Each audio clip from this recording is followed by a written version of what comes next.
Hey guys, welcome back to Following Lucha. We are the lore keepers of Lucha Underground. I am JC. I am joined, as always, by my very loyal, and... Are you talking or are you just mouthing stuff, Steven? Mouthing you. Why? Mouthing for my intro. I spoiled your name. You're supposed to say your name. Oh my goodness, what up? It's me, Steven. Yo, what's up, Steven? Yo, what up? Yo, listen, this is a big episode of Following Lucha because it is the official Season 1 finale of this lore-keeping show that we run here, Steven, okay? And we wanted this episode to be out last week, you know? We wanted it to be up in time for the holidays, but when we went to the mall to take our yearly photo with Santa, he whispered into both of our ears that we're not allowed to upload an episode of Following Lucha last week. Got some slurs in there too. There were some slurs, but most messed up of all is he said if we did upload an episode and make the ninjas and ninjettes at home happy, he would not give us presents. And we could not have that. So, sorry to all the ninjas and ninjettes. I was in his lap, you know, sitting on there, and he whispered in my ears. Yes, I was on the right leg, you were on his left leg. He said words I just could not say. No, we can't repeat them here on the podcast. It was quite traumatizing. No. It would not go well for either of us. But Steven, listen, this is a big episode of Following Lucha, not just because it's our Season 1 finale, not just because we're going to be doing, guys, this is news, we're going to be doing not just Part 1, but Part 1 and Part 2 of Ultima Lucha in this episode, you know? The whole Ultima Lucha is getting recapped tonight. And then, to top things off, Steven, if this night couldn't get any more special, we are also going to be hosting, going to get to be part of, honestly, the first annual Trevors Awards. Oh my goodness. It rolls off the tongue. We'll have very special surprises for the Trevors, guys. Just you wait. Very special. Epic, action-packed episode of Following Lucha. Hell yeah, and for those unfamiliar with the Following Lucha lore, the Trevors are, of course, our first... We've never done it, but it's our first of ever... course, tradition. It's a yearly tradition here at Following Lucha, where we award the Trevors, guys. Think the Slammies for WWE, but more important and more prestigious and better and also real. And actually happening, yeah. And actually happening, and we're not filtered. We don't have like a giant corporation behind us telling us what we can and can't say. Yeah. You know, this is unfiltered. The Trevors are coming at you, and we're gonna have a lot of categories. Okay, way more categories than we should.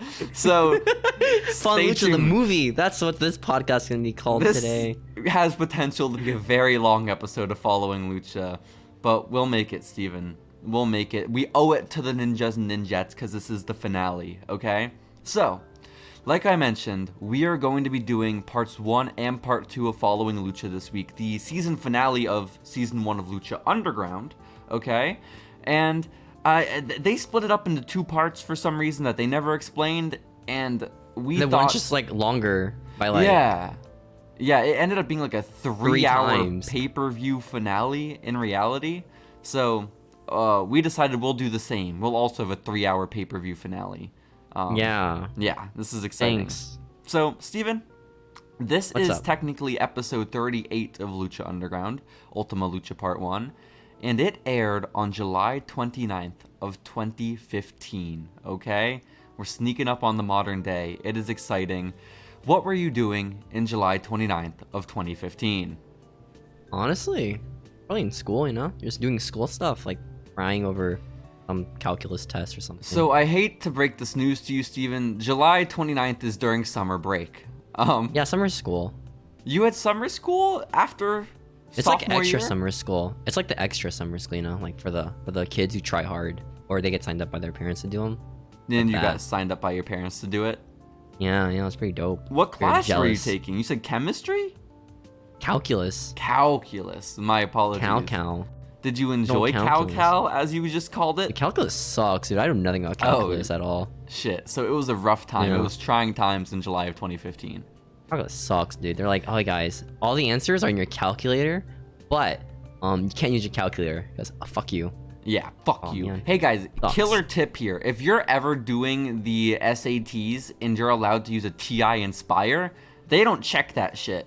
Literally put all the Dude, answers that's the in your thing. TI Inspire. When I took my SAT, I don't know, like they wouldn't provide calculators because like my PSAT, they had calculus ready, right? So I thought, oh, they would just have calculus ready for me already, right? I Well, just did not bring mine. they at all, should have and provided the I shit got, calculators, but if you want a fancy calculator, you had to bring it from home, you know? Yeah, I got butt fucked on my math portion.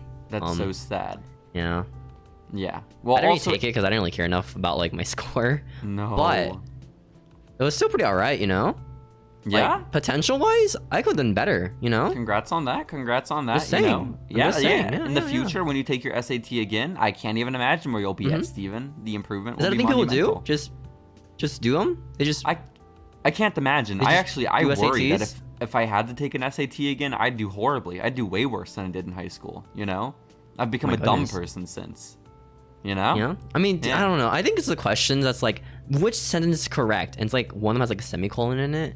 Like, fuck, Well, that's dude. fun. That's grammar. Fuck. Grammar is great, Steven. But you know I what's hate these even grammar greater ones. than They're grammar? always on purposely stupid. I hate it.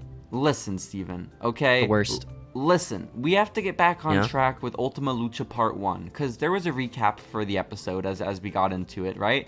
And the recap was essentially just the build-up for all the matches we're about to talk about, so fuck the recap. Let's just get into the start of the Recaps. show. Win, Steven.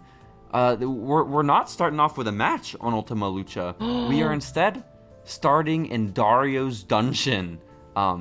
As my we probably goodness. should have been calling it this entire podcast, but are just now starting 40 weeks in on the finale. But we're in Dario's dungeon, where his brother and Black Lotus are being held captive. And he's wearing a tuxedo, Dario is. He looks so dapper tonight, you know? And And- today, you know, it's a special day. Or week. Or second week. 2 weeks. Yeah, part 1 of Ultima Lucha is a big occasion. Did you see those Are these banners filmed on they the same hung? days? I have to imagine. They didn't just have them show up for 1 hour in the temple. No way. Yeah. But I don't- it was so special. You know it's a big event because when they cut to the arena, there were all these banners with the match cards just like hanging from the ceiling. It was crazy looking. I want one of those banners My for goodness. like my apartment, you know? It'd be so cool. Yeah. Yeah, I want Show everyone your house. Look at this corporation I love, dude. Lucha this Underground. I love 'em. corporation, the El Rey network. You're so right. I hope the match card banner that I'm able to get for my apartment is Drago versus Hernandez in a strap match. That will be cool. So Banger. Banger match. I think so. That's spoilers for tonight, guys. So Dario walks into the dungeon and he's wearing a tuxedo when he looks at Black Lotus. And he basically tells Black Lotus a very important piece of this following Lucha Underground lore, a piece of the puzzle that we've been missing. And Dario tells Black Lotus that it wasn't Dario's brother that killed Black Lotus's parents, you know? The whole reason Black Lotus is held captive right now is she wanted to kill Dario's brother for killing her parents. Dario says, no, Makes my sense. brother did not do that. My brother did not kill your parents, but you know who did? I know who did. The person who killed your parents, Black Lotus, was El Dragon Azteca, the man who trained What? her. Oh my god. Big bomb to put on people trying to have fun, you know, watch this Yeah. event that they advertised. That's crazy. I know. I tuned in because I wanted to see it just a fun time. I wanted to see, This is a big retcon, by the way. Like, oh my gosh. well, a little bit. like, Also, huge retcon. listen here, look here and listen. Why the fuck? Maybe it's because Black Lotus is a prisoner and has been a prisoner for months now that she's like so mentally deranged that she believes What is she eating? Dario. Is she eating Um, rats? Ooh, I would imagine many rats. Many rats. Yeah. Maybe there's still carcass from Bale on the floor. That might still be available. Oh, just eating parts of Bale's face. Yeah, well, Yeah. and the rest of his body, I imagine. Because I believe Dario's brother already ate Bale's face when he died. So maybe Oh, like I the see. feet are left for Black Lotus, which is cool. Yeah. Yeah. A delicacy, you know, in some places. They are Bale feet. Yum. Mm-hmm. Yes, you're so right. And so, Steven, Black Lotus for some reason just believes Dario. Why? Dario is clearly lying. Immediately. You know, She's like, yeah, yeah. I believe you, man. She believes him, and then she starts punching the wall, and it looks like she's about to punch a hole through the brick wall. It's kind of wild, okay? But she's so angry. She's so angry, Steven. Who do you believe? She's showing her strength. She's punching the drywall off, dude. It's like the Predator. Predator 2. Yo, you're She just so punches right. the drywall. Have you seen Predator 2? No, I've never good. seen Predator 1. Don't. Or 2. Predator 1's really or good. I like 3. Predator 1 a lot. I've One's never really seen good. any of them. I know Three's my not that nephew. good. They all get worse within quality. Each movie. No.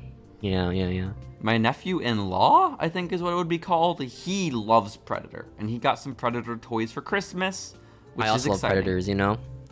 Okay, that's cool.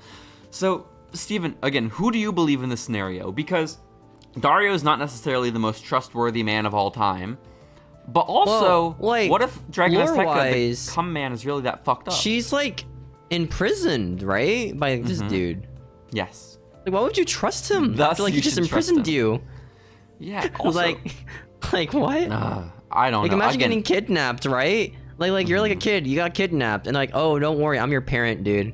Okay? maybe it's Those Stockholm aren't your real parents. Those are syndrome. actually kidnappers, okay? It's I'm your real Stockholm. parent She's here, man. starting to sympathize with her captors, Steven, you know, and I get it. Maybe. I get it too. Dario's a very charming, handsome man. Okay, Yes. I couldn't help Relatively but handsome. I would say by any and all standards handsome. He would be able to sweep me off my feet in a moment's notice. I have And he to has be money? honest. Oof. And he can supply my very luxurious lifestyle, you know, support it rather. But Steven, it's time for Yeah. us to talk about the actual matches on Ultima Lucha Part 1. Ew. I Ew. know.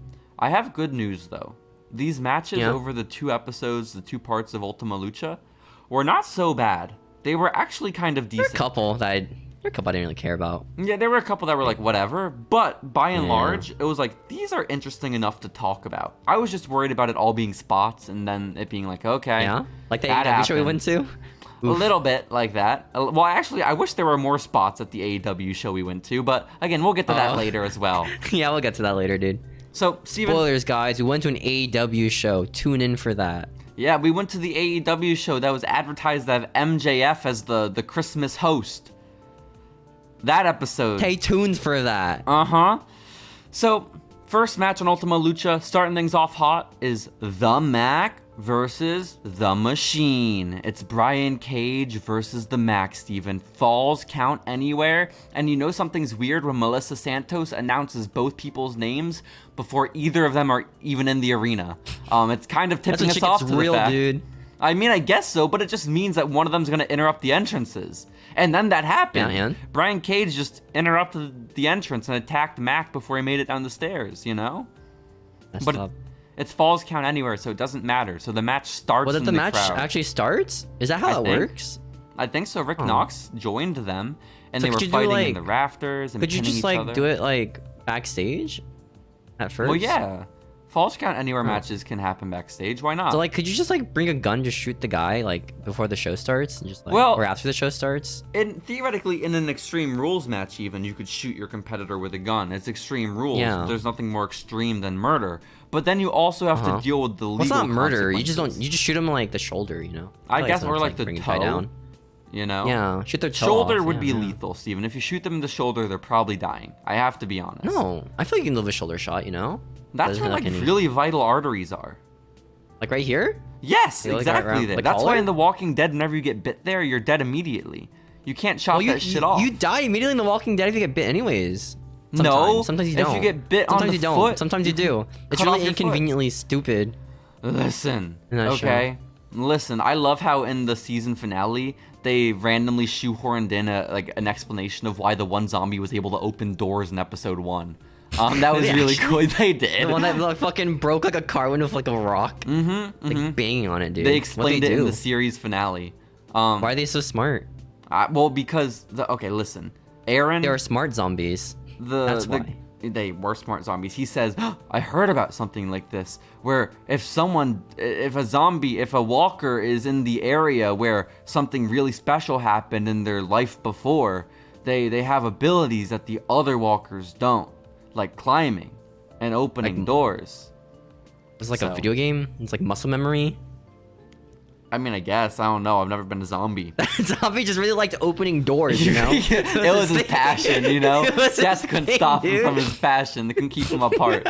You Doors and that fucking love zombie. doors, man. Not closing them though, just opening them. Exactly. Anyways, back to like actual show content. Ew, wrestling? That's gross. That's lame. Yeah. They're fighting in the rafters. They're pinning each other among the believers in the crowd, Steven. There's a lot of fan interaction.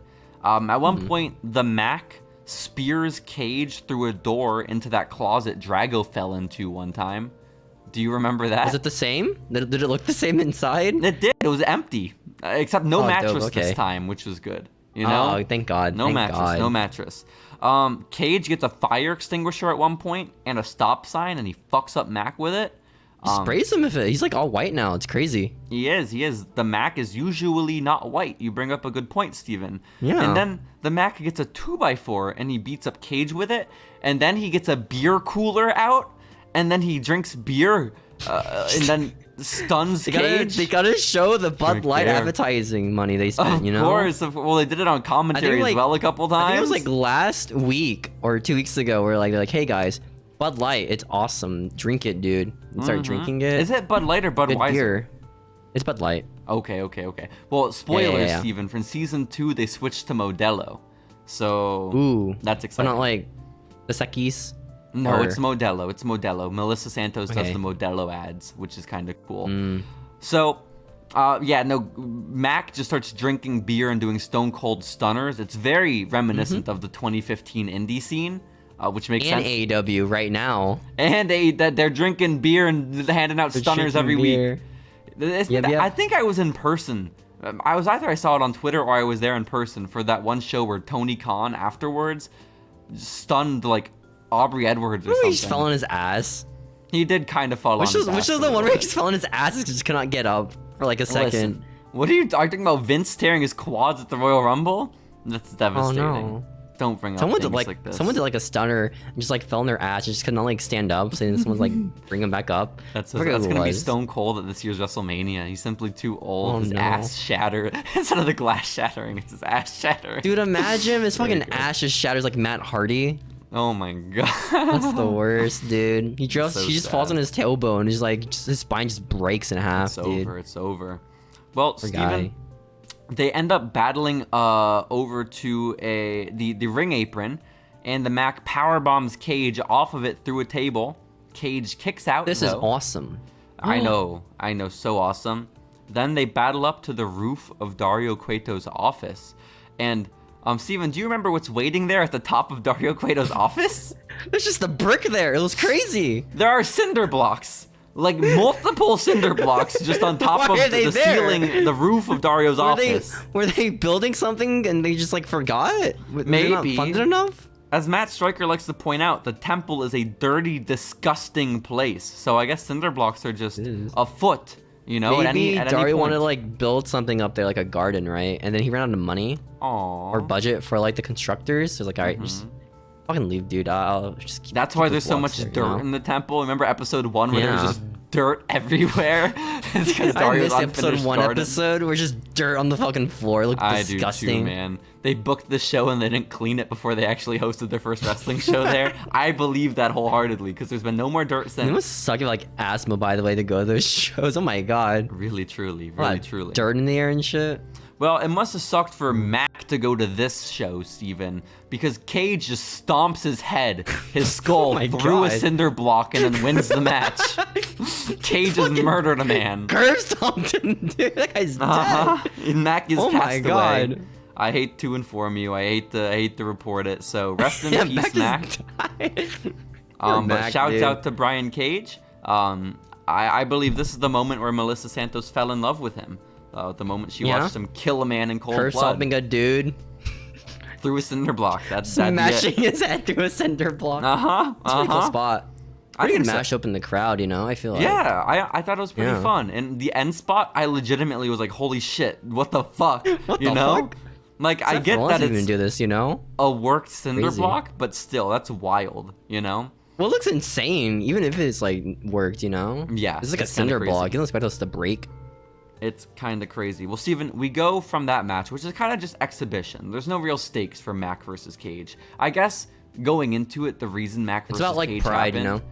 Yeah, because remember that Dignity. time Mac was supposed to get a trios title match, and then Cage just beat him up and said, "Pick me," and then they picked Brian Cage instead.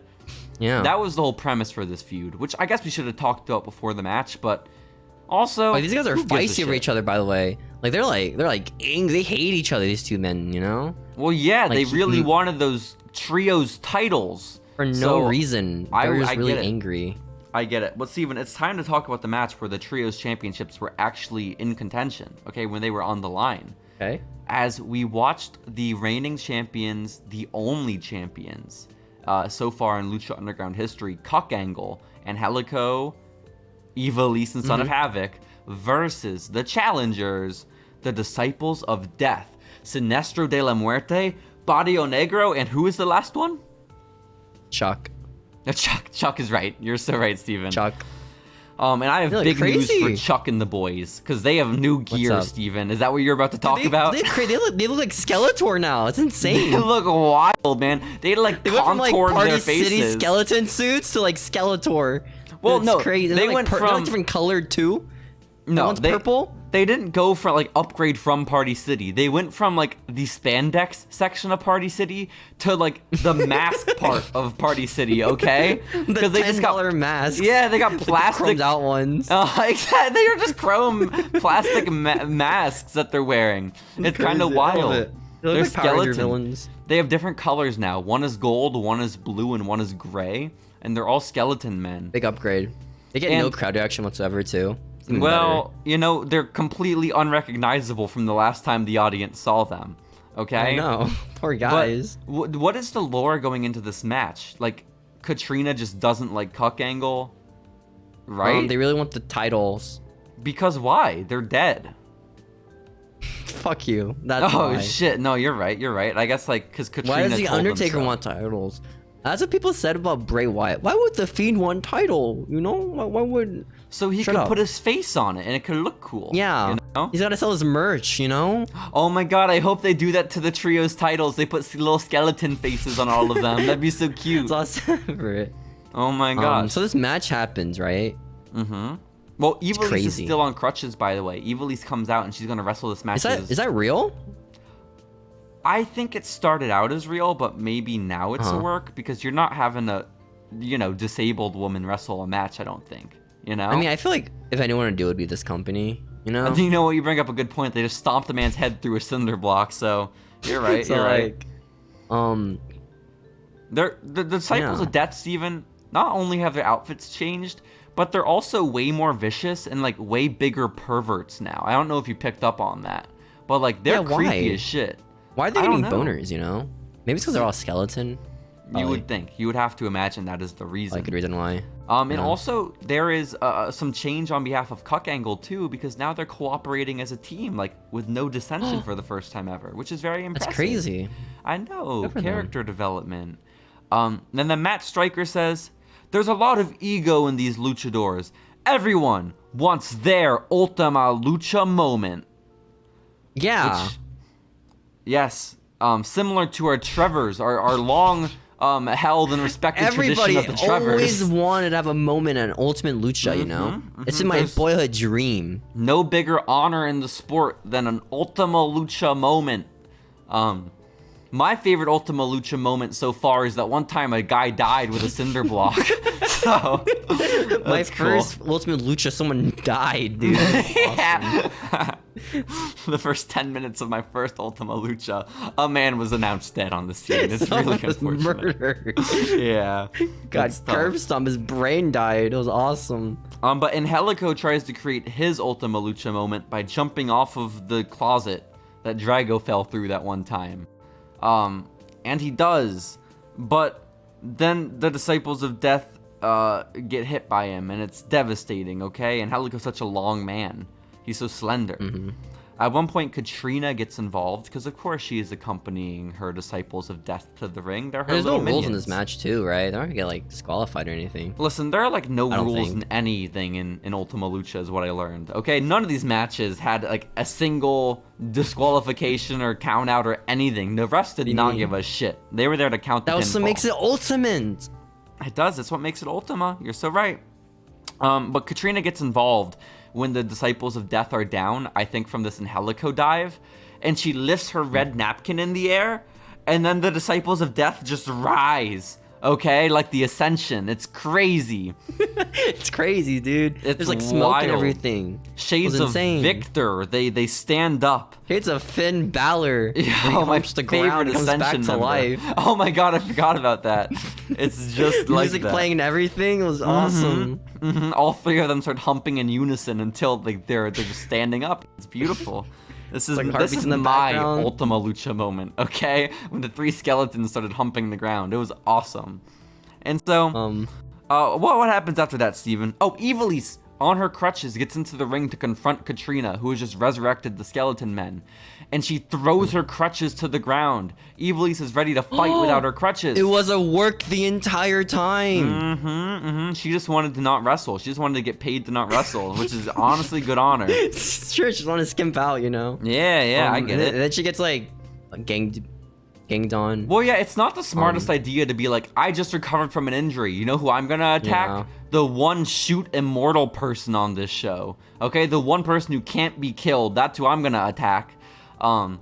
And so then Ivelisse attacks the immortal girl. And then she has her head bashed in with a rock. Which is kind of crazy. You fucking concussed the shit out of her, dude. Listen, multiple This people show's have died. insane. First, it's Conan. People Conan just gets getting his their heads smashed by like solid rocks. It's crazy. Like earthy substance. You're so right, Steven. You're so right. fuck? Conan is dead. The Mac is dead. Ivelisse is now dead. Okay? Fucking rocked, dude. Like And- a Stone Age, man. It was crazy. You know, and Steven, everyone knows that Barrio Negro, 1/3 of the the Disciples of Death, you know, he's an My favorite ultimate one. opportunist, okay? He capitalizes. He saw the opportunity, took it. He did. He pins the dead woman, and the Disciples of Death are our new trios champions. Let's go. And the crowd goes mild because they don't know who any of these guys are. Yo, It's but awesome. then, what will have to be our thumbnail if we don't Photoshop Ricochet as a bald gold man, we have Katrina licking the face of Ivelisse. Yo, cool. that's our thumbnail. Hell yeah, baby. This is content. That's what the This- crowd's cheering. Is content, Steven. But that's not all the content for the episode of part 1 of Ultima Lucha. We still have our main event of the evening. It is a match with no consequences. It is the Believers Backlash match. Meaning, Steven, Dario Cueto explained match I this was just a looking couple forward weeks to. ago. This match is going to take place between two men who hate each other for not really much of a So reason. much. Oh, There's so you're- much drama between them, so much tension because Drago was gonna fight Puma for the Lucha Championship, and then the big dude is like, no. And then that's you would have the seen build it, up. the social media exclusive that you wouldn't have seen on the show on the El Rey Network if you checked out at Lucha Underground on all forms of social media. You would have seen the exclusive news report of how Hernandez. It's well documented on the show that Drago lives in the restroom inside the temple. Sean Hernandez. Loser leaves town match. That's what this match is now. Well, yeah, Sean Hernandez was evicted from his house, on his real life house. It's really sad, actually. He lost his kids, his wife, everything. He's homeless now, and he tried seeking refuge also in the temple's bathroom. But Drago was already there, and he said, "What the fuck, bro? I live here. You can't live here too." And then Hernandez was like, "Fuck. No, I live here." And now this match is to determine who gets to stay in the Lucha Underground bathroom. Winner gets bathroom match. Loser And then- leaves town and dies. That's what this match is now. And they die. They starve on the streets because Prince Puma's going to beat them up real bad because they're homeless. Yeah. And so they gotta listen, find their Steven, segments somehow, you know. All the vigilantes, man. They gotta film them, you know. I'm sorry, They gotta. And then You they just have to added. be homeless, and I'm here, you know. I figured this match had enough stakes. I figured it was big enough as is. It stood on its own as a main event This of is night crazy 1 of match, Ultima dude. This is a Lucha. lot of lore. But then Dario says, "I'll one up you, JC and Steven." Dario Cueto says, "We are going to make this a Believers Backlash match." Meaning, Oh my goodness. there are going to be fans surrounding the ring like lumberjacks with whips. And whenever someone gets thrown out of the ring, belts. They get whipped Leather by the belts. belts that the fans are holding. Belts are worse. Just They have like- buckles. Just like fathers, you know, Just taking like them out, daddy. whipping You're their so children. right. You're so right. And so this is really traumatizing. We know this match is bound to be one for the history books. The fans come out first, Steven, before Hernandez or Drago. A lot of and cameos. It was pretty sick. a Hot Tub Guy was return there. of the notorious hot tub guy, of course. Long awaited, I would say. Much anticipated as well. Other notable fans were also there. Drake Bell made his return for this match as one of the believers with the belt. He's in really good shoes right now, you know. And so did Sean Davari. Davari showed up too. And was Fluffy in the Machete was here. That guy who he had a heart crazy. attack at ringside, which is sad. But He that has to didn't die get in every show he's documented. in. He does. Good for him. That one dude who owns AAA that showed up one time, he was there. So There's a lot of celebrities in this match. the you know. stars are out all the tonight fans. for Ultima Lucha Part 1. So, Steven, Vampiro says a quote that I think will stick with me for the rest of my life at about this point when Drago makes his entrance. He says, "If you don't believe in dragons, you're not a real man." Which is really profound, you know? But it's also part of the story is that big dude is like, yo, if you believe in dragons, you're a fucking pussy because they aren't real. But that's the a story. bad faith That's what argument Hernandez because he's said. saying it with a literal dragon in the ring with him, you know? Yeah. So, like, fuck Sean Hernandez. It was canonically shown that he is With able to respect. breathe fire and fly off buildings. But Sean Hernandez did not see that. Sean Hernandez just knows him as the dude that lives in the bathroom, you know? So it's like, that doesn't feel very dragon-esque, you know? It really doesn't. So the this match match happens. Yeah. happens, right? Mm-hmm. And then every time Hernandez gets out of the ring, he gets whipped immediately by all the believers. No. But every time Drago gets out, he doesn't get whipped. You know? Yeah, because the fans like Drago. They refuse to whip him with their belts. But they will love to whip Sean Hernandez. And then, at one point, okay, listen. Not even at one point. I just want to say that this would be really embarrassing if Drago loses this match. Okay? Because, like, if Drago loses, one, Sean Hernandez is going to Impact. He's gone from the company, so why would they do this? But also, like, Drago is a Dragon Man. Drago is supposed to be in the main event on night 2 of Ultima Lucha. Like, their actual main event, not this fake little participation trophy main event, you know? And so, like, Drago's a star, and he's in here with a man he is a god, I guess. I forget that Hernandez is a god, but, like, it'd be tough for Drago to lose One of this the greatest of wrestling of all time. His prowess is quite insane. It is. It's quite. As evidenced by the one time Hernandez lifts Drago up for the Razor's Edge, and then just throws him outside the ring. Like, it's a Razor's Edge from the inside to the outside, and no one catches Drago. He just lands on the ground. It's fucked They're just up. so scared. All the believers. They are of all those scales. I would be afraid as well. Take for like no reason. That was a little ridiculous. But then, you know, it's okay because Hernandez goes for a big dive on top of Drago, who has just been dropped on his head on the outside, okay? Hernandez is like, that wasn't enough. Let me also throw my 600 pounds on top of him. And while Hernandez is leaping over the top rope to do a big boy dive, Drago is quick on his feet. The smart little dragon man. He spits mist into the face of Hernandez. And guess what, Steven? No one catches Hernandez now. Hernandez just crashes to the ground with no one below him. Scared of the ooze, you know? They don't know what that is. I get it. Dragon semen, you know? We don't know what dragons, how they reproduce. Yes, dragons notoriously come from their mouths. You're right, Steven. And so Hernandez is fucked up. He splashes through a table, I guess. And then Drago, you know, he's feeling it. He's amped. Hernandez has just self-sabotaged. He throws Hernandez into the ring, and Drago's like, it's time for my finisher. Drago goes to the top rope and just falls down onto His Hernandez. Finisher. Falling. Oh my gosh. And then he won. Drago won, which is good news. Hey, and the crowd goes so happy that Drago won. I personally was happy. You know, if I were a believer at ringside with a whip, I would not have whipped Drago. I would have only whipped Hernandez. You know? Been racist. Whipping Yeah. dragons hasn't been a thing since the 1970s. Exactly. And so, thank God Drago won this. He kind of needed this. He got kind of bitched out by every win. Muertes. He kind of needs every win, you know, I feel He like. does. Lost the best of 7 series to Aerostar. You know, it's really, how do you come back from this? And then also, like, What's the best Aerostar of 20 doing now, series. by the way? It's a really great question. What did he gain from that? It's a really great question. Because, again, mind you, Drago was supposed to be in the actual Ultima Lucha main event before he was bitched out of it. But what's good news is he gets to keep his spot in the restroom. So, Yay! shouts out, man. Shouts out. Steven. Good for him. That is the main event of episode 1, part 1 of Ultima Lucha. Banger However, main event.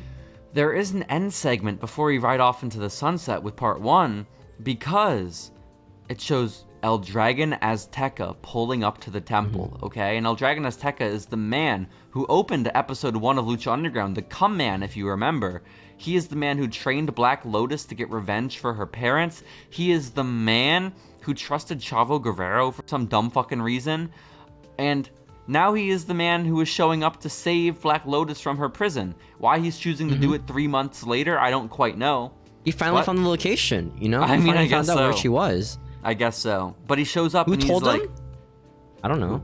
Oh, well, maybe we'll find out. Someone in a gray hoodie, though, is blocking the entrance to the temple. And they say, El Dragon Azteca, you can't come in here. And El Dragon Azteca's like, why, bro? I gotta not help me. Black Lotus. Exactly. He's wearing the same mask. Exactly. You know, I'm a big fan. And then the gray hoodie guy is like, I'll tell, you stay here, El Dragon Azteca. I'll tell Puma, okay? He'll handle this. Which got me excited. Puma will handle this, dude.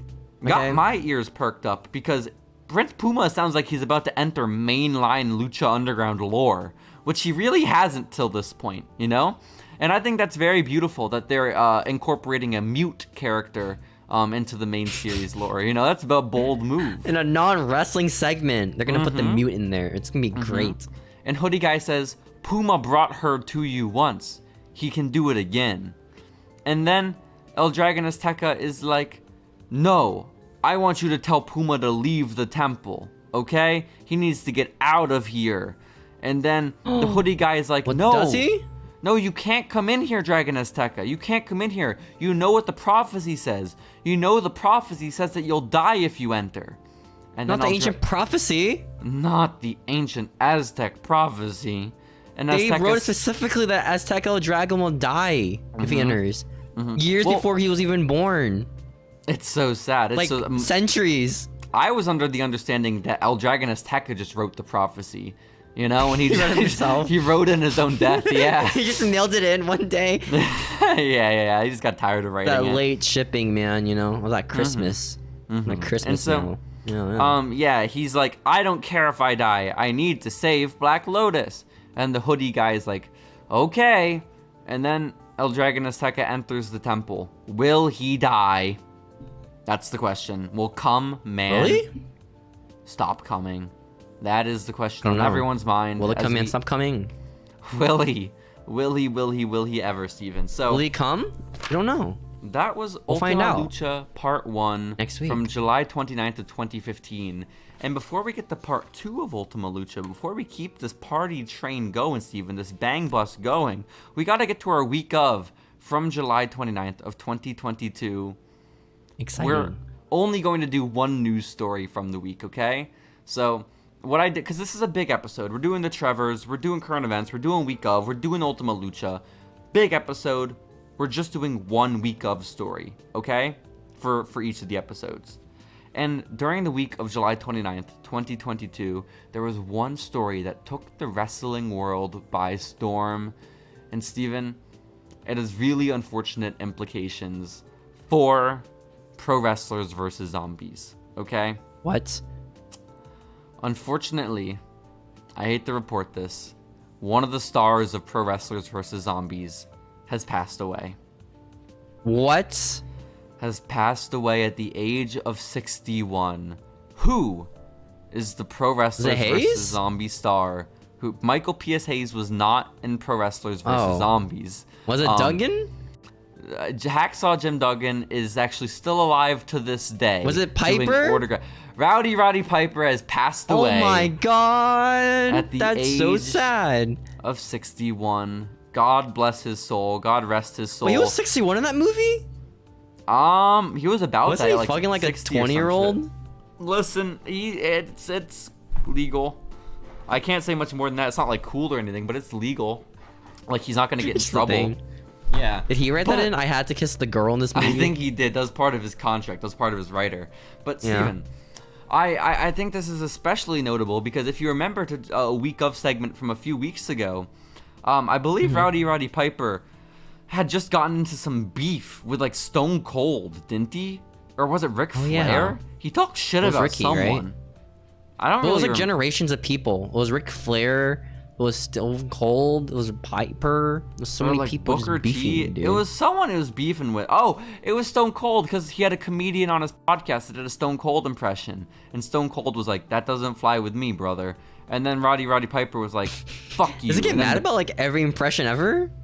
I don't know. I don't believe Stone Cold the indie was scene upset about it. That doesn't sound like Stone Cold to me. You think That's it's not a the Stone shoot? Cold I know. You You know, think the it was a Stone work? Cold You I think it know, even he work? just beats his wife occasionally.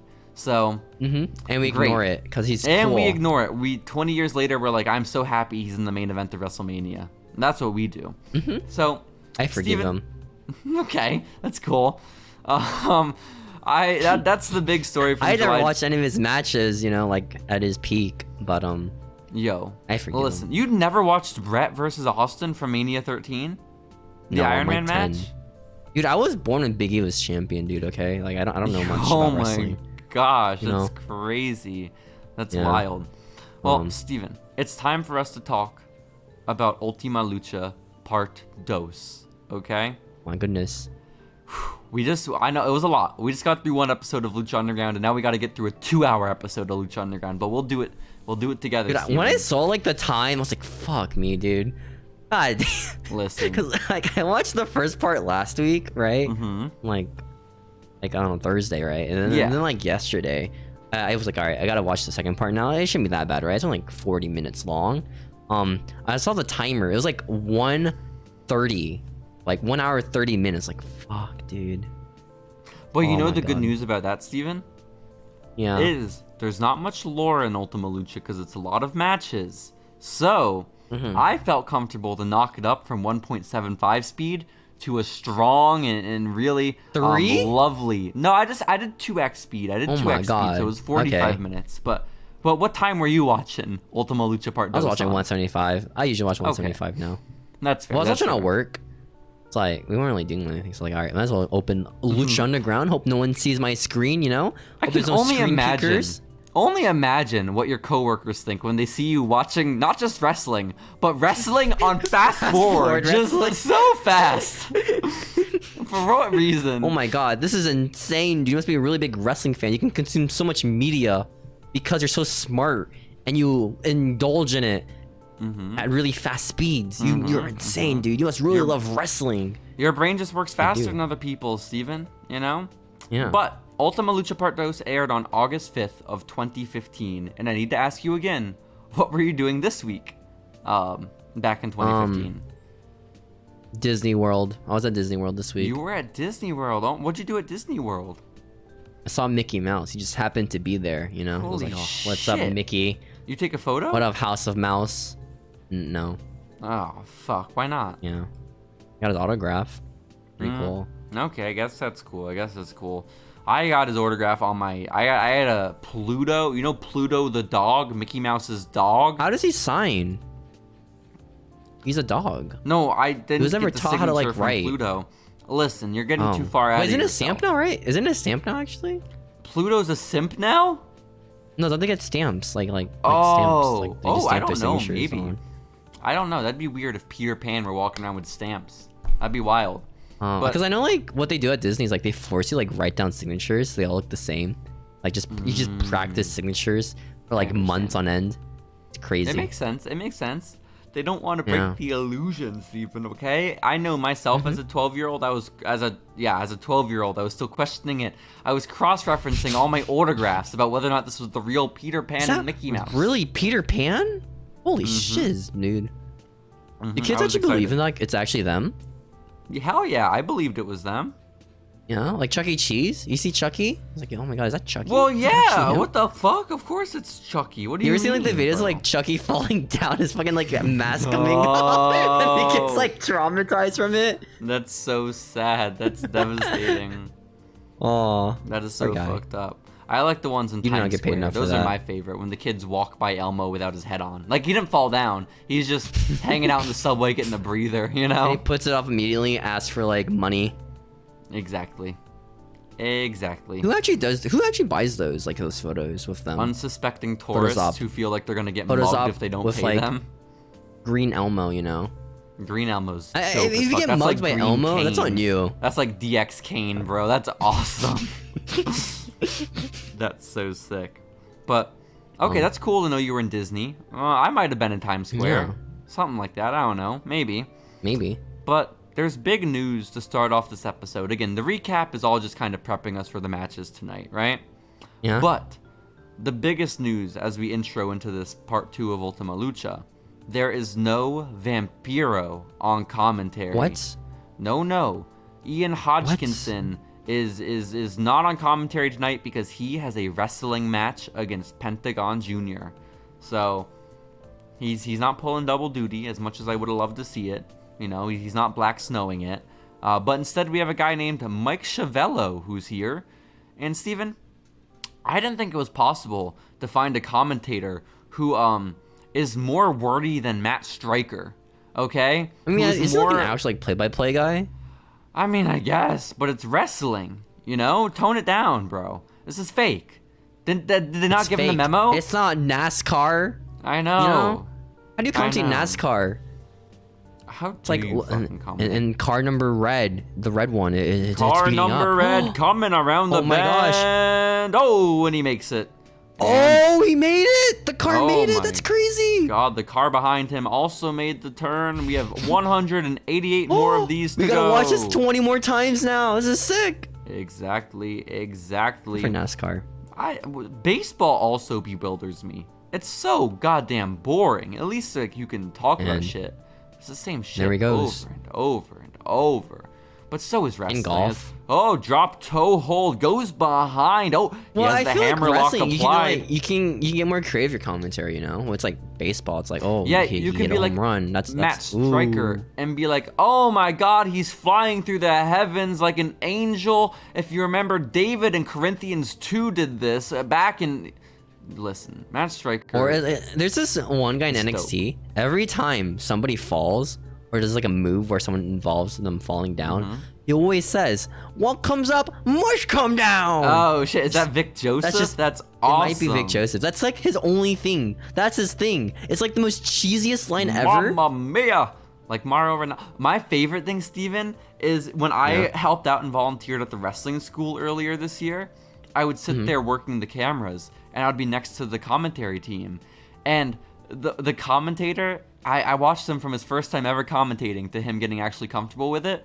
But one bad habit he had the entire time, it became his catchphrase, was every fucking time there was a 2 count. Okay, well, a 2 count that was close to a 3. He would say sweet at the end. No, he would not. I would have fucking loved that. I would have encouraged that. I would have patted him on the back every time. Good job, man. Good job, dude. Keep it up. Good job. I would do it with him. I would say sweet with him. But it would be near falls. And he would say, oh my gosh, a 2.9 if there ever was one. A 2.9 if there ever was one. Ooh. What did they kick out at 2? 2.99999 if there ever was one. God.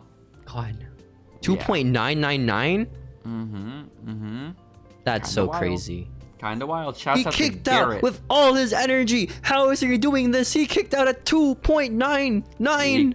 Kicked like that? out at 2.9. Is that how he commentated? Do you want to do the rest? Or is it like monotone? Or No, it was way more monotone. He kicked out at 2.9. No, it sounds like a guy commentating over his video game, you know? Like, he has a colleague or something. It's like he kicked out at 299.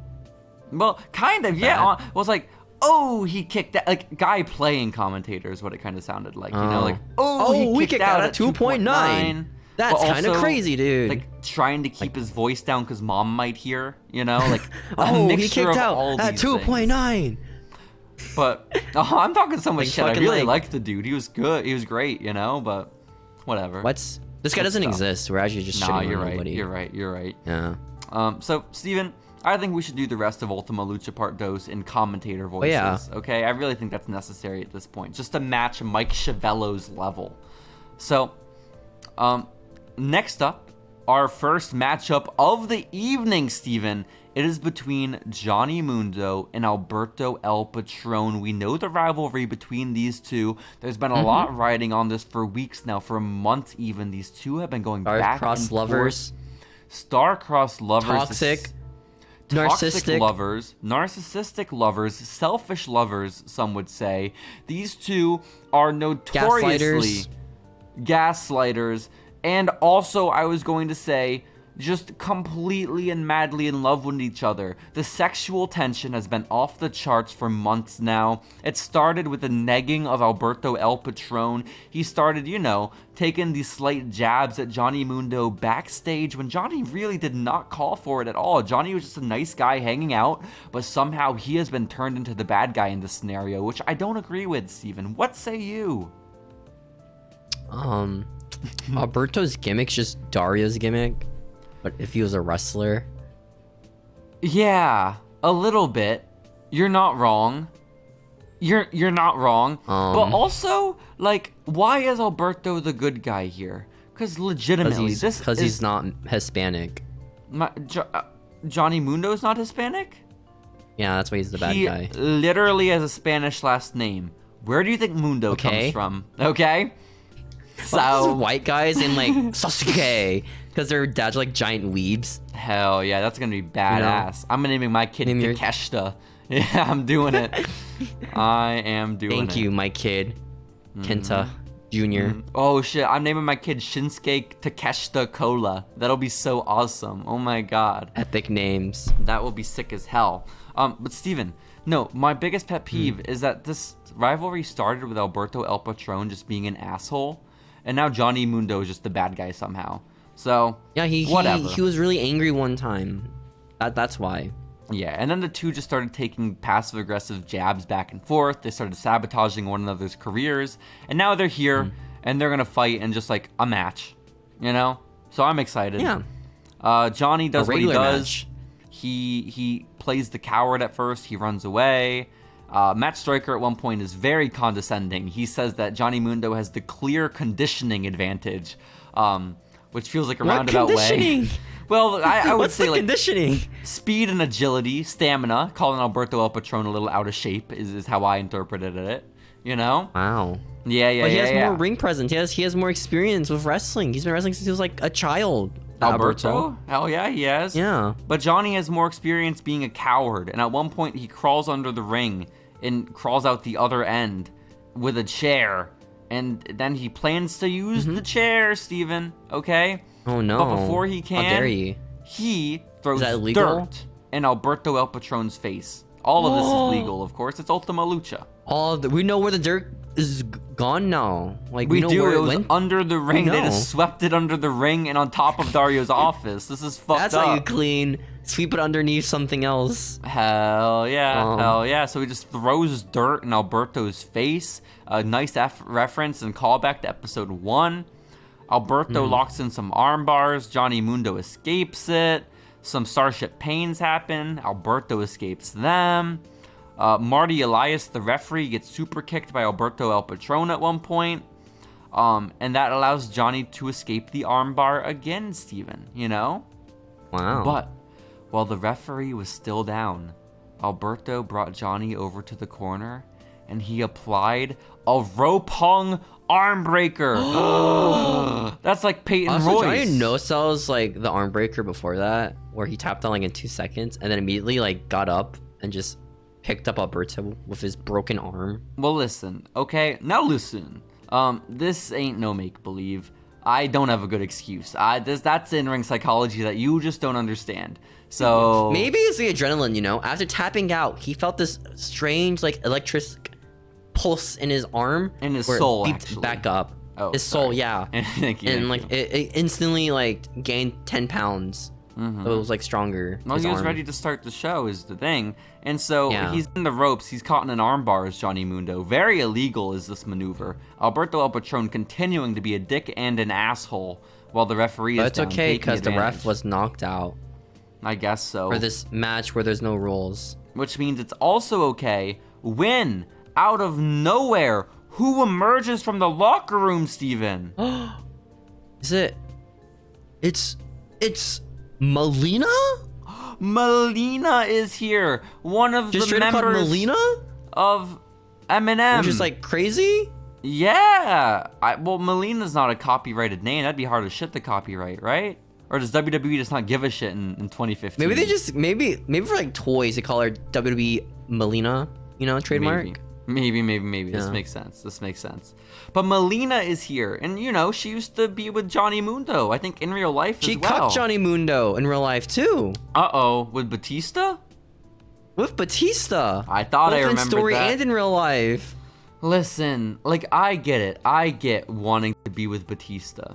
But I also get wanting to be with Johnny Mundo. So maybe I just sympathize with Melina on all fronts, you know? That's the reason why Johnny too- Mundo got like fired, because they saw him as a coward for not like getting his girl No. and just breaking poor up with her. Johnny. Something weird.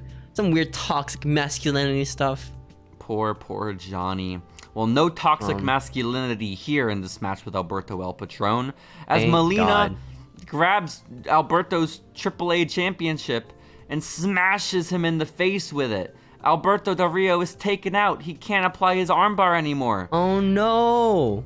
Matt Striker says Melina hasn't been in a ring in 5 years. Johnny Mundo For says so many cool. years.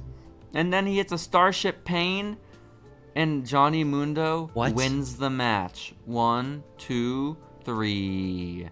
Steven, guess what happens afterwards?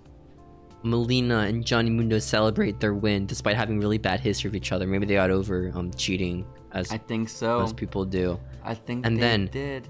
Alberto back No, stop stabs. it. No, they kissed. You forgot yeah, the they makeout kissed, yeah. sesh, man. Matt Yeah, Striker yeah, says, they kissed. I've never been so turned off watching two beautiful people kiss.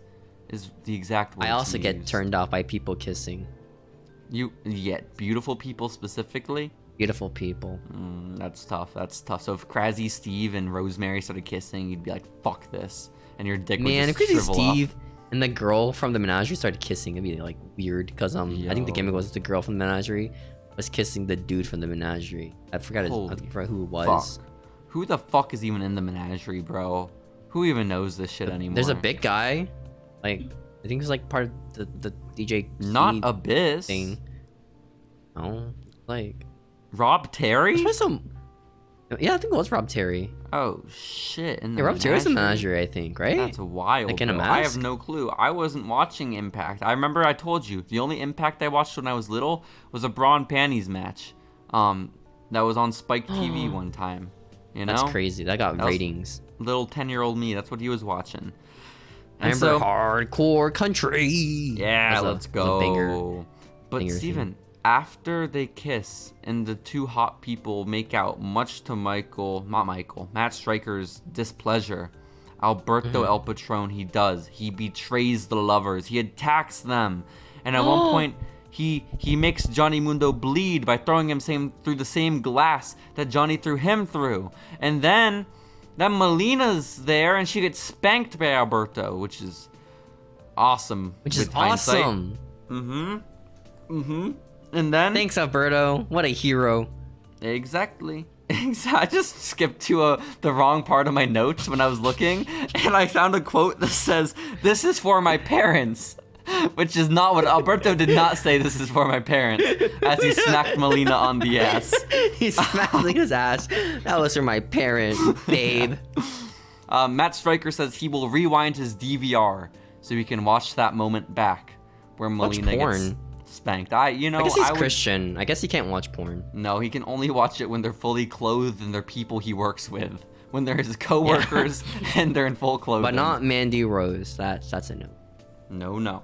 And then Johnny Mundo's left in a bloody heap while Melina is violated and Alberto celebrates his good ending. Physical and sexual good guys assault. Win. Yes, another win. Sore losing. Being known as like an actual like womanizer who just beats women. Exactly. Also, shout out to Johnny Mundo for being the first person with his platform on Lucha Underground to come out in support of bi awareness. You know, he's not limiting himself. And then he to just... lost. And is a bad guy. Well, no, he won. He won the match. He just got beat up for being bi. You know, which happens to the best. He supports bi people, and he's the bad guy. Exactly. Alberto's the white beater, and he's the good guy. It makes so much sense. No. Is he a white beater, or is he just a woman beater? Maybe a bit of both. I don't know if it's ever been. We don't know. confirmed. We don't know about the wife part, right? We don't know about the wife part. Who's to say? Huh. Who's to say? Steven, next up, we don't have a wrestling match. We go back to the lore. Do you remember how the Cum Man emerged into the temple? Despite I do remember that. The gray hoodie man telling him not to because he'll die. I remember how he got in because he just went in. Well, remember, El Dragon Azteca wrote this already. He had a little fanfic, and in his head, he walks into the temple, and so this is what happens in real life as well. It's like when people are like a fan of like a show and they reference it in real life, and then nobody knows what they're talking about, so they just accept it. Has that ever happened to you, Steven? No. No? I never mentioned my fandoms in real life. Okay, that's healthy. That's good. That's good. Yeah. Well, Unless the it's like Cum Man... wrestling terms like Mark. Say Mark sometimes. I think it's Mark funny. is good. Mark is good. But you can't, Steven, you have to say it. You have to be careful. You say that around, man.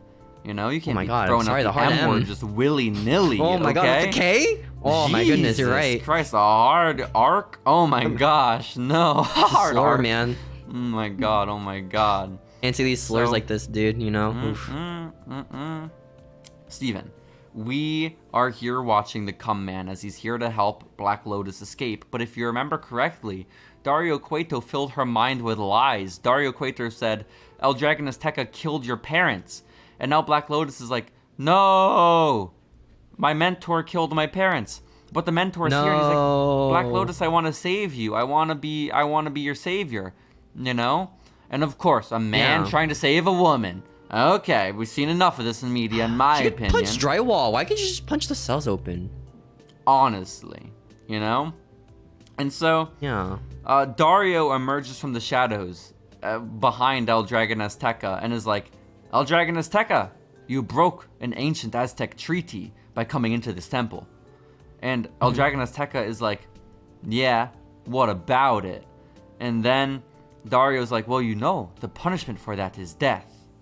And El Dragon Azteca's like, yeah, what about it?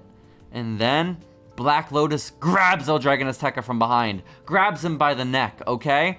Has him from the bars. Azteca did not see this coming, okay? His student, his mentee, the one that he abused for months, if you remember, and imprisoned her as well, and refused to let her leave. He kind of kidnapped Black Lotus and his car. That did actually happen. Like, that's not us editorializing the lore. That's what happened. She grabs El Dragon Azteca by the neck, and then with her Dario... legs. It was crazy. It was kind of wild. El Dragon Azteca realizes that Dario must have gotten into her head, and he says, Black Lotus, whatever he told you is not true. And then that's Black impossible. It's Black not Lotus, true. It is not true. I did not kill your parents. And then she snaps his neck with her legs. She snaps his neck, and then, similar to Alberto El Patron, she screams, "This is for my parents." And then this is for my family. Spanking his dead body. Yeah, it's really tough. Really wild scene here. As she's in her cage, having just murdered her teacher, and then and kidnap her. It's not that bad. But then Dario's like, "Oh, cool," and then he unlocks Black Lotus's cage. Yeah, he was like, "Oh, fuck yeah, this is awesome." And he says, "And Steven, this is like, we are the lore keepers for a reason, because." Do you remember how the first episode of Lucha Underground started? Do you remember what the come man said to us as the listening, watching Come audience? with me. He said, That's what he said. Come with me. Steven, And we maybe did come with him on this journey. we had it all wrong. Maybe the come man that we knew at the start was not the come man we should have been appreciating this whole time.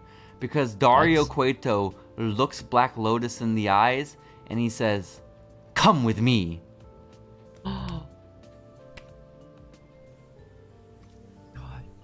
Dario Cueto is the new come man. Was he actually just the come in the first place? Was he the come man all along? Well, I would say Have to find if it out ends next up- year. Next season. We'll have to find out if El Dragon Azteca really killed Black Lotus's parents, because then for sure, he's not the come man. But if Dario killed the parents, maybe El Dragon Azteca was the come man. Well, we'll learn in the future. But then Black Maybe Lotus we is won't. like, Maybe the show gets canceled, you know? We don't know. maybe. Who's to say? Black Lotus is like, I'm not coming with you. You just captured me and imprisoned me for a long time. And my parents died, and I killed the guy who killed my parents, so I'm good. Yeah, she I want out of this. learned this reality-shattering news about her parents' murder being solved. But she's like, I settled my beef, bro. I don't know what you want from me. And Dario's like, girl, you know you just started a war by killing this man, right? This like Yes, important living dude. legend. Do you want all of Mexico after you? Okay? Do you want this to happen again? That's what he says. This happened already once on this show, man. Want to happen again? And so Black Lotus is like, fine, I guess I'll come with you. And they hold hands. And then Dario, he looks back at his cage where his brother is. Because this is all in his dungeon, you know? Dario's brother is there the whole time. And Black Lotus is like, what about him? And Dario says, don't worry. What he about is coming him? with us. Whoa, what about him? Whoa, what about him? Hey, he's family. And then- so he lets him out, and then the three of them run off into the wild or something. It's very similar to like a road trip movie, like Criminals. Like, are you there yet? But instead of Yeah. Ice Cube and his kids, it's Dario Cueto, his brother, and a girl he lied to and imprisoned. So that's Gaslighted. It was awesome, dude. She's also a murderer, right? She's a criminal. Pretty cool. She did just kill a good man, theoretically. She's like a taste for blood now. That's true. Also, she ate Bale, which I cannot personally respect. You know? Bale meant a lot to yeah. me. I was hoping Two for of an these open people casket funeral. out of the three has eaten Bale. Pretty cool. It's a really good point. Just kind of happens. It's disgusting. The pastime. So sad. It's so sad. Well, Steven, we go from that to our next matchup of the evening. It is time for a Cero Miedo match. It is Vampiro Ian Hodgkinson versus Penta El Cero Miedo, who at this time was known by a way easier name, Pentagon Jr. And so, you're probably asking, why is this match happening? Why is Vampiro, a man from the 90s who peaked in Mexico in the 90s, fighting in Lucha Underground in 2015? And I would say to you, curious listener, Ninja and Ninja. You heard of nostalgia and banking on it? You ever heard of that? You ever heard of all those old Vampiro-ites who were clamoring for his return? I watched too. wrestling in the 90s. I miss Vampiro, dude. Okay? Me too. I was born when Biggie was WWE champion, by the way. I personally have been a Dark Carnival guy from day one. So this was huge And for the me. ball sack, I was a fan. I love that ball. Yes, that's cool. And so, basically, Steven, the whole premise of this match is that Pentagon Jr. has been beating up people, breaking people's arm. Usually they're scrubs that nobody cares about. But Pentagon Jr. took it a little too far when he tried... Excuse you? Okay. Well, no one cares about them enough to save them from having a broken arm. Okay? But eventually... to make the save. Pentagon messes with the wrong abuse victim, and he tries to break Sexy Star's arm. And Vampiro's like, no, that girl tried to commit suicide one time. Why are you gonna break her arm? And then Pentagon was like, because my master told me to. And Vampiro was like, fuck you. And then Pentagon was like, no, fuck your you. master. Bow to the master. He's gay. Oh, That's what he is. shit. I guess so. Heel turned. He turned. Well, No. it is a heel turn. It's California. Yeah. Yeah. So Vampiro's the heel because he's homophobic, you're saying? Yeah, in California. No, well, no. Vampiro's not homophobic. Ian Hodgkinson is homophobic. Oh, I see. There's a very fine line there, Steven. And so, basically, he was like, don't beat up the woman. And then a week later, he was like, sorry for stopping you from beating up the woman. I should have let you. But then Pentagon Jr. was like, it's too late. You already stopped me from beating up the woman. Now I must beat up you. Fight me, coward. Fight me. And eventually, Ian Hodgkinson agreed to fight him. And now here we are. So I hope that wraps up the lore. Did I forget anything, Steven? Ian Hodgkinson is letting the Vampiro inside of him come out. That's awesome. He does show up like a shaman, okay? Which is kind of wild. You ever seen Black Mirror? You ever seen Black Swan? It's like that. I know Natalie Portman is in it. She looks in the mirror and it's like a swan. It's like that scene. Holy shit. Vampiro does come out in swan form, and Melissa Santos bills him as... His swan song this match was, some might say. Oh my goodness. Maybe Steven. not. I don't know when's his last match. Well, I think this was his last match. Melissa bills him as from the underbellies of Mexico, which I think is a very cool place to be billed from. And then like Matt Striker spends the entire match like trying to figure out ways to humanize Vampiro by like referencing his children and saying he had neck surgeries, but like shut the fuck up, Matt, you know? Care? Yeah, man. You know? If Hulk Hogan were to come out and beat up a child, I would cheer, you know? I'm just saying. Like if there was like a Make-A-Wish segment and Hulk Hogan were to come out and leg drop them, I would cheer for that, dude, okay? Don't tell me you wouldn't cheer for Hulk Hogan leg dropping a child. All right, don't tell me you wouldn't. Okay, so follow-up question. So there's a very famous clip on YouTube of, you know, Sam Roberts, Steven, right? The wrestling broadcaster and Sirius XM radio host. Well, he used to be an intern on a very popular radio show called Opie and Anthony. And one day, Sam Roberts broke down crying on air on the radio because he was laughing so hard. As an intern, he was laughing so hard. So sad. At an image of, well, it was the Twin Towers as they were going down on September 11th of 2001. But it was not two enemy planes that were crashing into the towers. No. Like, dropping the towers? It was Hulk Hogan big booting and leg dropping the Twin Towers. No. And Sam Roberts is running wild, brother. Was in tears as he looked at this image of Hulk Hogan causing the terror that day. That was 9/11, Steven. Could leg drops melt steel beams? We'll never know. We will never know. Do you think Brian Kendrick believes Hulk Hogan did 9/11? Very possible. I would hope so. Steven, I have to ask you the question. You say you will cheer on if Hulk Hogan beats up a child. Will you cheer on if Hulk Hogan beats up the World Trade Center? This is awesome! From like my living room couch. You're a 1-year-old little baby. Your parents are watching it on the news. This is awesome. Your first words. This is awesome. That's sick, Steven. That's wild. Fight forever. Fight forever. The man has just destroyed the towers. People are dead. Hulk Hogan is left. Okay, it's just smoke billowing. Hulk Hogan is running wild, dude, in New York City. Oh no. This is awesome, dude. You're saying the Hulkamaniacs are running wild because there's a big burning building that just fell down. They're running away from the big burning building, Steven. That's terrible. Why would you say that? Hulk Hogan? What do you mean? This is horrible. This is horrible. From Hulk Hogan?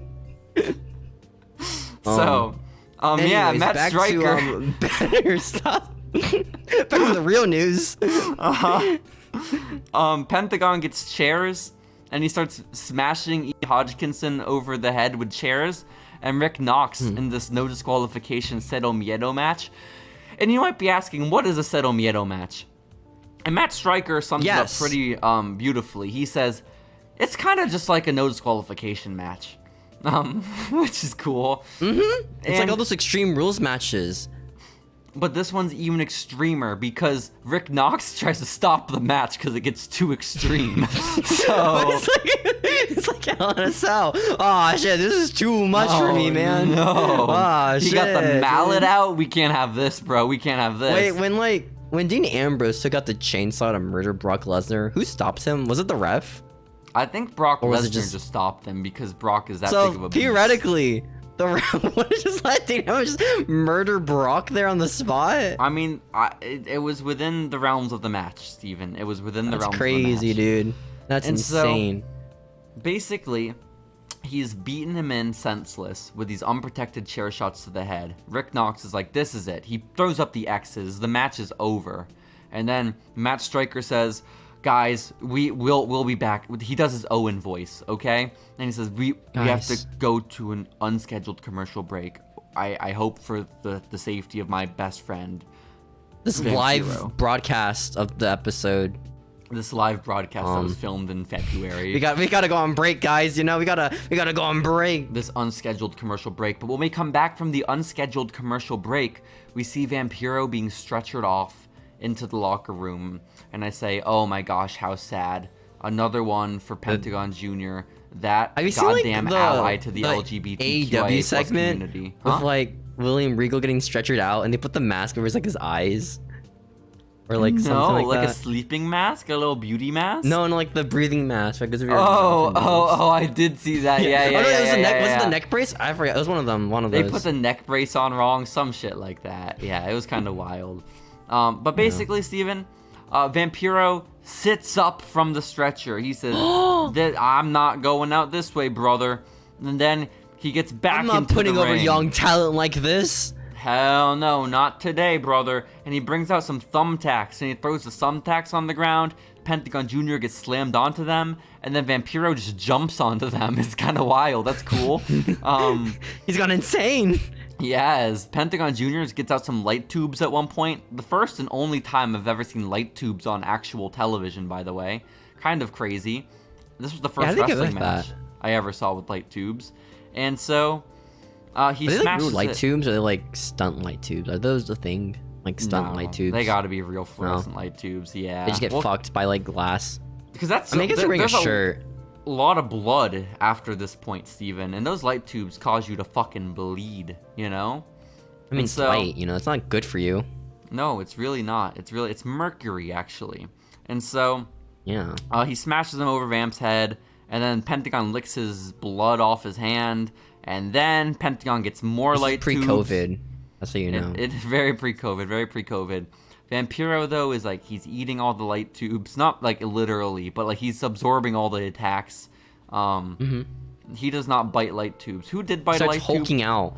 It was Jimmy Havoc. He bit a light tube one time and got blood poisoning, which I think is the funniest story ever. Because I thought Jimmy Havoc was the lamest wrestler ever, but my friend in college loved him. And then when he got blood poisoning, I said, you know what? This man deserved it. You know? And honestly, I stand by that. I stand by the statement. Why would you eat a light tube for your gimmick? Because he's cool. In front of like 20 people. Listen, he's scrawny. He's got a bad haircut. He was a little old. He had to do something to get people to care about him. You know? There's like 20 people in the crowd. I guess. It was Progress, I think. So, like, maybe 40. At least Cody didn't like in a stadium full of people, you know, or an arena full of people when he's lighting himself on fire. His infamous light tube eating contest. You're right. No, when he lit himself on fire, it ruined his back. When you and Brandy lit him on fire, that was awesome. It was like 100 people in the crowd at least, you know? Let's go. And televised.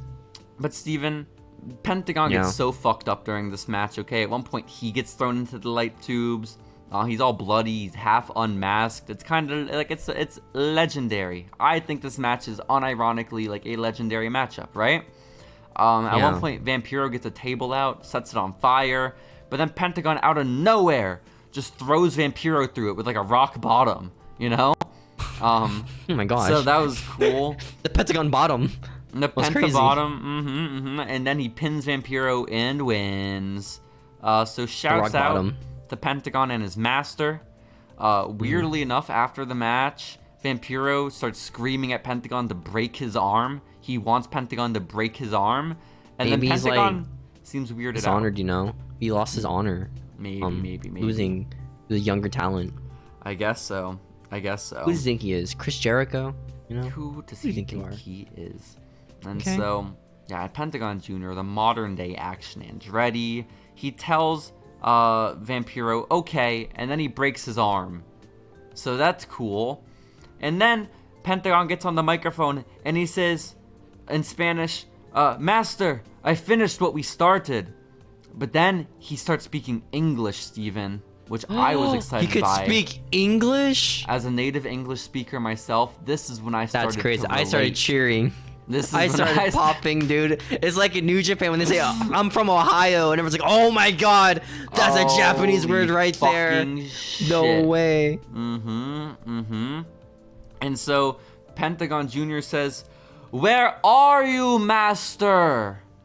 In a really weird voice, honestly, but this is what happens when Where it's not your are first you? language, you know? But at least it wasn't an Arnold Schwarzenegger voice, which is I guess a silver lining. That would have been better, dude. Wait, where are you? Where are you? Like Yeah, that. wow, Been you're awesome. so good at that.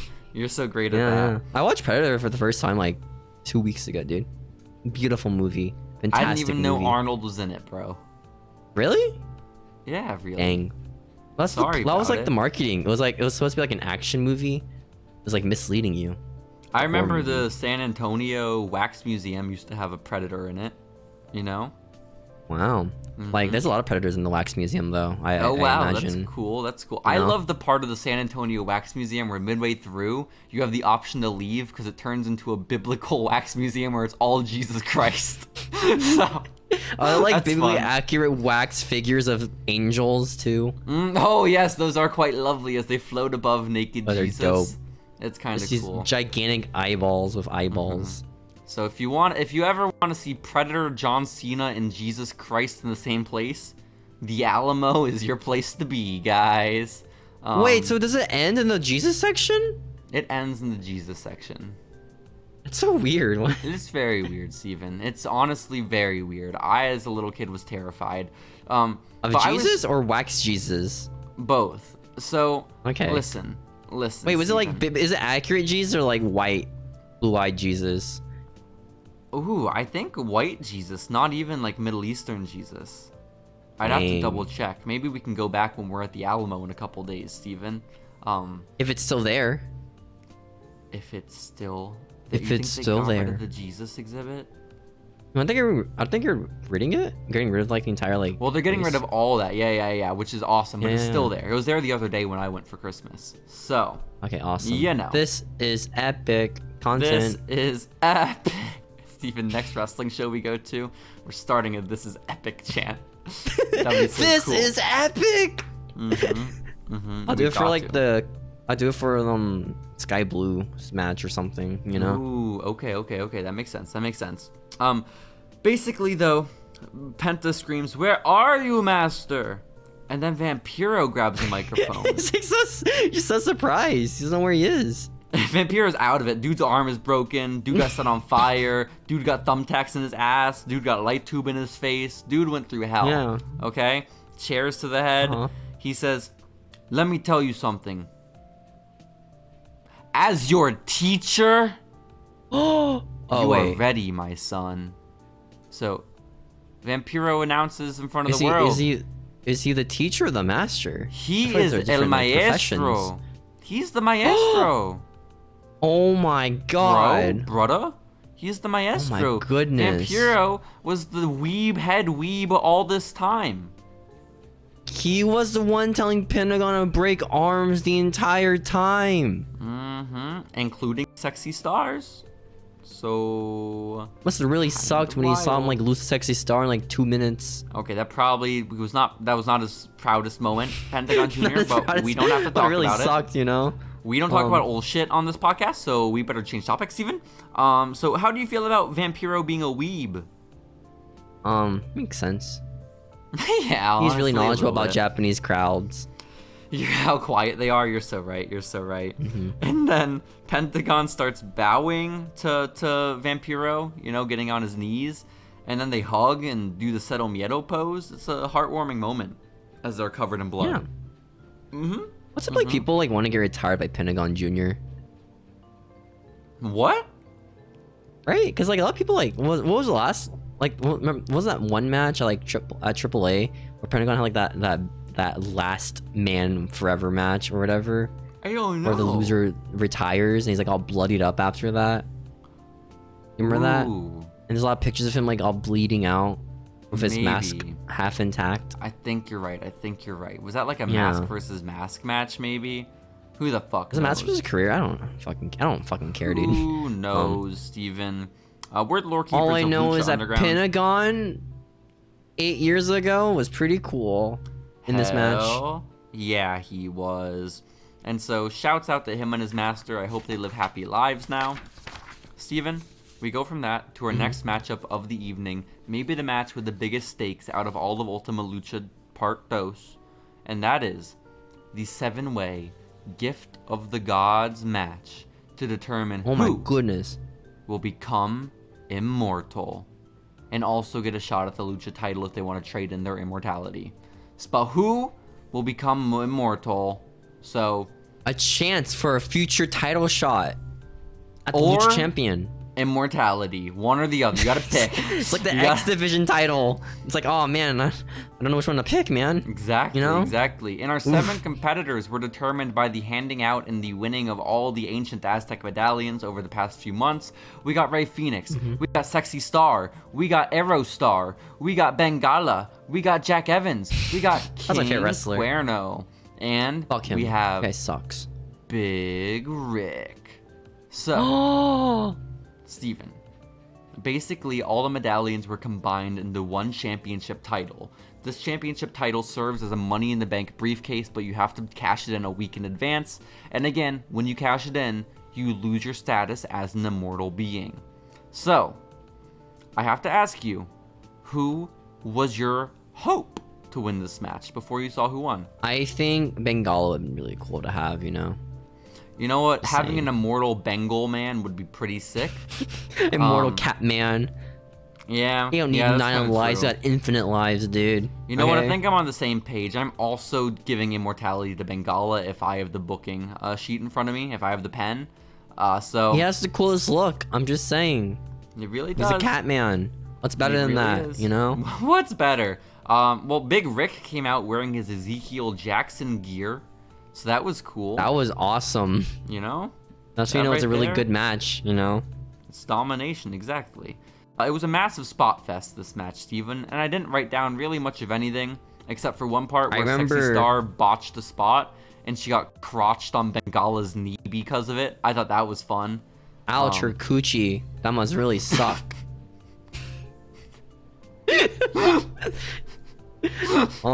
I like the part where Davari was like, "Fuck you, Ezekiel Jackson." Yeah, and beats him up because Davari was known as being a really strong fighter in the past season of Lucha Underground. Well, listen, Steven. What happens is, Big Rick apparently is okay with beating up women now. Remember when it was a big moral conundrum about beating up Sexy Star? Yeah. Now he doesn't care. He just beats up Sexy Star, and then Davari comes out, the savior of women, and Davari is like, "I know I've been paying you for weeks now to be my bodyguard, Big Rick, but fuck you."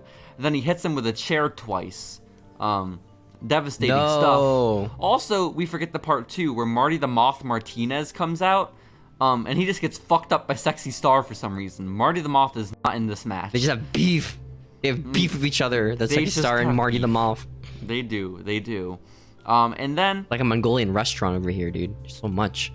Really, so truly. Much.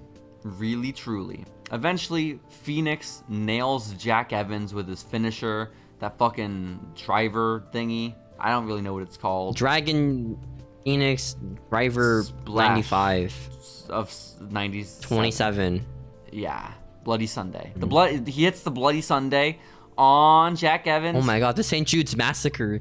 No, you can't name it that. Sorry, we should not talk about tragic events like that on this podcast. It'd be too insensitive. We really should avoid the topic as a whole, I think. Jack Evans is dropped on his dome piece. Rey Fenix picks up the victory. The man who's fucking already immortal and has unlimited lives has won immortality. Great booking, Dario. Yay. Who would have thought the guy who was like featured the most in the number build-up 2 of this match would have protagonist won? of the season. Who would have thought the guy's like, hey, you might lose your spot. Fight 20 other people for a chance to win your spot back. You better not win. Think about how funny it would have been if Bengala pinned Rey Fenix clean. That would have been sick. The Bengala driver! Listen, oh my god! You know what? I have a dream finish, okay? That would have been awesome. I want a stack fuck pin. I want Big Rick to fuck up everyone. He stacks Jack Evans, King Cuerno, Sexy Star, and Rey Fenix on top of each other, and it looks like he's about to go for the pin. But then he's like, no, not me. And he points to Bengala, and then Bengala pins all 4 of them at once. Steven? He just stumbles in the ring. Everyone like super kicks each other. He's like, oh shit. Hey man, look what happened here, eh? You know, everyone's on the ground. I'm gonna pin one of them. I'm gonna win. Be pretty sick. That could also work. As long as Bengala emerges with unlimited lives and immortality, I'm okay with it, you know? I like the part where Bengala never gets any spots whatsoever. Well, he just gets thrown out for most of the match. It happens to the best of us, honestly, truly. Rey Fenix gets the win. He can cash in his... honestly, if there's any man who's going to cash in the title, it's Rey Fenix. He fucking already has immortality, so he's not losing anything. So I guess he gets a title shot. He just gets a title shot.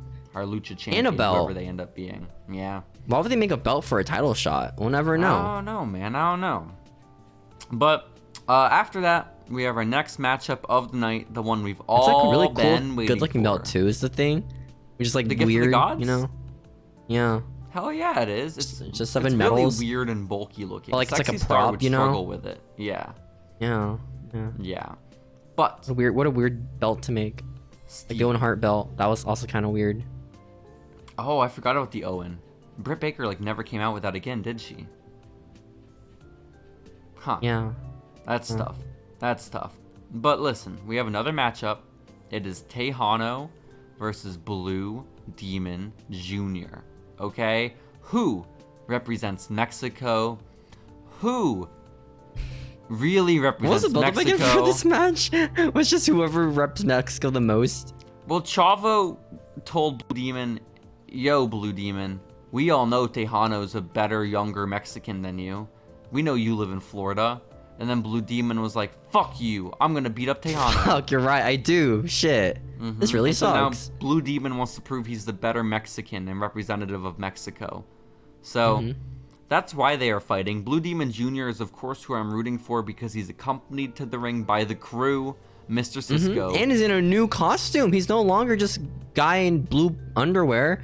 Now he's a guy in blue underwear with a blue jacket. It's pretty cool. A blue jacket. It's pretty crazy. Ass. But where the fuck is Chavo? Why is he not here also representing Mexico? That's my question. I don't know.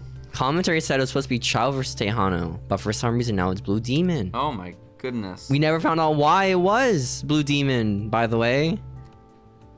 Well, we never will. Remember Blue Demon attacked Tejano a couple episodes ago? Why did they change the card? I don't fucking know, bro. Because he had a legend that wanted to get involved. He wanted on the card, you know? Let's say we're booking a Following Lucha show, okay? And we have all, like, local lame talent, like, laying around.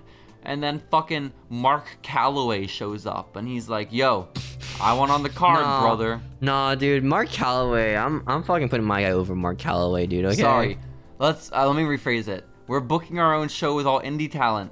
And then Chavo Guerrero shows up, okay? Oh, shit. What are we doing in that scenario? Okay? Holy shit. Holy fucking shit. Sorry, Marcus DeMarcus. You're getting replaced by Chavo That's Guerrero. That's the homegrown hero? Oh, man.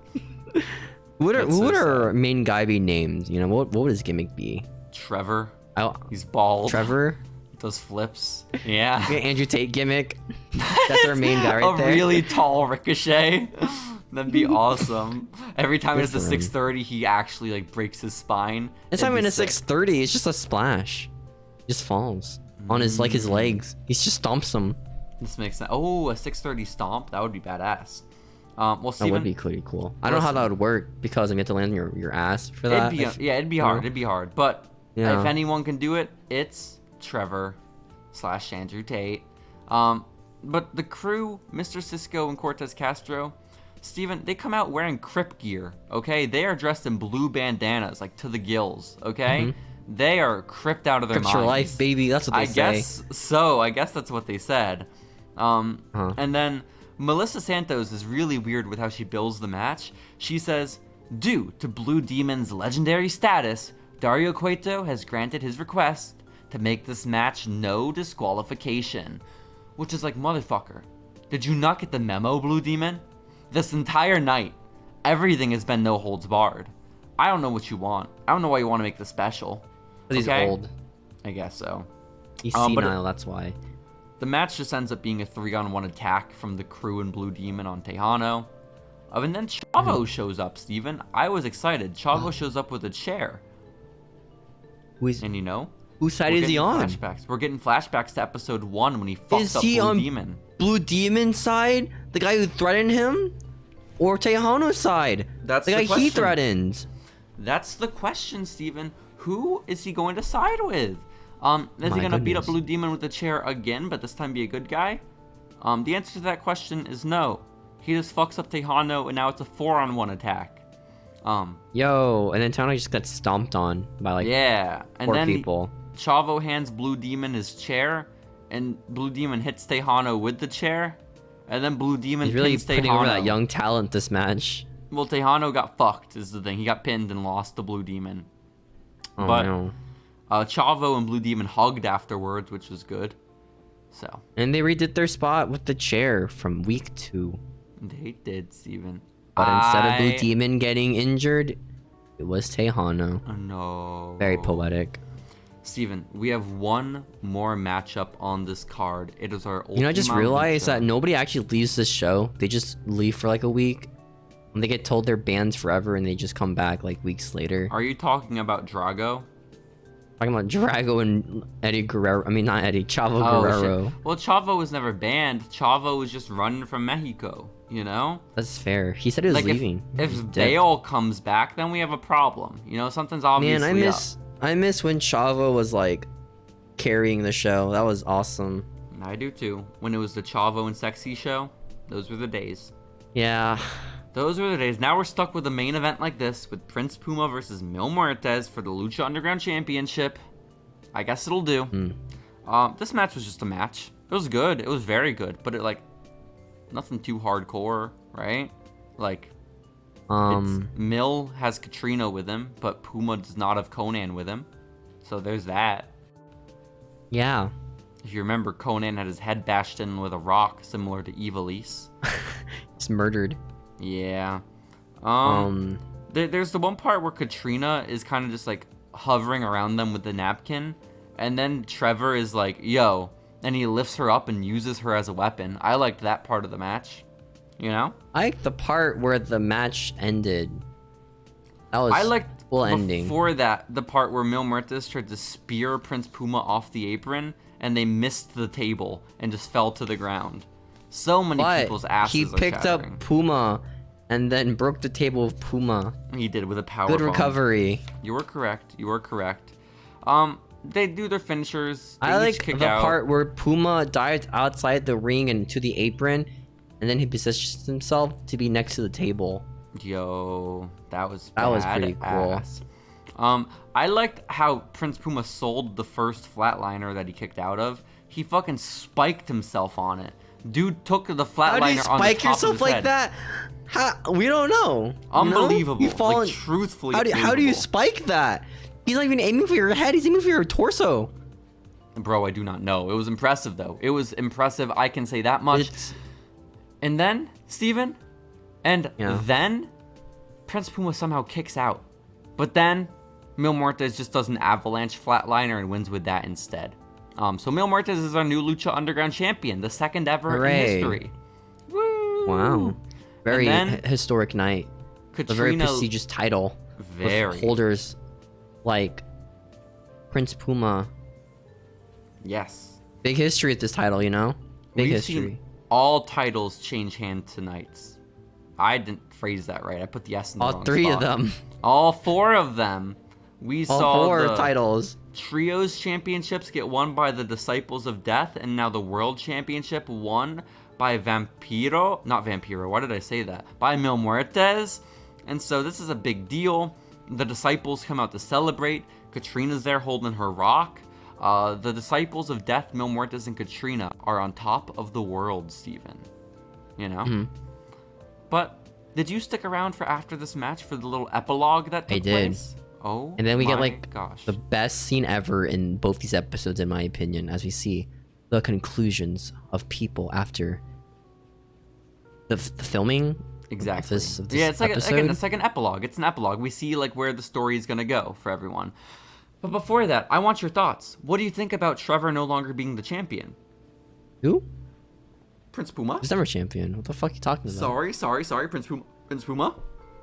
It's a really good reign, you know, where he beat that one guy. Unforgettable. I liked when he beat Drago a couple times for like no reason. He Cuerno like 2 times. That was pretty yeah, cool. I like that. I like where they buried all the like the real Lucha Underground homegrown talents. That was cool. Like the part where fucking they had a match of guys here to beat. It was a contenders match. Oh, that was cool. Another title shot. I was a huge fan of his long-standing rivalry with Hernandez that didn't last long enough, if you ask me. I liked his rivalry with Brian Cage. Yes, remember that was good when it got ripped in half. Very highly viewed video on TikTok, you know? That's big news. That's big news.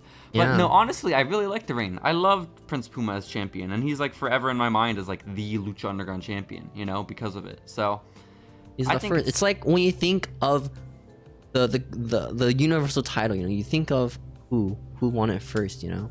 I think of Goldberg. I think of Finn Balor. When I hear the universal title, I think of Finn Balor. When I think Universal Championship, I think Big Cass. When I think of the Cruiserweight Champion, I think of TJP. I mean, I honestly do. That's not even a joke. So name 5 other winners of that title. Hornswoggle. The purple one. Oh, fuck. Neville. Spanky. Spanky only had it for a day. Tozawa. Neville, Spanky, Oh, yeah, Tozawa. that did happen. What the fuck? And yeah, there's this time where like they would get like random winners, and then like the next week they'd lose the title. This is true. Oh, Cedric and Mustafa. Mustafa never won it, actually. Excuse you. Fuck. Why not? Never won it. Fuck you. That's why. Oh, has he Buddy never Murphy won a needs to title win in WWE? Australia. Yeah, I don't think so. Damn, that's fucked. Well, Steven, listen here. We go to the epilogue. You know, Mil Drew Muertes is the Gulak new won it. champion. What the fuck? No way. Yeah. Black Lotus and Dario are all packing up the money from Dario's office before they leave town, okay? And they get into an escape car, and you see as they're driving off, Dario's brother is in the back of the van, and you see his eyes peeking out from like the broken down vehicle, which is kind of scary, you know? Who could it be? Who could it What be? could it What be? could it be exactly? Also, Marty the Moth has apparently kidnapped Sexy Star. Yeah, this scene was like really scary because it's just Real- like it was like the scene from like the second Batman movie by Nolan where Joker's like filming his kidnapped victim. Just the same thing, except the Joker was like Fortnite dancing in front of them. Yeah. You just see Sexy Star tied up and like scared out of her mind as this big guy in a yellow shirt just dances in front of her. With a single light above both of them. It's really creepy, Steven. It's very quite creepy. Sexy Star was also like roped up. We don't know how this happened because canonically Sexy Star is like physically stronger and more capable than Marty the Moth Martinez. You know what? You bring up a good point. But Marty says that Sexy will soon meet his sister. So maybe it's his sister that is the strong one. You know? Who could his sister be, you know? Who could be Moth Girl? Who could it be? Who could it be? We already have the Moth Man, you know? It's true. It's true. Well, next up, Son of Havoc and Evilise ride off on a motorcycle together, and they say goodbye to Angelico. And that's cute. It's a nice little moment. No. They're like mended all their fences. It's like what we gotta do in Helico, we're gonna win back the titles. And then they leave on motorbikes. I love like, that. All right, Son babe, of Havoc. let's go. Yeah, got on the Does he back not of have a Elise's license? motorcycle. Exactly. That was very good. Maybe, Very, but very they're back good. together, you know? That's all that matters. Could you decipher what the fuck happened in the next bit of the epilogue, where it's Which is Drago weird and because Aerostar? But what happened is like the biker guy. That's his gimmick. Why is he not driving the bike? It's funny. It's haha. The girl is driving. You know, isn't it so funny for a girl to drive? His name is literally a reference to a TV show about people on bikes. No. Oh, No. I don't guess know what you're not. talking about. What TV show is called Son of Oh. Havoc? That's what I The thought. next part, you see Please help me. Aerostar and Drago talking, and Drago's Please. in a new voice now. Now instead of sounding like Arnold, it's just deepened. It is It's so a much little bit. cooler. He's like, Aerostar, you're my homie. Remember we had that best of 7 match? I won. That was awesome. That And makes Aerostar's like, sense. yes. I do remember it was a lot of my life actually, and I didn't even win the match that I got out of it. My entire career, actually. That's all I've done. To be So exact. Drago goes outside, and you see fire, and he flies up in his dragon form, because for some reason when he flies, he needs to breathe fire. Why doesn't he breathe fire on Hernandez earlier? Fuck you, that's why. I don't think he breathes fire. I think he is fire. You know? Oh, like a phoenix. Like Ray Phoenix. No, like a fire dragon. Like a dragon that's a fire. Like it likes heat Like and hot stuff. Like a Pokemon. Like a. I don't think there's Drago a a Pokemon like Pokemon? that. I don't think there's any like fire dragon. Yeah, but That are on fire. He's like Charizard. oh, what he shiny is. Charizard because he's black. Oh, that's Oh, right. He used to be blue. My God, He was red Just once. Like Charizard. Oh, yeah. This is also true. This is also true. And then Aerostar's like, oh man, that Drago's really cool. So then Drago goes outside the same entrance, and then he just flies. Yo, he turns into a Sparks. spaceship man. He turns. It's like, what the? It's like He just. Does he turn into a spaceship? Or can he fly? Dude's Because you just feet see like a spark of light just going up in the air. It's like, is he flying? Is he a spaceship now? Is he being like kidnapped by an alien spaceship? Oh shit, I didn't consider the kidnapping. But I remember you forever theorizing about whether or not Aerostar is actually from the stars, how he gets to and from Earth. And I had this core memory in my head, locked and loaded. I knew how he Why? gets to and from space, okay? But I couldn't tell you yet. He just flies He into literally space. just jumps, and then fire shoots out of him when he goes to space. It's like the meme from The Simpsons, like, I must go now. My planet needs me. And they just like go up. This is what It's they the both same did. thing. This is what they both But it's did like sparkles. respectively. It was like the most stupidest scene ever. But I loved it because it was Also, so I dumb. don't know what the fuck Drago said. I re-listened to it on one-time speed so many times. I He's couldn't like, figure it You're out. my brother, aren't you? Yo, and Aerostar just Holmes. nods and agrees with him. He doesn't know either. He doesn't fucking know. Dude, I'm from fucking Mars, dude. I don't know what your language is. Oh yeah, he doesn't know English for one, and whatever the fuck Drago was speaking was not English. So there's a couple layers here that we're not able to peel back. But next up, we cut the wait, but like- oh, sorry. But so can he? Why doesn't he just fucking use his spark? Was this where the budget went? They had like leftover budget, I assumed, right? They so they spent just a used like lot on this sparks and epilogue. fire.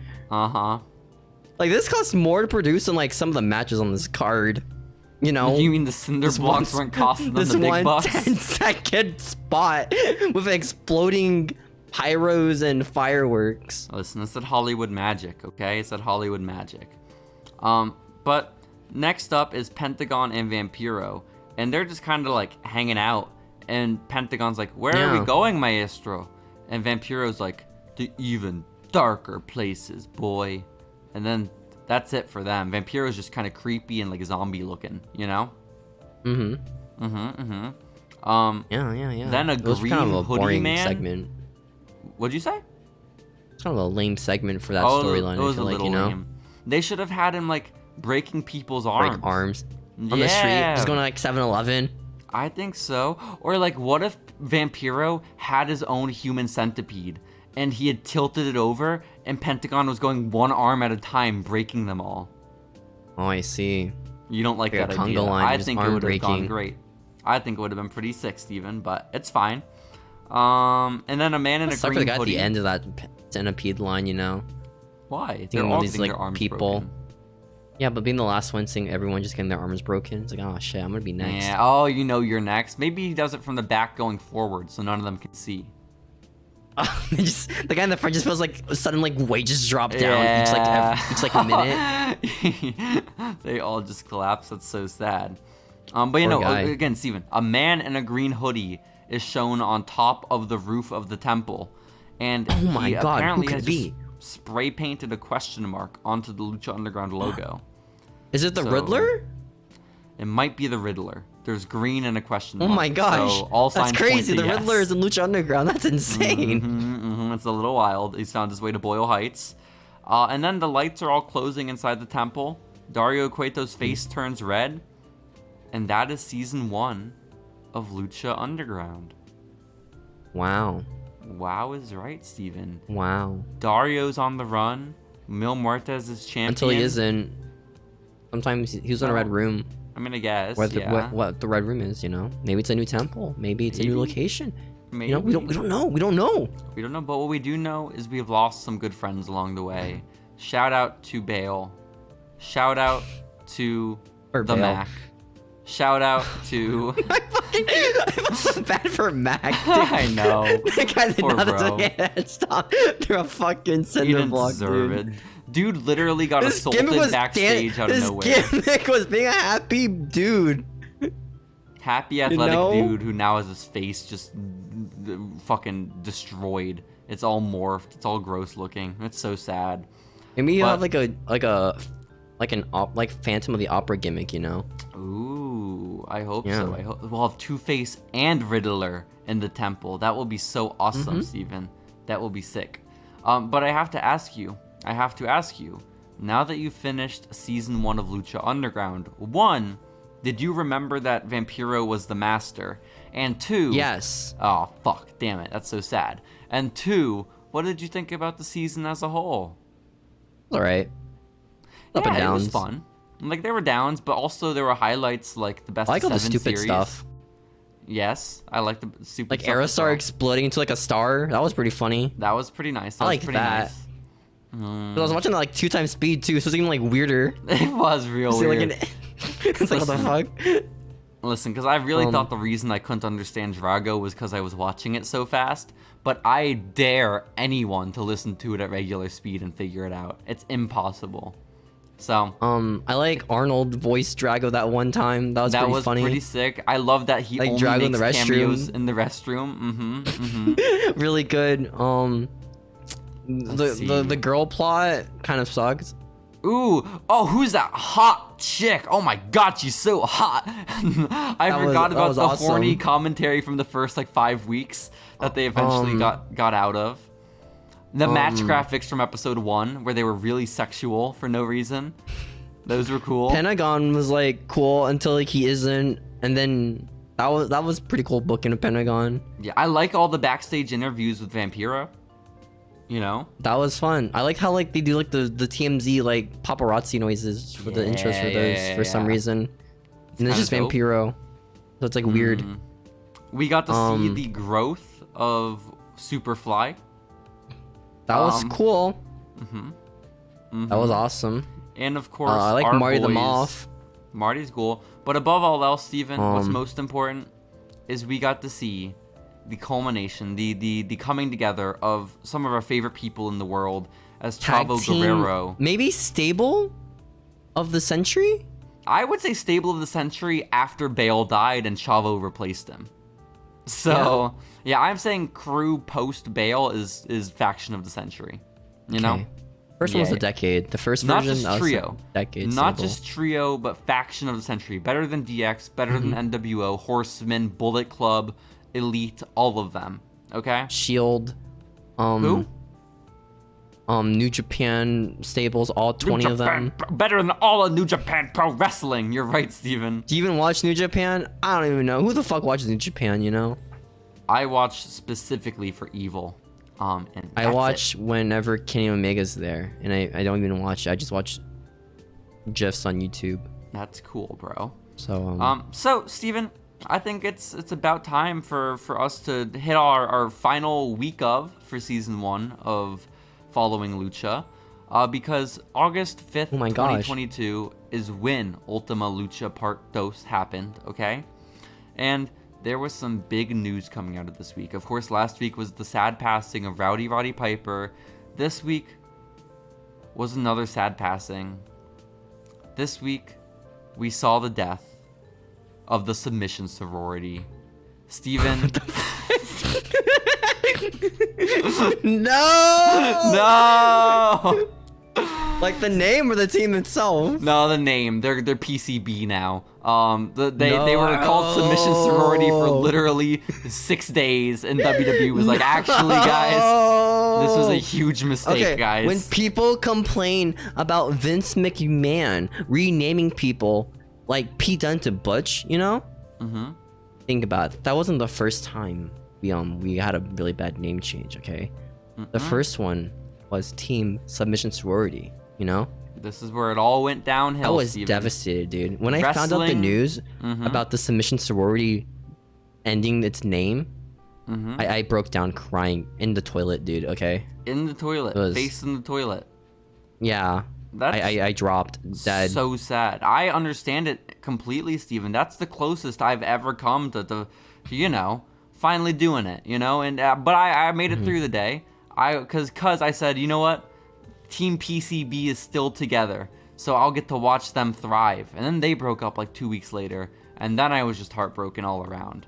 Okay. And then Team Bad broke up. I was like, fuck, man. All these Team 3 letters. Don't even bring that up anymore. What am I gonna do? Don't ever talk to me about the breaking up of Team Bad again. You know that gets me in my feelings, Steven, okay?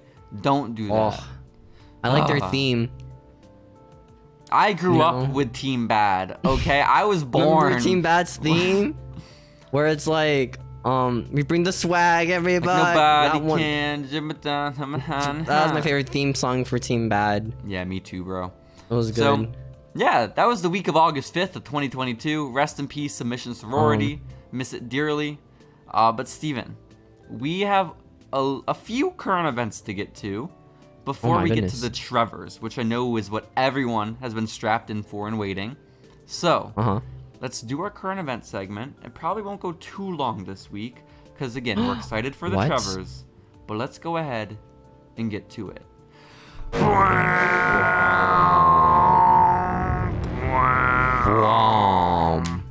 Steven. What up, man?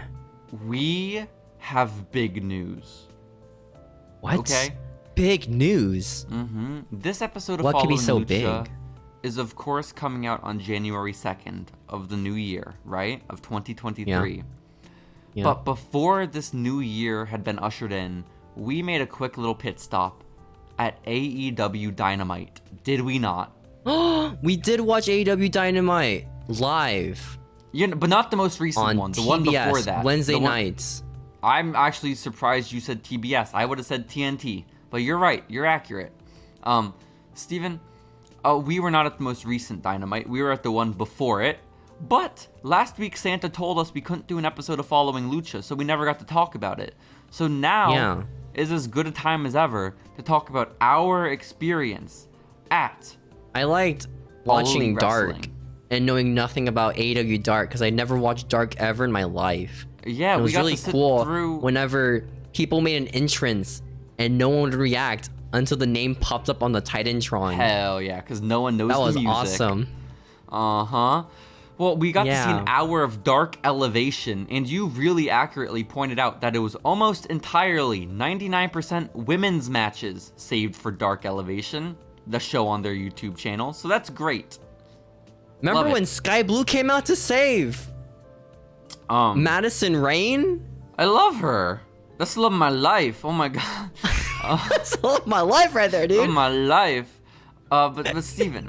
Kira Hogan versus Athena for the Ring of Honor Women's title? Holy fucking shit. This title has so much prestige, dude. All of the women of Ring of Honor fighting on AEW Dark, live on YouTube.com. And then also my favorite woman in AEW, Konosuke Takeshita, came out and fought some dude named Kaz. I didn't really know who he was. But it was a stellar match. I just remember Takeshita being there, honestly, but it was good. Any Takeshita match is good. We saw our favorite boy, ex-boyfriend of Cora Jade, Blake Christian. I forgot. We were like the Blake only ones in the Christian. crowd who popped for that. We legitimately popped for Blake Christian. Well, like nobody around us knew who he was. We connect with him on a different level, okay? Because he has provided us with a lot of relationship advice that has helped us through some really tough times, okay? Really poorly timed relationship advice too, but Well, unfortunately, we had learned of his breakup like later that same week, but it's okay. It's still his advice helped me a lot personally. Yeah, it worked, you know. It's worked. Like before and after, you have a relationship now, so it's guaranteed. He's the reason why, you know. And then we got so excited, we popped when he came out, and everyone around us was like, "Who?" And they were like, "Who is that?" They tapped us on the shoulders, said, "Who is that?" And we said, "Don't you guys remember NXT and Cruiserweight superstar Trey Baxter?" And then they all went, "Oh!" Remember this one storyline with Cora Jade where they kissed? That was awesome. That was sick, dude.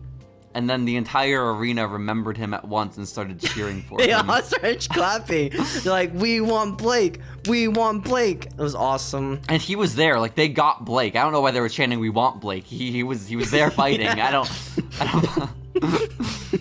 He lost to fucking Tistico. Is that his name? I don't know who he was. Dralistico. Yeah. You told me he had a Sin Cara mask, and that's what a Titantron has. He's but then when I Dragon watched it on Lee's YouTube, his mask was a dragon, so it changed. Holy shit. But I couldn't see because I was watching from feet afar. We were many feet afar. In fact, I have some apologizing to do, Steven. What? Do you remember? Were you misinforming me during the event? Nope. Well, technically, but I realized it in the moment. Oh, and I've just felt horrible about it since. Do you know how, like, I went to Dynamite a few weeks before this even? And I was telling you about the really obnoxious fans behind me? And how... Were they them? No, they were not we the obnoxious fans? I don't think we were the obnoxious fans, you know? We weren't saying we want to climb ladies and suck on their breasts. We were just shitting on Dart. We were just shitting on the product. What are you talking most about? of the night, to be honest. We were enjoying the product thoroughly, okay? And at one point, Steven, during my experience, when I went by myself in Austin to AEW, the people behind me started saying that all the black girls in one of the matches looked like Big Swole. And it was just like not We true. actually saw Big Swole there. We did not see Big Swole at San Antonio Dynamite. What I was going to say is that when Ethan Page came out to verbally confront Bryan Danielson... Is that MJF? That's what the guy said behind us. Well, a man came out with Ethan Page. And I said, "Oh my gosh, that's Scorpio Leo Sky." Rush? Because there was a... Oh my goodness. There was a short, bald black man in fancy clothes. And I said, "That's Scorpio Sky if I've ever seen him." I mean, to be fair, he's with Ethan Page, you know? And he was with Ethan Page, the Men of the Year. But it wasn't Scorpio Sky. It was Malcolm Bivens. It was Stokely Hathaway. Steven, am I racist? No. Oh, thank goodness. You're problematic. That's what you are. Okay, but not racist. Okay, I can accept that. And then Dynamite happened, and it was awesome. It was Christmas and shit. I was cheering so much because, I don't know. I was really into dark. When Pentagon Jr. lifted up the Christmas tree and it fell apart. That was my favorite part of the show. It started out with the Elite versus Death Triangle. I thought Death Triangle was winning, you know? Why wouldn't they? You know? Yeah, clean sweep and the best of it was just a bunch of spots. It was like, fuck, man. I guess this is what I'm watching now. All of it paled in comparison, though, to when Rick Ross came out. You know, the famous musician, potentially Grammy-nominated musician, Rick Ross, the boss, when he came out with Keith Lee and had segment of the year. I hope they get nominated for a Trevor, because this segment... Yo, you're a big motherfucker. And Keith Lee's like, sure, man.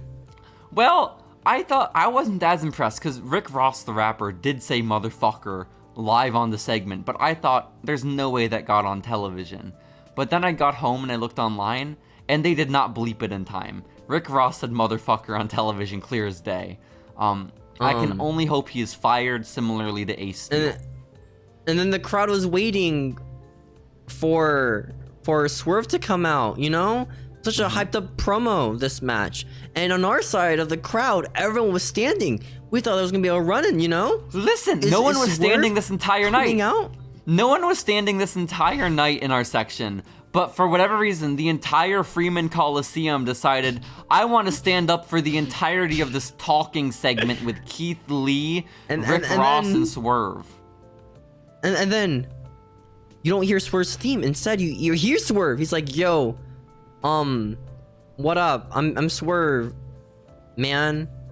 And I swerve when I drive, and I swerve. And then Brock Lesnar comes out. It's like, holy shit, that's Brock Lesnar. Brock Lesnar debuted in AEW with other very famous wrestler, Umaga.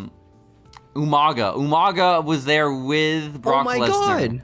It was wild. And then they beat up Keith Lee, and the crowd was like, wow. Well, what really made it tough was the fact that our side, you know how our whole part of the audience was standing up because we were confused? We were also confused because we couldn't hear any of the microphones aside from Rick Ross's. So we just heard big motherfucker. That's the only thing we heard. We heard big motherfucker, and then Rick Ross saying like big, yeah, aw, and that was it. And then Rick Ross opens his shirt. It's actually a hoodie for Swerve. And then guess what?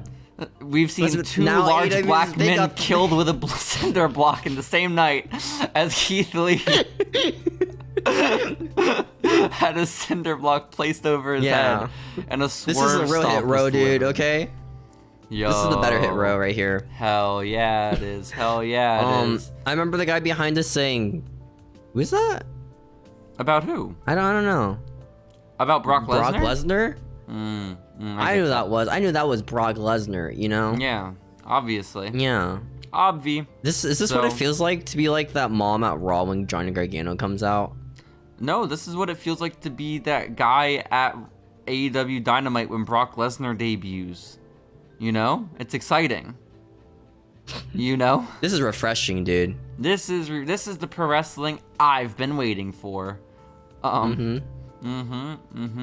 But Steven, that's not all. We didn't just get to watch Dynamite. We got to watch Rampage, baby. Baby, oh my goodness. And they were like, yo, we're gonna have a $300,000 casino battle royale. Except it's not a casino because there's no Joker or card gimmick in this. There's just battle royale. Yeah, I guess so. For trios matches. But guess what, Steven? That match was great because AR Fox won $100,000. So he really needed it too, man. He really did. Steven, there is a spider. I'm gonna kill it. Are you ready? Okay. I killed it. Now I have to cut this audio out. Get fucked. Why would I cut it out? The listening audience wants to see me kill a spider. You murdered. Fuck you. You murdered. This is just like the Keith Lee segment. This is just like it. Like the Keith Lee segment. This is just like it. I'm sorry, guys. I just killed a spider with a cinder block. It's devastating. Oh yeah, we didn't see MJF live. So that kind of sucked. Oh yeah, they advertised MJF as being the special guest host of the entire episode of Dynamite, and he wasn't even there in the building. So that was tough. And what else happened, Steven? Oh, we got to see like an actually good segment between Ricky Starks and Chris Jericho. That was cool. Well, that's the beginning of the show, so like yeah. Kind of went down. I remember like when Jade Cargill came out, right? There was this one girl behind us. It was like a really big fan of Jade Cargill. Oh yes. And for like the next like minute or two of the match, all I could hear was this girl just scream for Jade Cargill, how much she loved her, and the rest of the show she was quiet. So like, good for Jade Cargill, you know? Except she was quiet for everyone except for Jade Cargill and Jon Moxley. She also loved Jon Moxley. Lucky for her. Yeah, 2 matches that night. Lucky for her. Lucky for us too, Steven. He had a banger with Darius Martin that I will remember. That's the match where I almost fell asleep at, by the way. Oh my god, I was so zoned out during that thing. I don't remember a bit of it. Banger. What's fucked up though is I listened to the Fightful recap of Dynamite afterwards, and they were like, hyping it up "Oh like the my best thing god, ever." this match was great." But you know what they hyped up even more? Was the main event of match? Dynamite with I heard Hikaru. it was really good. It was really I thought it was good, super good. but I didn't realize it was that good that people were like, "Best women's match in Dynamite history." Like, What? In Dynamite history over Britt Baker? Excuse me? Britt Baker's gonna be mad about this, dude, okay? Ooh, She's gonna blade everywhere now, dude, okay? Just you wait. Me too. I'm gonna blade in solidarity. So Blade for Breaker. That's what we're Blade for doing. Baker. Exactly. That's I got a Thunder Rosa action figure for Christmas. That's big current events. People So- were cheering for her, and she didn't show up. Yeah, they were saw chanting her name pictures because we were in San Antonio. Of her poo. What? What? She sells what? And then, remember she'd ask people to buy her tacos, which is really cool. I think that's cool. I'd buy her a taco. Okay, that's awesome, bro. She did an interview with the hot tub guy. I like the part when the claims came out and they made a You political don't care reference about her- nobody understood. You don't You care remember about that? Thunder Rosa's. Hold on, you don't care about Thunder Rosa's interview with the hot tub guy of Lucha Underground fame? What was that thing? Who is Well- Hot Tub Guy? Hot tub guy is the big fat guy on Lucha Underground in the crowd, who is one of the believers in the do? Backlash. He interviews people in hot tubs, That's crazy. and so we got Thunder Rosa in a bikini, and he interviewed her. With the makeup? I think so. Wow. So that's cool. But Steven, Wow. the Acclaimed, you were saying? I like the part where they rapped and they made a political reference and nobody understood it. So no one cheered for that part. They're just kind of like, yeah. I forgot what it was though. They should It have was just rapped really about awkward. Greg Abbott not having legs. That would have killed. You know? They should have rapped about Mandy Rose's OnlyFans, but they didn't. Ooh, or that. You wanted said them it actually afterwards. to rap about the New York Times crossword puzzle that day, if I remember correctly, Steven. Oh yeah. Uh-huh. I'll make you look messed up like the NYT crossword puzzle. That's a great, That's that's what we a should have killer line. Oh my god. More That is I'm wild. More problematic than the NYT crossword puzzle that day. Of the first day of Damn, Hanukkah. bars, bro. The Acclaimed have Bars. arrived. Whoa. That's my I favorite. remember when immediately when we walked in, somebody yelled out, "Scissor me, daddy," and I was like, "Fuck, man, that's gonna No. He said, do the rest of the." scissor me daddy ass, Steven. Just so you have your Oh. facts clear and straight. Oh, So, did your parents ask you afterwards, like, "Oh, Steven, how was the show?" And did you tell them, "Well, there were men yelling, 'Scissor me, daddy ass'"? I said it was okay. I mean, that's about as fair of an assessment as you can give, honestly. It was a fun show. Like, we went to a fucked up Dynamite. I think that's like very safe. It wasn't to a say. good Dynamite, to be honest. But it was a good one to like. It was better than a boring Dynamite because it was severely fucked, you know, with boring parts, but largely just fucked, you know. Yeah. Yeah. You know what's just fucked? You know what's What's really that? fucked? We learned from a podcast with the bald FTR member. Oh no. That there was a guy in the locker rooms who was well respected by many people. Some might not respect him. And what he would do is he would give every girl on the roster Starbucks gift cards. Okay. And And that man, his name was CM Punk. so is this good or bad that he would creep on the girls? I don't know. I just think it's really funny that like he just gives girls on the roster like Starbucks gift cards. That is odd. Why? What does he give the guys? Nothing? Nada? Night pins. Ooh, that's cool. He gives That's them what his he own gives merch. That's kind of cool. That's Yeah. kind of badass. No, Yeah. I love it, Also, Steven. like Colt Cabana bullied bald FTR, which is like funny. Fuck Colt Cabana. But I love that Bald FTR came out in support of CM Punk this week, and so did Ricky Starks. And so, like, these are my boys. They're lining up in a row, okay? Bald FTR, Ricky, and Punk. This is all I need, okay? Tony Khan can ditch AEW and start a new company from the ground up with just these three men. I trust them. You know? I I think agree. they've got it. I'm so glad you agree. I'm so I'm glad. so glad that Steven. like the bald FTR member got over. Me Which is like too. insane. What You think they're gonna happened- break up? No. I don't think what's they will gonna ever happen? break up. I seriously don't. You think Bald FCR wants to break up? No, I For his don't own think career? he does. No, Mm-mm. no, Mm-mm. no, sir. No, sir. I was going to say that Bald FT. Oh, I was going to ask you, did anything ever come of Freddie Prinze Jr.'s promotion, or is that just kind of dead in the water? I don't know. I don't know either. I feel like we haven't heard anything about it. The last I heard was Freddie But- Prinze Jr. went to dinner with MJF, and he called some girl fat. But you know what I do know? What? There was a death recently this week in wrestling. No. Not a death actually. Wait. No, someone died? Steven, who passed away? Steven, who's no longer Wait, no, with us on this wasn't a earthly death. realm? Steven, who's there's actually died? an Who is arrest. 6 feet below? Oh, someone was arrested. Were they Epstein? Big difference. Oh man, this is so tough. There's a wrestler this week who was arrested, right? For a home invasion. Home invasion? Is this Yeah. the person who broke into fucking Hacksaw Jim Duggan's house? Dominic Mysterio, and Rhea Ripley were visiting Rey Mysterio's grandparents' house for Christmas this year, right? And then Rey comes out and was like, "Hey, I didn't invite you this year for Christmas. Okay? Remember what you did for Thanksgiving?" And Dom was like, "Mom, come on, mommy." And then Ray's like, "Fuck you, I'm calling the police." And then the police showed up and arrested Dominic Mysterio. And then Ray's wife slaps Rhea Ripley, and Dominic's like, "Mommy, hit mommy," to the cops as he was getting detained and put into a car for the police. Rhea Ripley not arrest being him. detained?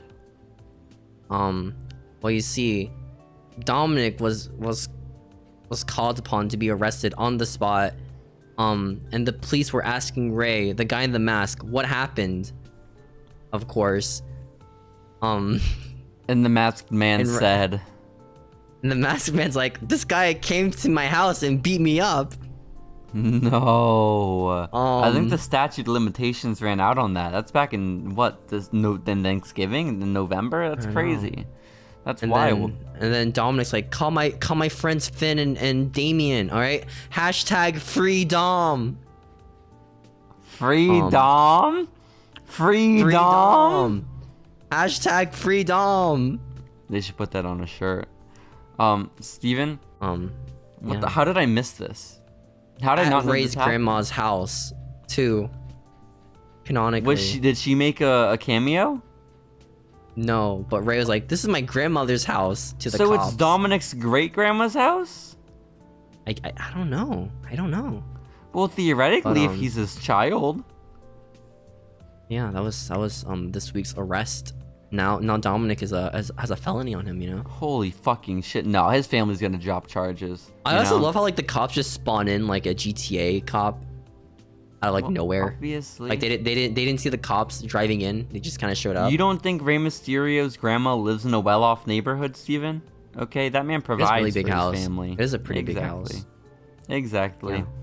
Yeah. I realized the reason I didn't know about this is because I did delete Twitter from my phone What? screen. I still have Twitter, but I deleted it from my home screen, so I'm never on it anymore. So I missed all my current events, Steven. I'm sorry. Should watch it on YouTube Shorts. I guess so. Anyways, even bigger news. We got Oh, wow. a new match type confirmed for the Royal Rumble. This Holy is the shit. debut of a new match featured and debuted in the Royal Rumble. And we are debuting the new match type titled the Mountain Dew Pitch Black Match. What? The Mountain Doom Pitch Black match? The Mountain Dew Pitch Black Match. Mountain Dew or Mountain Doom? Mountain Dew, like the drink. Okay. Pitch Black Match.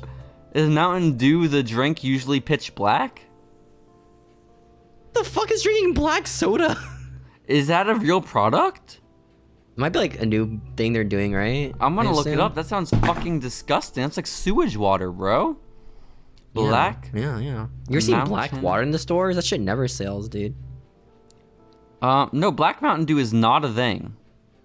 Oh, look up Mountain Dew Pitch Black. Ooh, pitch black. It's purple. It's purplish brown. It's still kind of gross. Who's in this looking. match? I don't know. I didn't watch Raw last week or this week. It could be fucking anyone. It could be The Miz. It's grape gonna see flavored. Sorry. Are we gonna see like fucking Damien Sandow come out in like a Mountain Dew costume? I would hope so. Well, speaking of the Royal Rumble, Steven, the man who got us tickets for WrestleMania through my father's place of employment back in April, he's the one who promised my father tickets for this year's Royal Rumble in San Antonio, right? And he didn't keep up with his Well, promise. he has apparently lost his job, is the unfortunate thing. Oh no. But I gotta buy it. the person who replaced him put us on the VIP guest list for tickets, whatever that means. So we'll see. But Is that our like a connect, wait list? I don't really know what it means, but I know that the man who was supposed to hook us up, he's gone. He's passed away. He's not passed away, but he's passed away, you know? Who else he is? We never knew him. He's dead to me, honestly. But Honestly. why? What is the Mountain Dew Pitch Black match? Anything could happen. You know, is it gonna be pitch black in there? You just can't see shit for like 5 minutes? I imagine it's like the orange juice match that Orange Cassidy and Chris Jericho had, where there are two hot tubs full of pitch black Mountain Dew on either side of the ring, and you have It's gonna to really suck for that guy to walk backstage, you know, all shove your sticky and opponent soda and into shit. it to win. Yeah, no, it will suck. That will not be pleasant. But, you know, that's okay. They have showers, I hope. At the Alamo They do, Dome. right? I would assume the Alamo Dome has showers, I assume considering so. it's a football field. I assume so. Also, they gotta have showers because what else are they gonna show when the XFL starts playing there and they want to show the cheerleaders in the bathroom? Okay, they gotta have showers. So it's a big deal, Steven. It's a big deal. Did you know that Jim Cornette's wife slept with the Big Show once, allegedly? I've heard a lot of rumors about Jim Cornette and his wife. Okay, I can't speak on any of them. Is that a thing people do? Just share their wives? Well, no, I think he's like notoriously or famously a cuck, like just an actual cuckold. Yeah, you can be into that stuff, Steven. I won't judge. I mean, I'll be like a little judgy, but not like in a bad way. I'll be judgy in a way of like, oh, that's interesting, but not in a way of like, oh. Oh man. You know? Sorry, I saw a meme. It was like, Max Caster, you're a rapper, I'm a black bitch. It was like, I thought that was pretty funny. Very good. Very good. Well, I can only hope there's a Black Bitch Award in the Trevors this year, Steven. I'm And excited. even bigger news. There's week, more not news this week, before the Trevors. There's no Bronson way. Reed debuted on Raw to help The Miz. This is It not was news. awesome. This is literally I love weeks Bronson old. Reed so much. That guy is so cool. I like No, his he's move. not. The Bronson Johnson. If there is a Trevor for best return of the year and it goes to Bronson Reed, I will cry. Okay, live that on the actually category podcast, made? I'll shed tears. We don't Is that know a- the is that a category, category Steven, made? okay? The no. ninjas and ninjettes around the world voted on the Trevors, okay? And so we just Yeah. have to read the results. This will be All all right. news to us, the Oh categories. my goodness. Get ready, and guys, with the first victors Trevors. and the Starting in nominees. 5. Wait, we're 4, going to the Trevors? 3, 2, 1.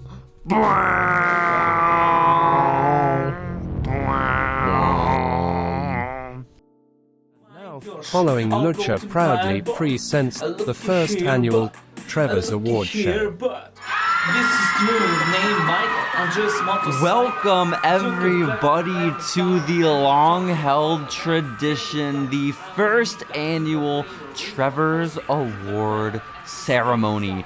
We are here. Following Lucha is proud to present the first ever Trevors, where we will go back through the year of 2022, rewarding the most deserving performers in this crazy, wacky world of pro wrestling, despite us not being a wrestling podcast, to really celebrate and award these deserving athletes. Steven, how excited are you for tonight's Trevors? I'm very excited. We're gonna learn a lot about tonight with the world of wrestling and how much it evolved over the year. We gotta learn more about our fans who decide on the votes of the winners.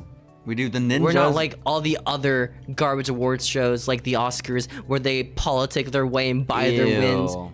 We're decided by real fans, by the people, The real people. For the ninjas and fans. ninjets. And by the fans, the Ninjas and Ninjettes decided all the categories for this year's Trevors. They decided all the nominees for this year's Trevors. And of course, they decided all the winners for this year's Trevors. And voting is going on as we speak, okay? So we'll be getting live results as the night is going on, reading them out Live for all of on you. your pre-recorded podcast. Live right now. tonight on Following Lucha. This is a first in Following Lucha history. Steven, the Trevors are a big night as always, okay? Again, long-held tradition here at Following Lucha. I have to say, who do you think is going to be running away with the most awards tonight? You know, who do you think 2022 is the year of? Myself, I think Bronson Reed clean sweep all the way. No, fuck you. Bronson no, Reed sweep. no. I don't think that's true. I don't think that's happening. Shit. I make a prediction. I don't think Bronson Reed gets nominated for a single award. I'm gonna. What? What? How? His weird is so good. He was Yeah, maybe my memory is wrong. Maybe I'm just not as worldly as I like to think I am. But I don't remember him being signed to any major promotion until a week ago. But maybe that's just my faulty memory. These nominees were nominated by the interns at Following Lucha. All 5 of them. And the fans. And the fans. Both of them. We had a Google Doc sheets. You remember that? We made it. And so, guys, we are here to read out all of your results. This is the Trevors. This is big. And I think it's time for us to maybe get to our first award of the evening, Steven, okay? I just looked at your tie. Holy shit. What do you mean? My producer did this, dude. No, this is a very fancy event. We're both dressed to the nines tonight, Steven, okay? And so, it looks here on this list, the first award that we have the official voting in for, and this is a big one to be starting off the Trevors with, to be awarding so early on. Steven, the first award tonight is for Best Cuck Angle in pro wrestling. Oh my gosh. For those not familiar, what is a cuck angle? Well, you see, a cuck angle is an angle that involves intimacy, Yeah. love, betrayal. Okay, so like a Sometimes wedding being segment. really horny. So like if there's a wedding segment on Raw, does that qualify for the best cuck angle? Because it's a lot of intimacy and love. Well, you see, cuck angles involve one very simple thing: cuck holding. Ooh. Where one of the participants in this love angle will unfortunately be forced or enjoyed to see their loved ones fucking other people. That's such a beautiful description. What a beautiful thing to be awarding. Oh my gosh. Yeah. So what lucky couple or throuple is going to be awarded the best cuck angle of 2022? Well, let's get to our nominees, Steven. Our first nominee for best cuck angle of 2022 is Brian Pillman Jr., MJF. Oh my goodness! And MJF's girlfriend. Wow, what a contender. I remember when I learned this live, I was like, oh my god, that's awesome. Big W for Brian Pillman Jr. Big W. If you remember correctly, Brian Pillman Jr. shared on Twitter that he fucked MJF's girlfriend in like the Caribbean one time. So that's awesome and cool. So that's a huge contender this year for best cuck angle of the year. Steven, do you have the list pulled up of all the nominees for best cuck angle? Do you want to read off the next one? I do. Oh my gosh. Brian Pillman Jr. Yeah. And Julia Hart. Oh my gosh. Remember when Brian Pillman Jr.'s love interest, potential girlfriend who's 19 years old, I'm pretty sure, Julia Hart, left him. No. Point at Titantrons for House of Black. No, I understand it. Aleister Black did steal away Julia Hart from Brian Pillman Jr. That is Where else has that finger been? We may never know. We may not. Besides in Brian pointing Pillman at Jr. Titantrons. Not in Brian Pillman Jr. I can say that with certainty, given that this is the best cuck angle category. And so that's big. Brian Pillman Jr. already has a great shot at taking away this cuck angle award, Steven, okay? This is Both big the news cuck for Brian. and the cucked. Actually, if I look at my list closely, the first one is Brian Pillman Jr. This is Byron Pillman Jr. So this is big. Aleister Black, Brian Pillman Jr., and Julia Hart as our second nominees. And next up on the list as possible contenders walking away with best cuck angle this year is CM Punk and Jay Lethal. And now I might need a refresher on this one, Steven. Well, you see, at some Ring of Honor show, Jay Lethal had a promo where everybody in AEW was copying him, even his girlfriends. Even though, so this cuck angle goes back years, you're saying. This is a long-standing cuck angle with the previous relationship between Jay Lethal and one 19-year-old AJ Lee Mendez, the current wife of CM Punk. Wow. Wow, so in this scenario... Very big history between these two known beeferinis. Wow. So this cuck goes deep, okay? This cuck angle is years in the making. This is deep cucking right here. Ooh, if there's any cuck angle worthy of an award like this, I have to imagine it's one that's 20 plus years in the making. So that's exciting. Oh no! Next up, Steven, do you want to take the next one? Next up in our category nominated, Braun Breaker and Blake Christian. And we Cora know Blake Jade. Christian, right? Formerly known as Trey Baxter. Or Baxter. Parker. Something. An NXT champion. Yeah. Son of not Scott Steiner. We all know what happened. It doesn't bear repeating. One day, Cora Jade posted an Instagram post of her and Braun Breaker holding hands. Look at and everyone on the internet went wild. And then this past Christmas, this cuck angle has actually increased more, as they've been more intimate online with pictures of them kissing. No. And holding hands. The point is to say, Blake Christian, the former lover of Cora Jade, has been cucked by one Braun Breaker, cucked out of his relationship and into obscurity on Dark Elevation. So that's really tough. That's very tough.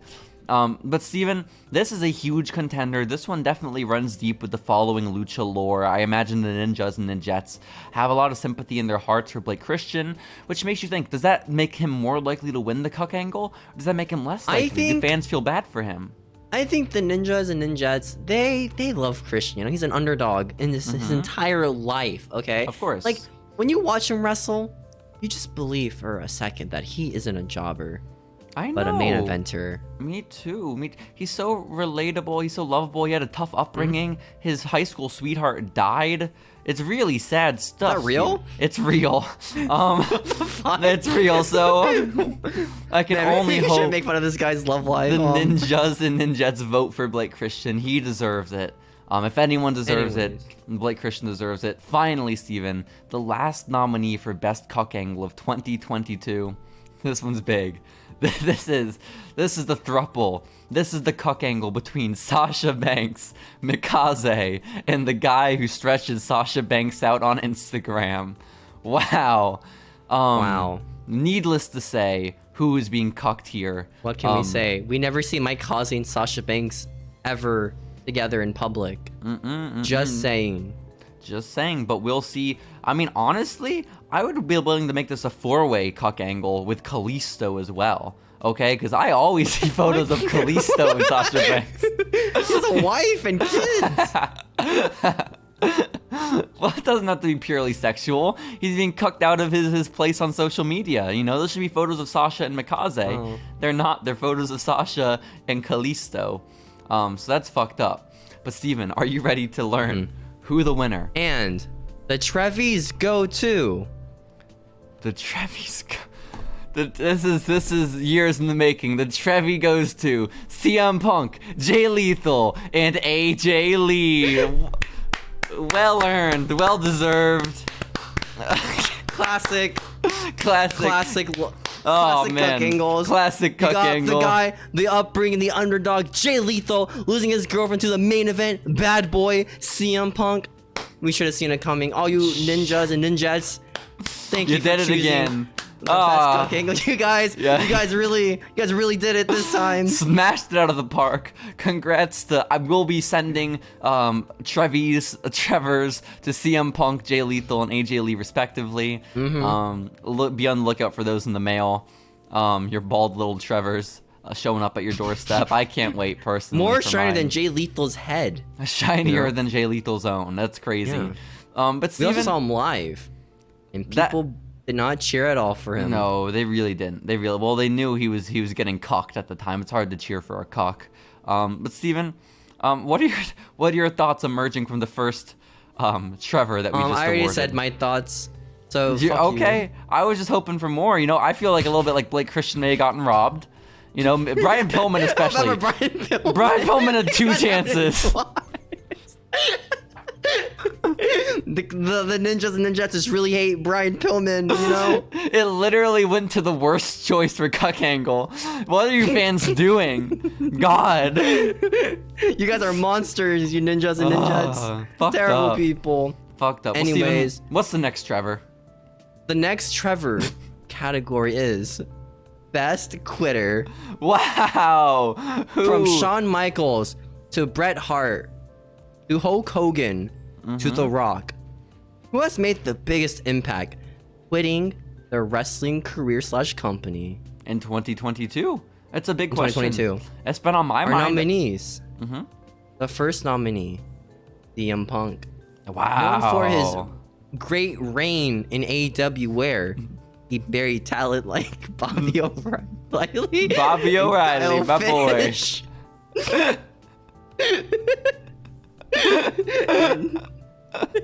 Darby Allin. CM Punk, after winning the world title, went on a big tangent at a press media event where he shit on his boss, his other bosses, That's tough. everybody he worked with, Ooh. called them children. Hey. But shout out to Minnie's Bakery, honestly, though. Shouts out. I'd also like to point out, Steven, Also that made Cody quit the company. he did because- drive Cody to quitting. Which counts for something.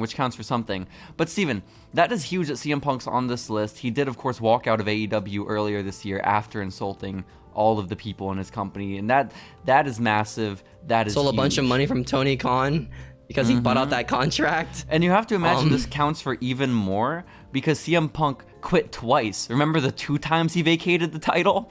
So, that's a lot of quitting for Two-timer, 1 year. Also, this could be CM Punk's second Trevor of the night already, which is big.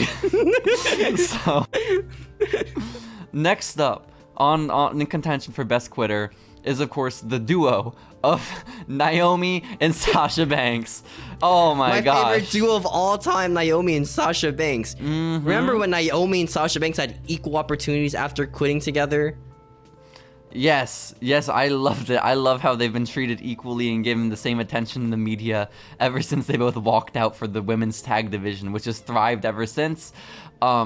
Shouts out to Naomi and Sasha walking out for a cause, and that cause, Remember women's the cause, guys. tag team wrestling. They were going to wrestle the women's champion separately. A vote for Naomi and Sasha is a vote for women's tag team wrestling.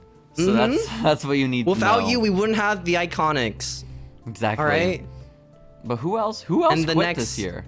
Yeah. The next nominee, Bobby Fish. Oh my god. Bobby Fish, notorious for quitting a betrayal of All Elite Wrestling as he After obviously being forced to take the pin for CM Punk, so enraged. where he kicked out of the GTS at the third He kicked out at count. 3. He did kick out at 3, but still, that's make enough himself to look piss even off any stronger. man. The fake mixed martial then- artist. He then immediately quit the company while asking his buddies Kyle O'Reilly and Adam Cole to leave with him, And Swerve. they Don't both- forget Swerve.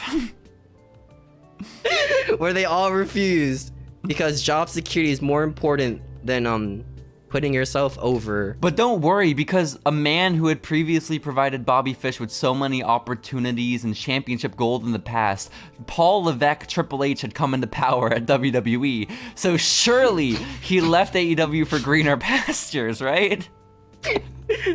But then it Oh, was announced on Impact Wrestling that former AEW, WWE, New Japan Pro Wrestling superstar Japan Pro Wrestling.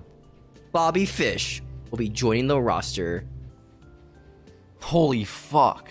Was that at Slammiversary or Bound for Glory or Road to Destination? Or That was in my glory hole. That's where oh it my was. god, that's insane.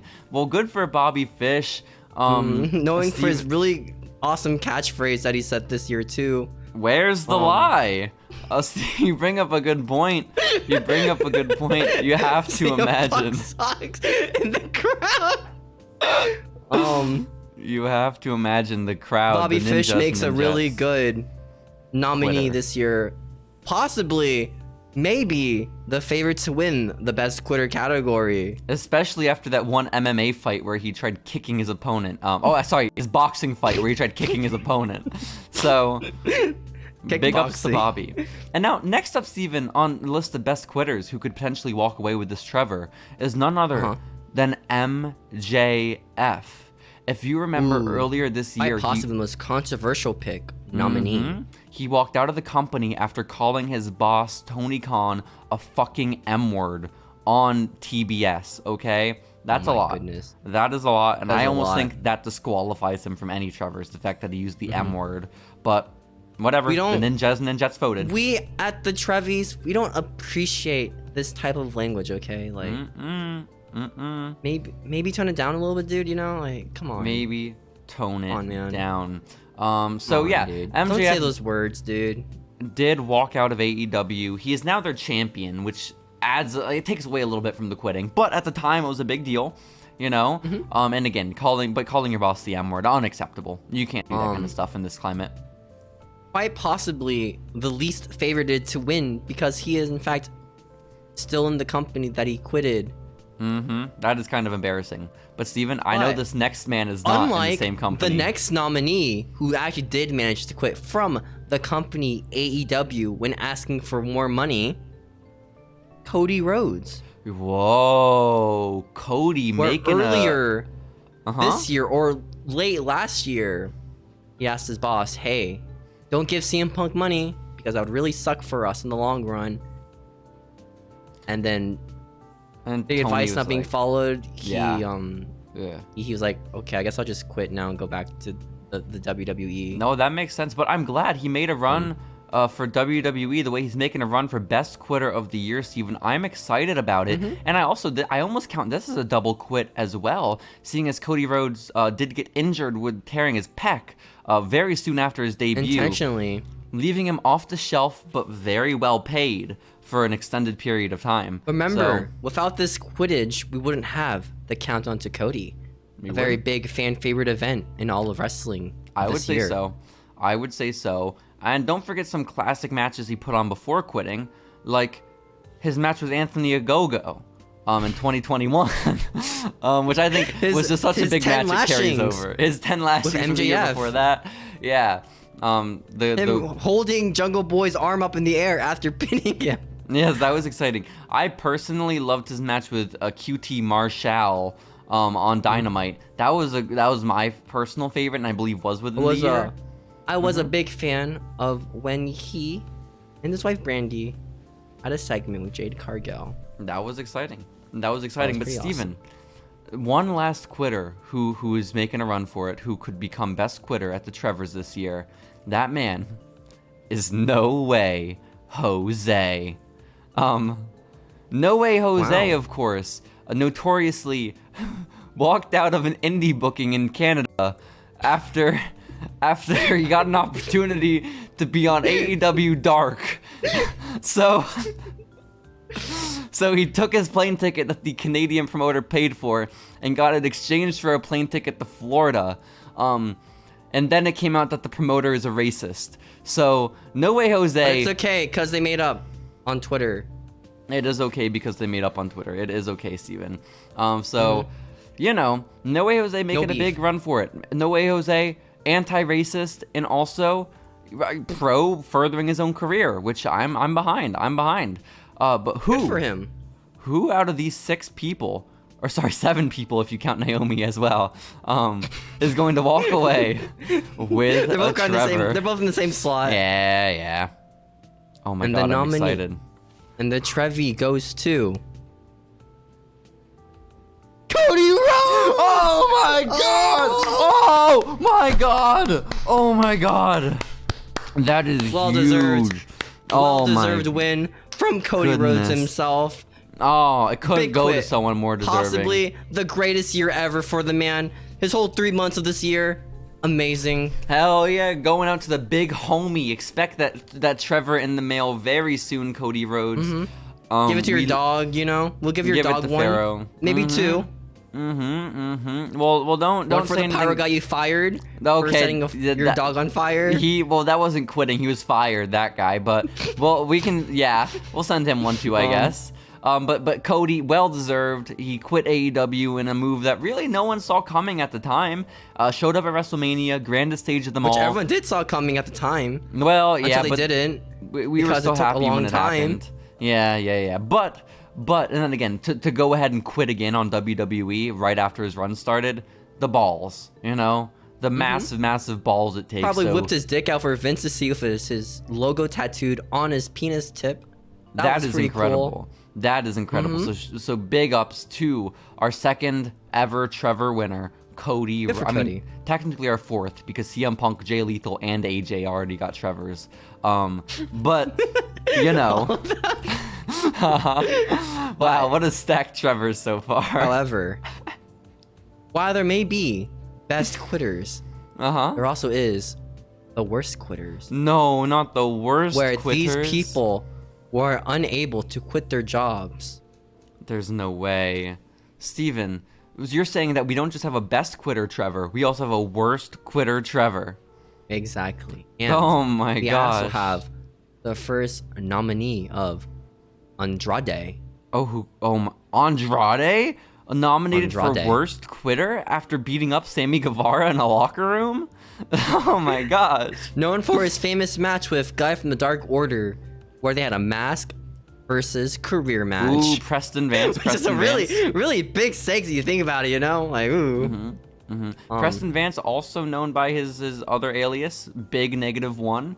You know, he's that match. I was looking forward to it. I'm a little bummed out. Still, it didn't happen. But And you're now right. he's on vacation with pay time off. It was a very unsuccessful quit, as Andrade did want to leave AEW explicitly, but was never granted his release.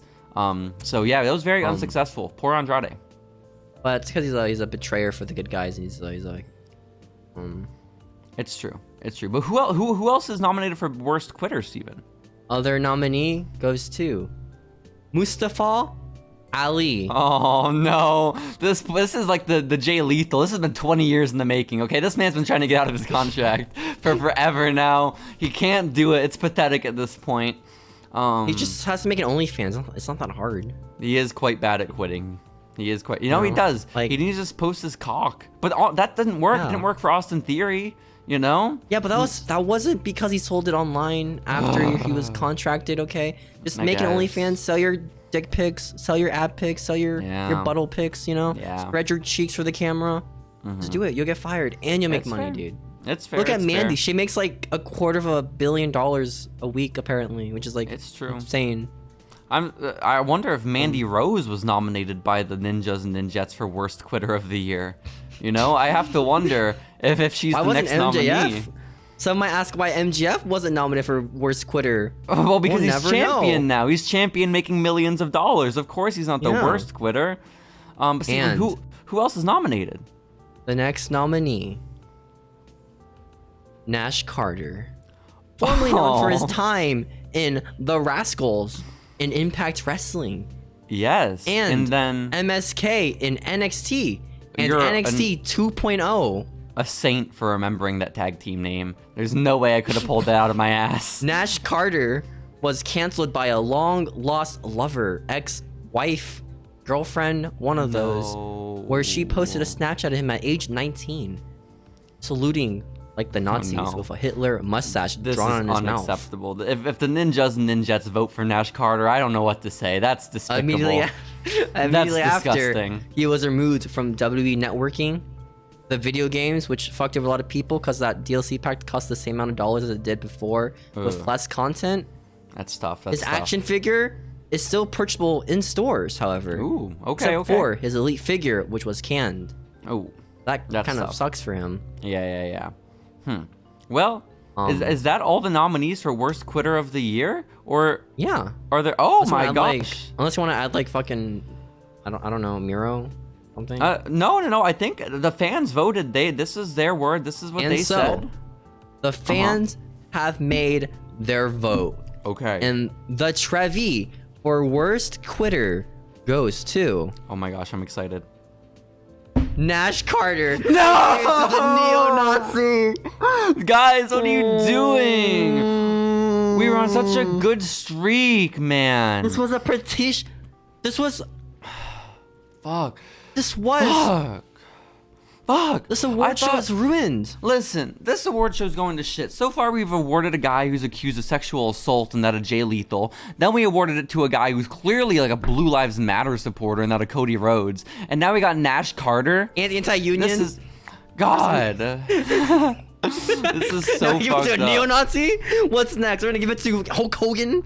What kind of... best racist? What kind of audience are we cultivating here with our show, Steven? This is really fucked up. Perhaps, maybe, we should have a street fight with our audience. Maybe we should, Steven. The next...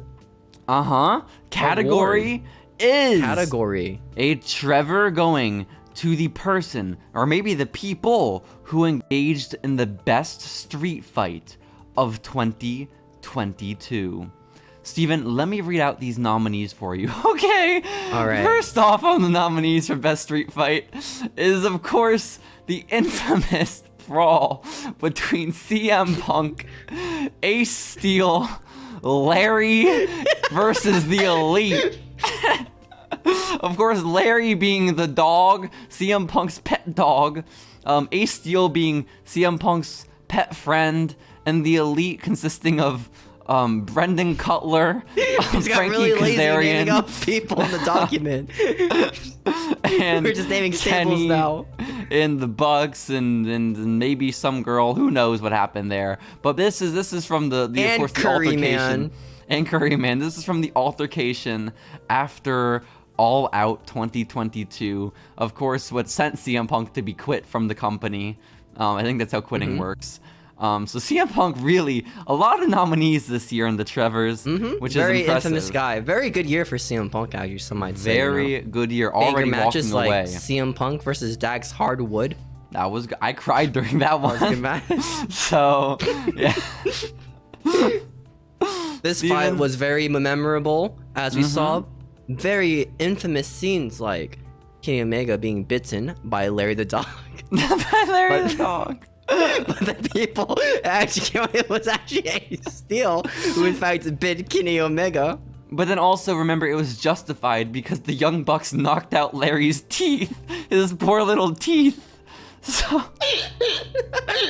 the Young Bucks, of course, super kicking the door open and then super kicking the dog. right in the mouth. That's why Ace Steel got a chair and launched it at Nick Jackson. Oh my gosh. Curry Man was there too. We don't know what he did. What the fuck did watching. he do? He was just there, got suspended. But that's not the only. No, it's not. Because Steven, the next AEW street fight. Well, actually, I'm looking at the nominees now. Every street fight eligible is an AEW street fight. The next one is between Eddie Kingston and Sammy Guevara. So, Steven, if you remember correctly, back in 2022, Sammy Guevara called Eddie Kingston a big fat piece of shit in a promo. And then Eddie Kingston got upset about it because he's a little bit of an M-word. And then they fought backstage. You know? Yeah, and then Eddie Kingston was suspended for punching the shit out of Sammy Guevara. which at the time people were saying, oh my goodness, I can't believe Sammy would call him a big fat piece of shit. And then people were like, I can't believe they would suspend Eddie Kingston. And I want to know, where did you weigh in at the time? Were you team Eddie or team Sammy? I was on team. I don't watch AEW enough to care. Okay, that's fair. Well, this was a big one. Again, Eddie Kingston was suspended. Sammy Guevara, he's an angel. Of course he wasn't suspended. He did nothing wrong. He's a really nice guy. He has a history of being nice. Oh, best cock angle. Oh, that was 2021. I was gonna say Sammy, this Pam, wouldn't and Ty. be Sammy's only nomination this year. No. In fact, in the same category, Sammy Guevara has been nominated for another best street fight, as he not only took on Eddie Kingston, but he also took on Andrade, famous quitter, famous failed quitter. Big year. Former nominee, okay? Current nominee for the Trevies. Very prestigious title right here for this guy, okay? Andrade shooting for his second Trevi. He failed his first one for worst quitter, which is sad to say. But Sammy, again, this is his second nominee, same category. There's a 2/3 chance he walks away with Trevor here. Sammy Guevara is looking to walk away with gold. But do you remember why Sammy Guevara and Andrade had a street fight? I think reasoning. It was. I honestly don't. Could you refresh me? No, I don't know either. I think Andrade just wanted to get fired, so he was like, I'm gonna fucking pick on Tony Khan's golden boy. Kid. Yeah. I'm gonna do the shithead. And then he so maybe did. the Steven, Trevi for best street for fight. best street fights, Steven, Goes I am to- pleased to announce it goes to Steven, it goes to Eddie Kingston and Sammy Guevara. Woo! Well deserved. The AEW Street Fight of the year. No other can compare to Eddie Kingston versus Sammy Guevara. None The battle can of compare. ego and masculinity and toxic masculinity and weight issues and body dysmorphia. Fat all phobia. collide Hell yeah. into this one featured event that no one will ever forget. Where Eddie Kingston However, knocked the shit out of Sammy. Yeah? While this event may have done no changes to both these guys' career, what could be changed is your name. Oh my as god. The Steven, next are you changing award your name? category Oh. is the best name change. Of From people like 2022? the Submission Sorority to Team PCB. Well, this award, And of course, is known, of course, the best name change, but it's also, you know how like best technical wrestler is the Bryan Danielson Award? This is, of course, also known in passing as the Submission Sorority Award. Other famous name changes, such as the Prototype to John Cena Yes, and Leviathan to Batista. and Deacon Batista to Dave Batista. Big name changes on all And Mark fronts. Warrior to Warrior. Warrior. A lot of big name changes have awesome. appeared in people's careers. But in the only a first few in 2022. One of them gonna be awarded to Trevor. I couldn't be more excited. Steven, give us a First nominees. nominee being Ludwig Kaiser, who's dating Tiffany Stratton, which I learned yesterday, which is like What? kinda cool. Oh my god. Yeah, right? I don't know Yeah, who good for Tiffany him, man. Stratton is. I said what? Me not neither. knowing. It sounds like a pretty I just- person though. Yeah, so that's cool. But you mean Changing from Yes. Marthel Barthel. Yes, indeed. His shoot name, guys. His shoot real life birth certificate name, Marcel Bartel. Very cool. Should have Ludwig Kaiser. should like formatted it the other way, you know. Production guys, you fucking idiots. Yeah, fuck you, ninjas and ninjettes and production interns. Learn how to read and like re-edit and like make it Exactly, better. exactly. But no, I think this is a very deserving contender because Ludwig Kaiser is a way better name than fucking Marcel Bartel. So And Vinky. However, he wouldn't. Mr. Kaiser would not be the only member of Imperium, or before known as Ludwig Kaiser and Gunther, as Gunther has also been nominated. No for the way. award for best name change from Walter to Gunther. Wow. So you're saying Imperium has double the odds of walking out with a Trevor tonight? It could have been triple, but nobody watches NXT 2.0. To find out, yeah, that's fair. No one bothered voting. Steven, that's big because like it's big enough of an honor as is to get a Trevor, you know. And there are big categories like Cuck Angle and all that kind of stuff, but there's no category personally that I find a bigger, more prestigious award than the Submission Sorority Award. So Imperium You can only has get some one a great year, odds. you know. You can't just keep changing your name. It's true. It's true. It's Yeah. true. So who else is on this list of name changes Perhaps in 2022? my favorite of the list. Sarah Logan, returning back to the WWE. To help out her husband. No, don't say it. Don't say it. Raider Eric has changed her name from Sarah Logan to Valhalla Woo! to partner with Victor and Eric. Victor from the Ascension? The Rat Man is back? Victor and Eric is my dream team, bro. How'd you know? Holy shit. Who the fuck's the other Viking I am Raider? so excited for 2023. This is the year of fucking Eric and Ivar, you know? Who the fuck is Or the some other one? shit. I don't know, man. I don't fucking know. But shouts out to Valhalla. That's a shit name. Gunther is a shit name. Ludwig Kaiser better get this award, okay? It's a good name. But, however, that's not the only name change. In fact, this one might be known as the first big name change of the year. Oh as my we got god. Mr. Peter England, known by his ring name, Pete Dunne, Oh, wow. Pete Dunne. I remember Pete Dunne. changing his name from Pete Dunne to Butch. This one might need the award. This one might deserve it. It's Honestly, like, his career is pretty good right now. Like, yeah, with his name. You know? his Yeah, career like, went he- kind of well. He really managed to, like, turn it around on him. Like, yeah, it's actually really impressive, you know? On the main roster, living in America, has Main a couple eventing children. Survivor Series and, like, the first ever War Games match ever. He with the was main in like roster. That's he kinda showed crazy. up and got to be part of that Gunther and Sheamus match, so that was a big deal, you know. Yeah. So like, yeah, he's kind of killing it, and also led to one of my favorite TikToks we ever created, you know. So that's a two of big them. one. I'm pushing for Ludwig Kaiser or Butch here. I have to be. I don't want to be a biased commentator and Yeah, fuck journalist. Vinky, okay? Giovanni Vinky. I don't care. Fuck him. The fans didn't vote What on was him. your old name? And so, Fabian. the award for the team submissions. Submission Team- Sorority Award of the Year. goes to Butch. Yeah, well Fans have deserved. voted. Woo! They at first they were against the name change, and now they're just kind of forced to be used to it. We've come around to it, baby. Let's go. Our first non-problematic winner of a Trevor this year. Let's From losing go. to Xavier Woods with a roll-up to losing Survivor Series War Game matches.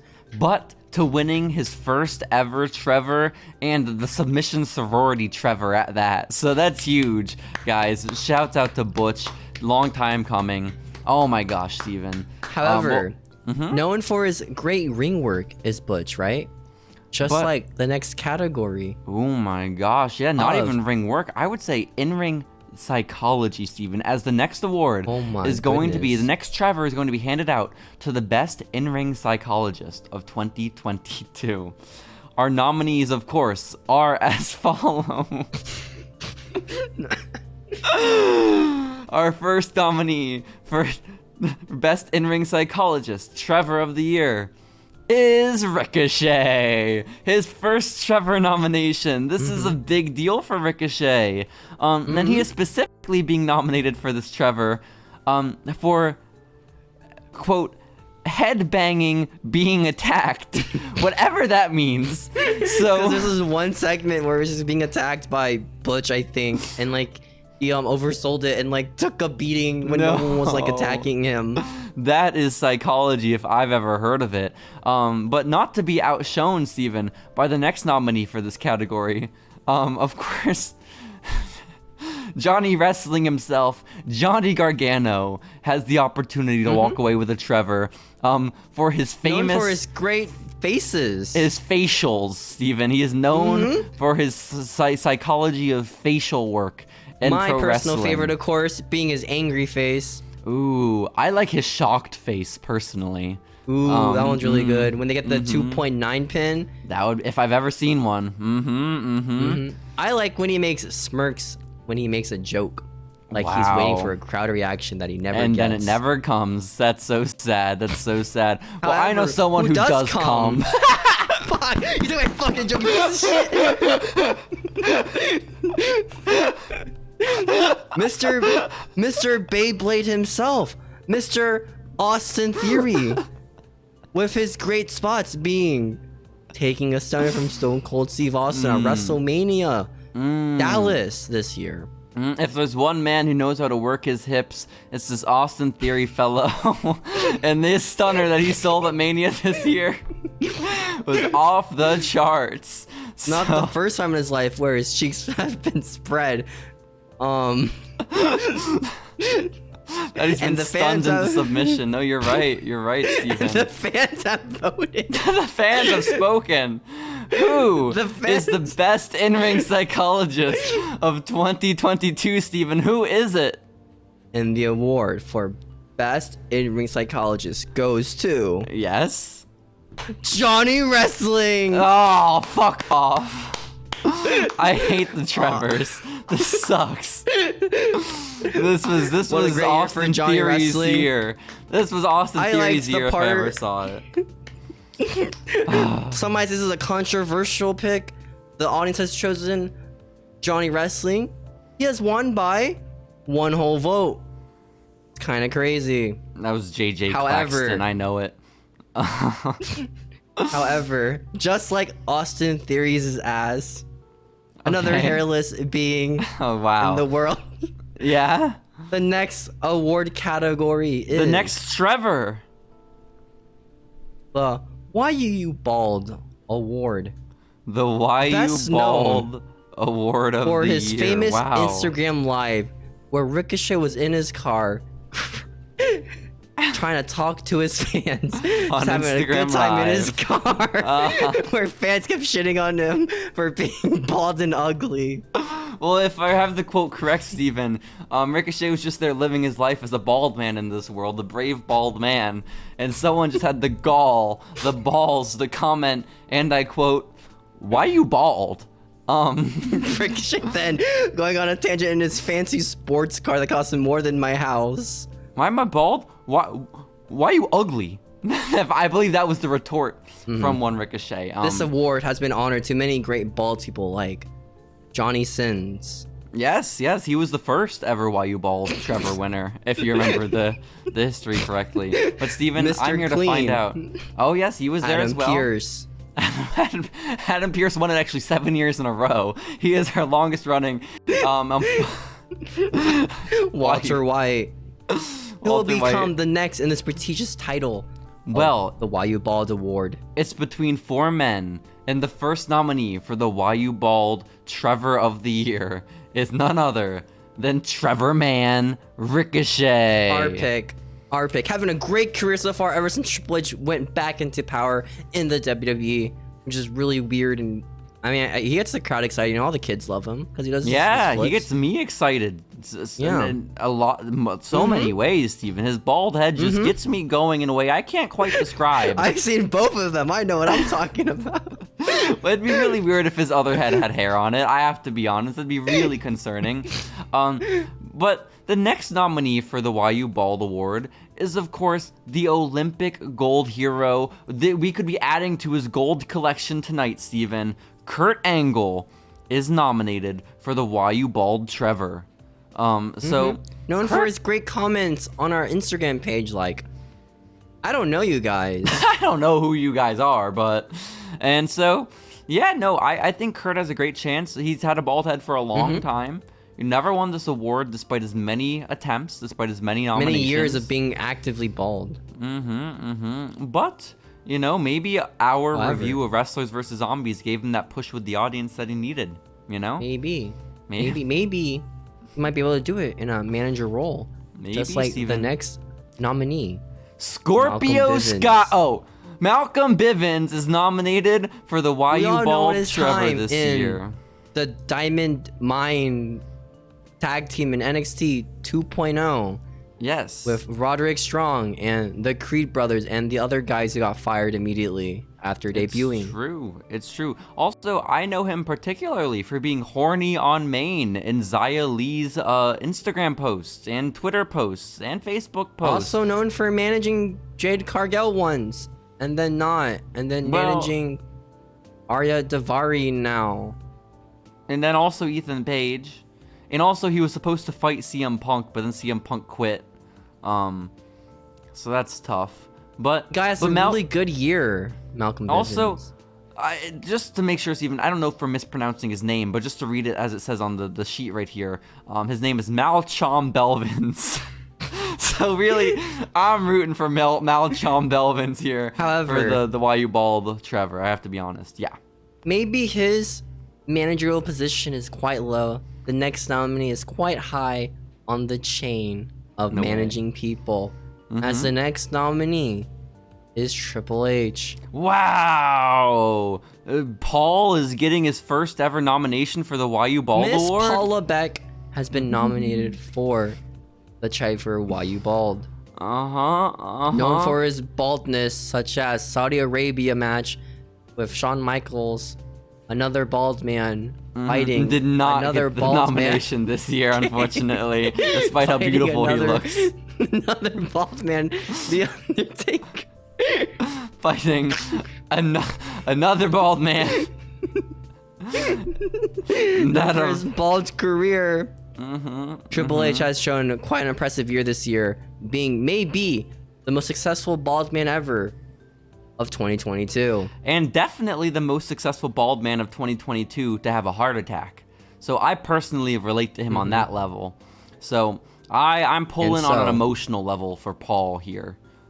Do you mind if I do the honors of reading out the winner? Voted.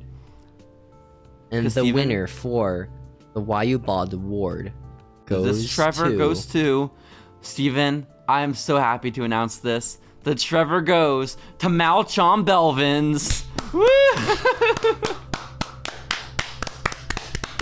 Oh, he's been bald for Fantastic so career. long. Fantastic career for the man. I remember when he left NXT to do stand-up comedy, and then he never did that.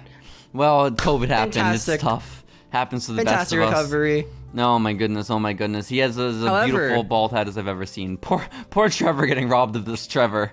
But it's okay. Who's booking this? Who's Because booking this speaking shit? of who's booking this, this is the Best Booker Award.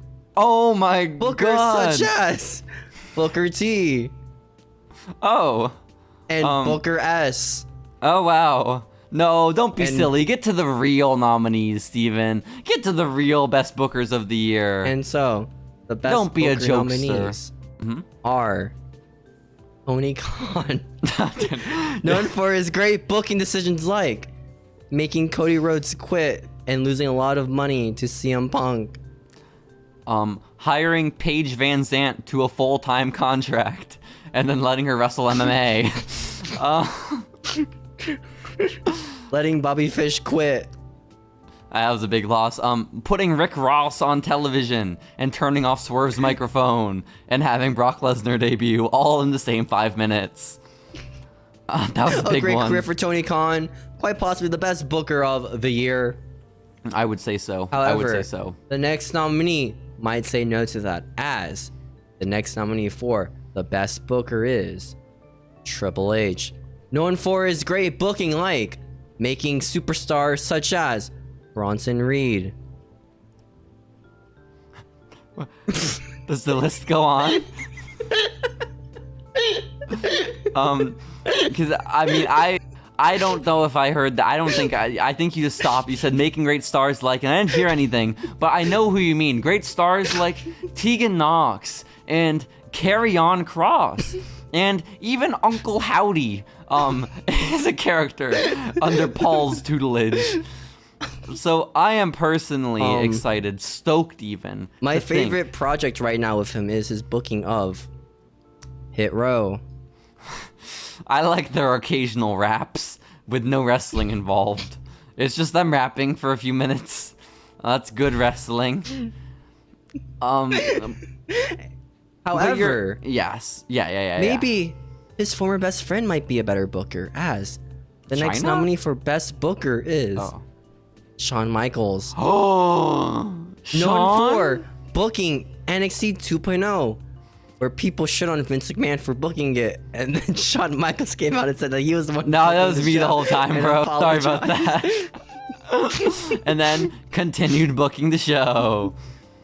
It's great news. And Steven, well, let's changing talk- the logo to Yeah. be white, because wrestling fans hate color and prefer white. Yes. Well, didn't he first change it to be rainbow and then white? Wrestling fans don't also hate people of rainbows. That And makes colors. sense. That makes a lot of Yeah. sense. Shawn Michaels specifically, notoriously Christian in his belief system, Steven. Mm-hmm. And so, Shawn Michaels is responsible for a lot of the best feuds this year. Like, Also firing Mandy Rose. That was also his. that booking. was his, but that was also Lord Tensai, you know, so he gets an honorable mention, you know? Maybe it's like a duel. Maybe it's like a duel. You know, like a Yeah, like if like a dual booking. Like if this award. Trevor goes to Shawn, let's be honest, it's kind of going to Lord Tensai too. Maybe we send him two, just so However- Lord Tensai has one. Maybe these bookers this year from the big companies such as AEW and WWE aren't the best booker, as the next nominee is Booker T. Wow. Known for his booking on commentating NXT 2.0. And the Booker T show. And his own promotion in Houston, Texas. What's it called? Booker T Um, has been known Reality to be wrestling. the Reality wrestling. Seven time. 7 times? Maybe 7 times. I think 7 times. Wait, Probably what did he do 7 times. times? Did he win this award 7 times? The Holy best shit. Booker award. Oh my god. Well, However, yeah. It might be an booking- 8-time, as the fans have voted. And so Already? the Trevi for Oh my god. the best booker Who's it go to? is going to No, don't say it. Who? Shawn Michaels. Well deserved. The Well Heartbreak Kid getting another Trevor. Bringing another Hart and Tony Khan. Let's go. Oh yeah, Tony. Not the first time either. Tony. Sorry, Tony. Sorry, Tony. But wow, this is amazing. This is incredible. Shouts out to Shawn Michaels and shouts out to Lord Tensai. I really think this wasn't his award. I really think this might have gone to Booker T if it wouldn't have been for that last minute push he made by firing Mandy Rose. I really feel like that's what got him the Yeah. votes, man. I think However, some might say former wrestlers don't really wrestle that much when they're old, right? so. I mean, I guess. And no Because the former next wrestler wrestles much award- at any point because they're former wrestlers. The next award is the best wrestler not wrestling. Great, From that's so such exciting. segments like MJF appearing at a UFC event and not getting any crowd reaction whatsoever. It does happen to the best of us, yes? And Finn Balor saying he fucks his girlfriend live on TV. Ooh, yeah, I like that part too. I like that The part. best wrestler not wrestling award is for the wrestlers who don't wrestle Exactly. in public Exactly. events. Yeah. Well, it's not even like wrestlers who don't wrestle in general, but it's wrestlers who had a non-wrestling moment that just really shined bright this year, I feel like, you know?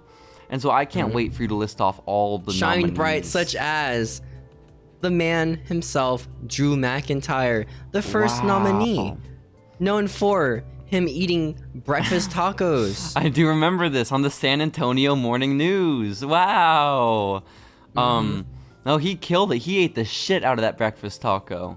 You know? And he said it was okay. He did. He was mildly pleased with Probably it. because it was really cold because it was in catering. Well, yeah, for a while. But that's good. I remember that moment fondly, and I'll remember it for the rest of my life. However, Mm-hmm. another non-wrestler has appeared. No way. In fact, this wrestler is actually a person who doesn't wrestle. As Oh, wow. Sasha has appeared at the CBD Awards. You're telling Do you me remember Sasha... what that is? You're telling me Sasha Banks is nominated for her second Trevor of the Year this Very time? eventful year for her. Not for Naomi, really. No, not at all. Oh, sorry, this is her third nomination. First for walking out of the company, then for getting stretched out by a large man, and now for selling weed? That's For crazy. such a non-wrestler, it's really crazy how much she appears in these wrestling awards. She was also in that ice bath with Kevin Hart. And on She was Hot also Ones. at the Black Panther 2 world premiere without her And- boyfriend at her side.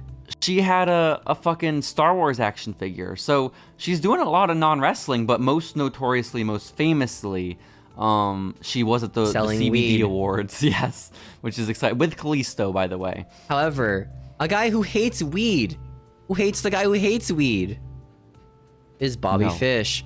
What? as What? Oh, I see. He appeared as he appeared on a boxing event. What was it called? I don't know. Where he kicked a guy Fish. in the boxing event.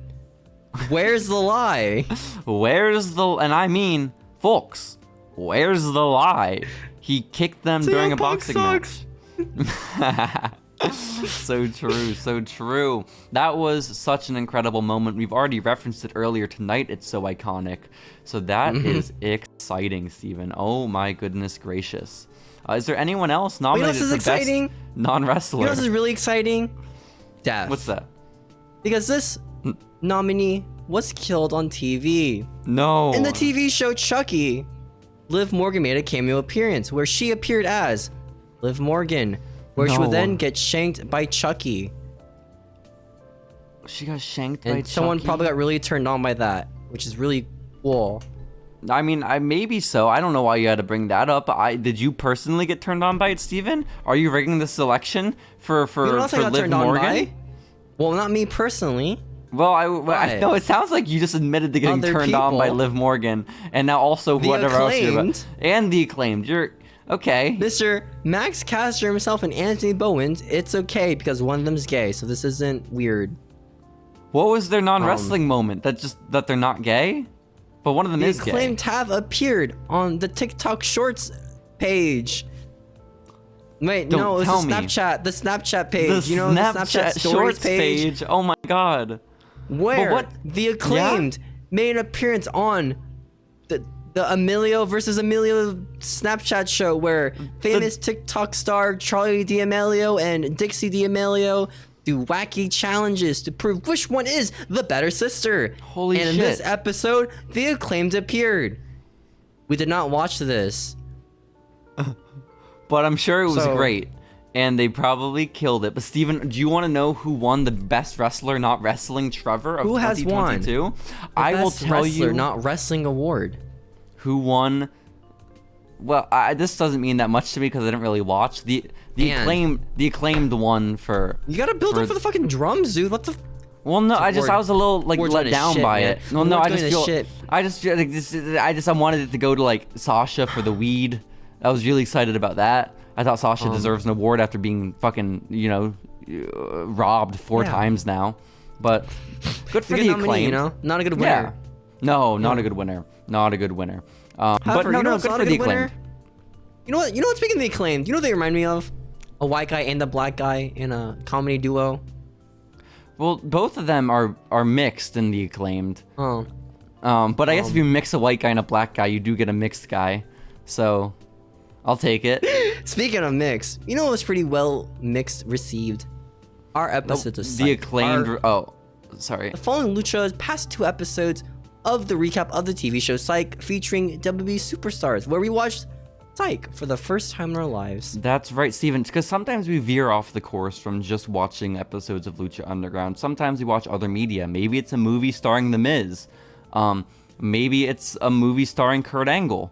Maybe it's, and most usually, it's an episode of Psych, the TV show on the USA Network that would come on after Raw when we were kids. It's really easy to watch for free. But it's true, and they have wrestlers on it occasionally. And so this Trevor only goes 20 minutes. It's so nice. to the best Psych episode of Following Lucha, okay?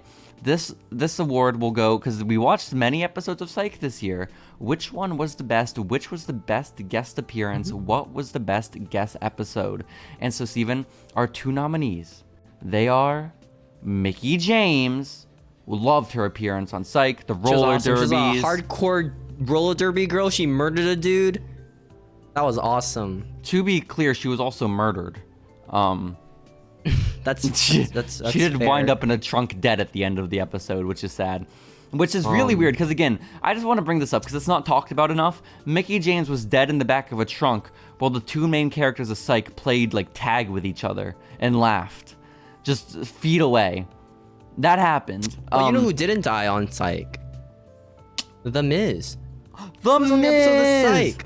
He He was is on our- the episode where the 2 cop buddy duos were investigating a murder. Well, you know their names. Psych. The 2 guys in Psych, yeah, you know their names, right? Psych. And Psych. Yeah, that's them. That's them. In this episode, they investigated a reality TV dating show, like The Bachelor, because that was really popular at the time, so a lot of people parodied it. Where The Miz was a contestant trying to find his true love until he Aw. eliminated himself by smashing his face with a vase. No, that's so sad. That's so sad. Well, yeah, and The Miz did lose. He lost the reality show, showed back up on the reunion. However, is he gonna lose this category? Because that is it. Or Those are our 2 nominees The, for Best Psych Episode of Following Lucha. the award for Best Psych Episode of Following Lucha goes to Mickie James. Wow! You know, honestly, deserved. She looked great in that episode. She got killed in that episode. The Miz didn't do that much. It's quite a career, you know. Looking good and getting killed. Yeah. That's a highlight of her That's career. what Liv Morgan did it, and she didn't win Best Wrestler Not Wrestling, so good for Mickie James being able to pull it off with the same stunt, you know? Well, you know, we don't pull off really good wrestling takes. Well, not often, Steven, not often, because the next Trevor category is actually the worst Following Lucha take of 2022. Now, Steven, the first okay, listen. I don't think any of our takes are that bad. You know, I think we're geniuses. I don't know what the fuck you're doing with your cheeks We right know now. more about the product than everyone else. That's what we're saying. We know more about the product. We're funnier than everyone else. We're smarter than everyone else. Like, we're We make never funnier really wrong. TikToks. We don't make TikToks where it's a zoom in on our face saying some opinion and we block people for saying that they're wrong. Exactly. Not targeted towards anybody. You know who you are.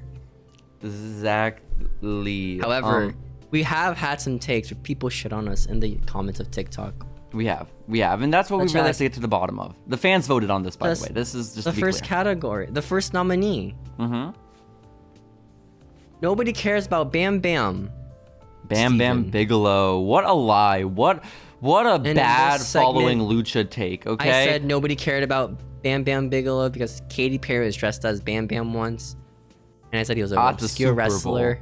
At the And Super Bowl, she was dressed People like said Bam I was Bam. dumb for saying he was obscure. And then I went to the streets of San Antonio and asked people if he was The mean obscured. streets. And people said, I don't know who he was, but that footage would never be found because it was really bad footage. That's very tough. People did know Lawrence Taylor though, so that is worth noting. Which is kind of crazy. So I I'd don't say think they were born when he was playing. that's true, but he's a legendary player apparently. Just like Bam Bam Bigelow is a legendary professional wrestler. Very bad take, Steven. Bam Bam Bigelow is known by all. The next nominee for worst Following Lucha take of the year is, quote, "Why aren't people talking about Randy Orton saying the N-word?" Which I stand by. Okay, JC. very good take on my end. This is my take.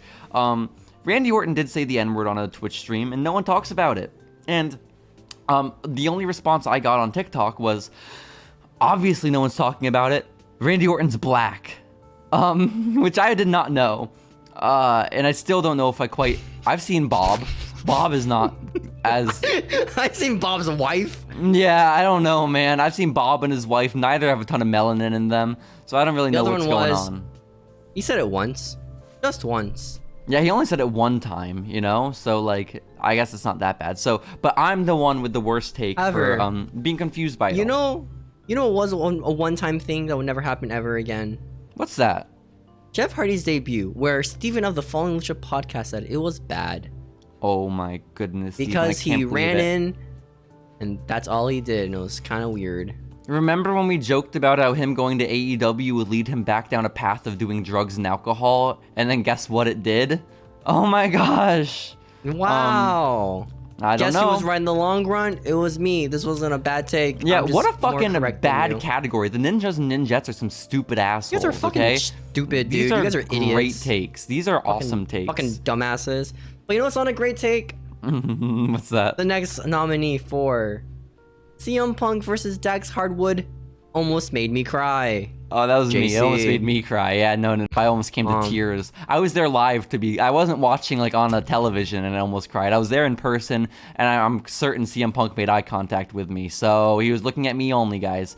And so... I mean, to be fair, it was Dax Hardwood's boyhood dream come true, you know? Battling CM Punk. On an really episode of was. AEW. Really, truly was. These are two of my favorite professional wrestlers. And... I stand by this. I think it would make any grown man in my position cry. You know who else is on AEW wrestling? Who's that? The next nominee that talked about the nominee. Oh my Oh. gosh, Steven. The next Cesaro. nominee. Oh, Talking Smack promo. Sucking. Yes, my take from earlier this year that the famous Cesaro promo from Talking Smack in reality sucked ass. And I stand by this. I stand by all my takes so far. Because literally Cesaro's still not good on the mic. He wasn't good on the mic then. Just because he cut a promo without stuttering or stumbling doesn't mean he's a good promo. Doesn't mean he had Remember the promo when of his Vince life. McMahon once said that Cesaro just cannot cut a promo, so he's not being pushed? People are really mad. And I he's bel- still Yeah, no, not he still doing can't. That. Never you quite know. figured it out. But He's I still will not say being too, pushed either. He's like Ring of Honor champion. Who fucking cares? I believe part of me saying how bad the promo was on Talking Smack was also where I believe I did an impression of Cesaro as well, which I believe really was just a real shining light in the early Following Lucha days, where Cesaro proclaimed he's going to beat Roman Reigns, Back which when did we were not happen. politically incorrect. So politically incorrect. Remember the time Hulk However- Hogan knocked down 9/11? That's cool. So who is going to win the And worst so- Following Lucha take of the year? Who's getting the Trevor? Me or The you, winner Steven? of the Trevi 4, the Fuck, I Trevi, hope it's me. Fuck, I hope it's me. Fuck, I hope it's goes me. to I want that Trevor. CM Punk versus Dax Harwood. Almost made me cry. Yeah, baby! Probably the most deserving award of this category, in my opinion. Oh, yeah. And probably in Well, your opinion, too. No, I feel like they the category, they put all the bad takes in, but then they awarded it to the best take out of all the bad ones. Oh, I and so see. the best So the take N-word here one's was... still possibly, like, the worst take that we had. Yeah. Yeah, Randy yeah, Orton yeah. is actually black, guys. Yeah, Maybe yeah. that should We have been the should've bad known. take. That We Randy should've Orton's known. white. That's our Maybe bad we're just take. a bunch of marks, you know? Maybe so. Don't say that word, Maybe. Steven. Come on now. Shit. Don't say that. I'll That's complete that really in post. unfortunate for the next category. Oh, Yeah, no. It's called the biggest M-word award.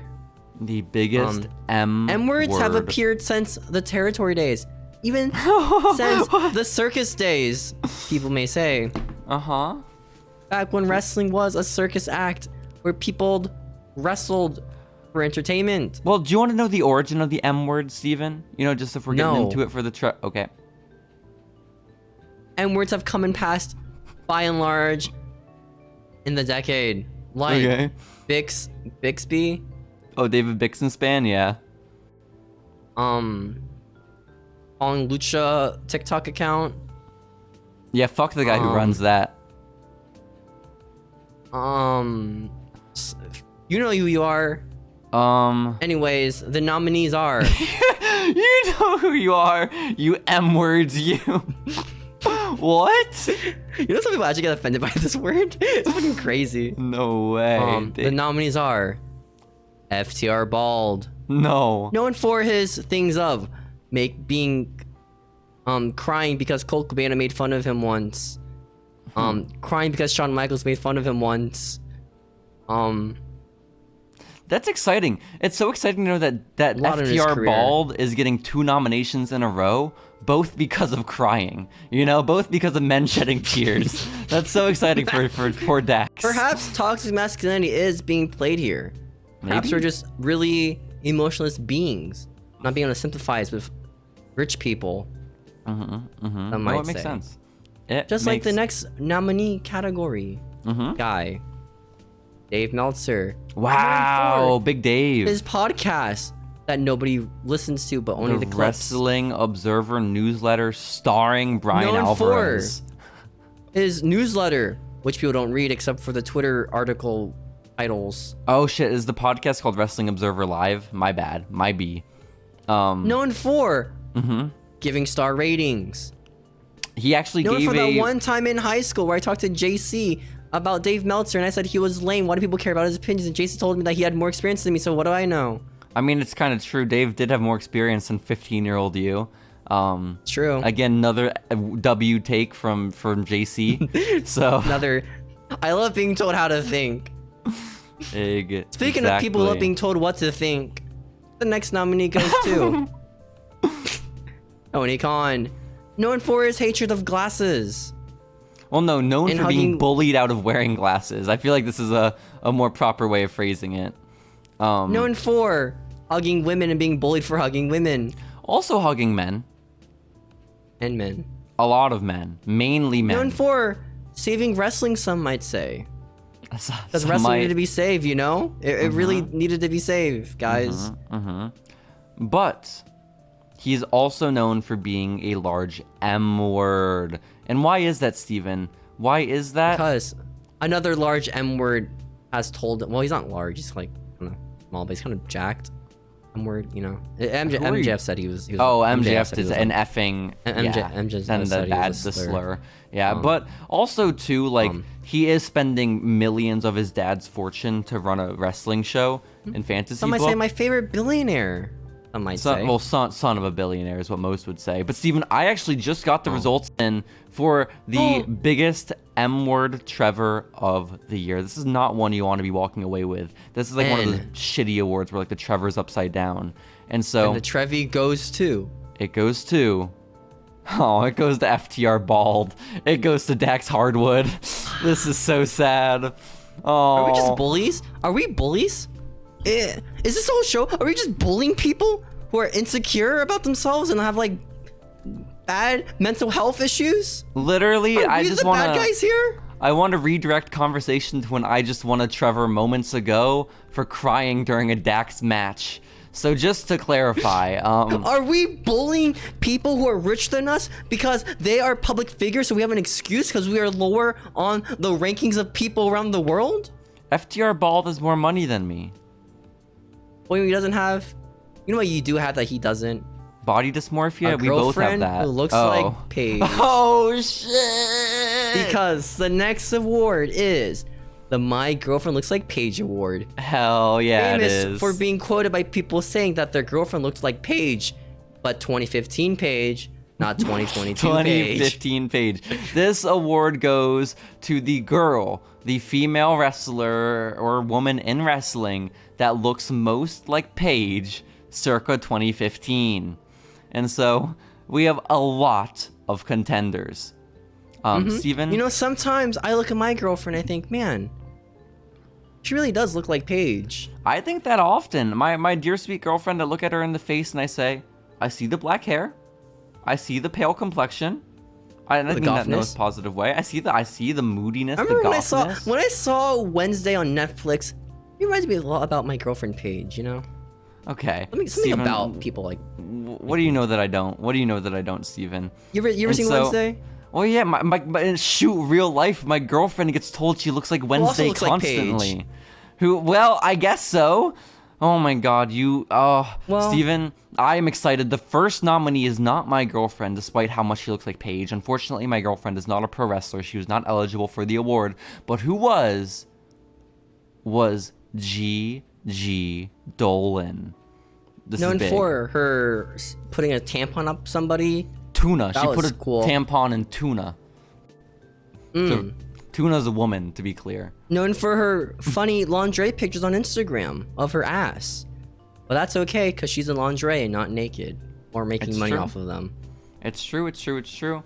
And also just general, very, very obvious goth girl. You know, only things Possibly going dating against Nash Carter, known neo-Nazi, accused of being one, not known. Making stuff up.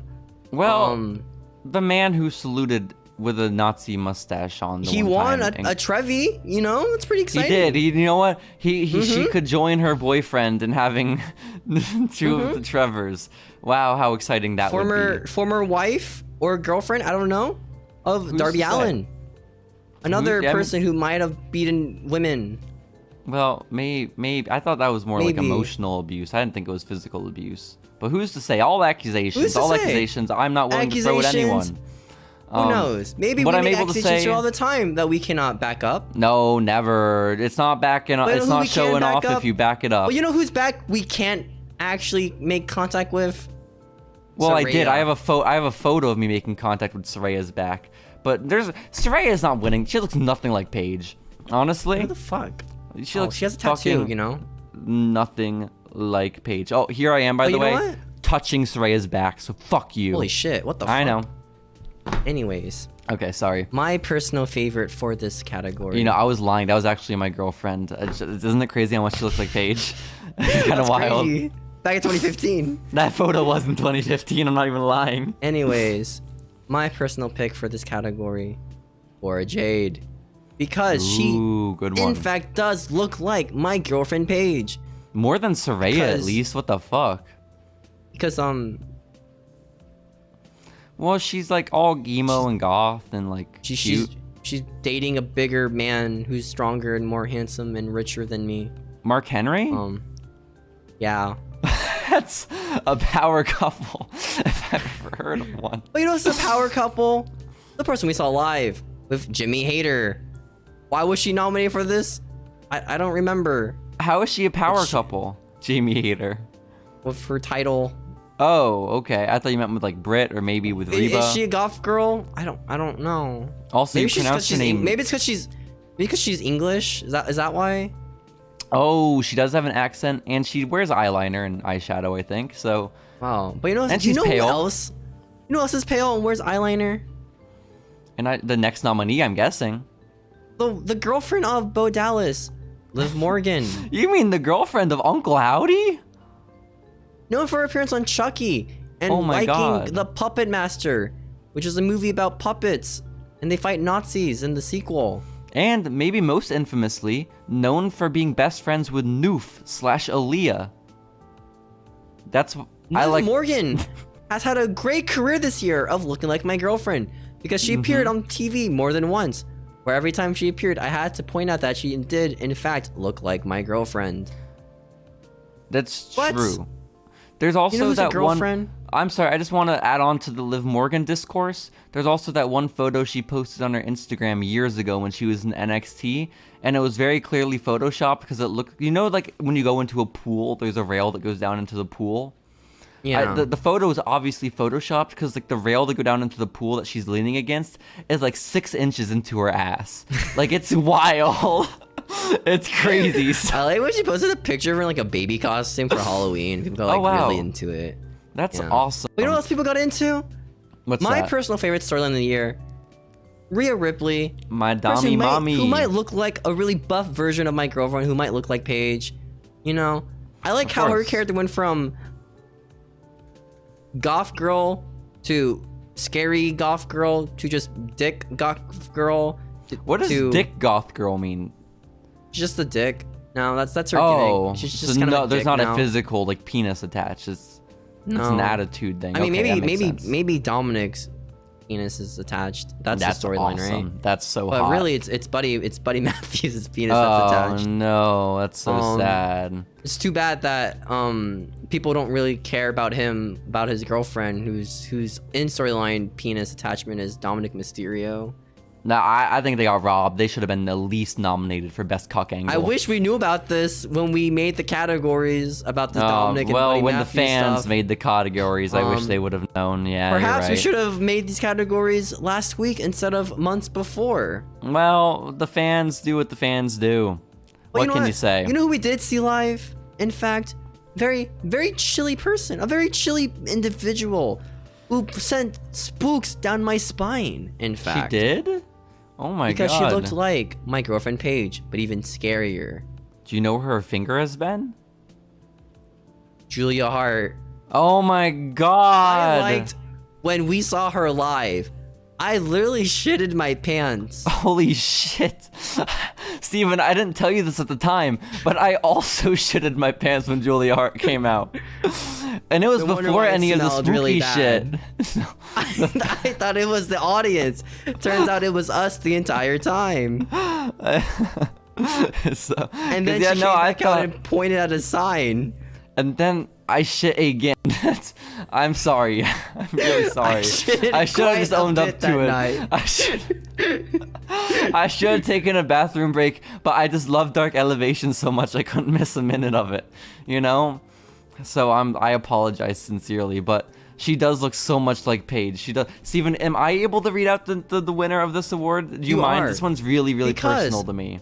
The Trevi 4, my girlfriend looks like Paige Award, goes to...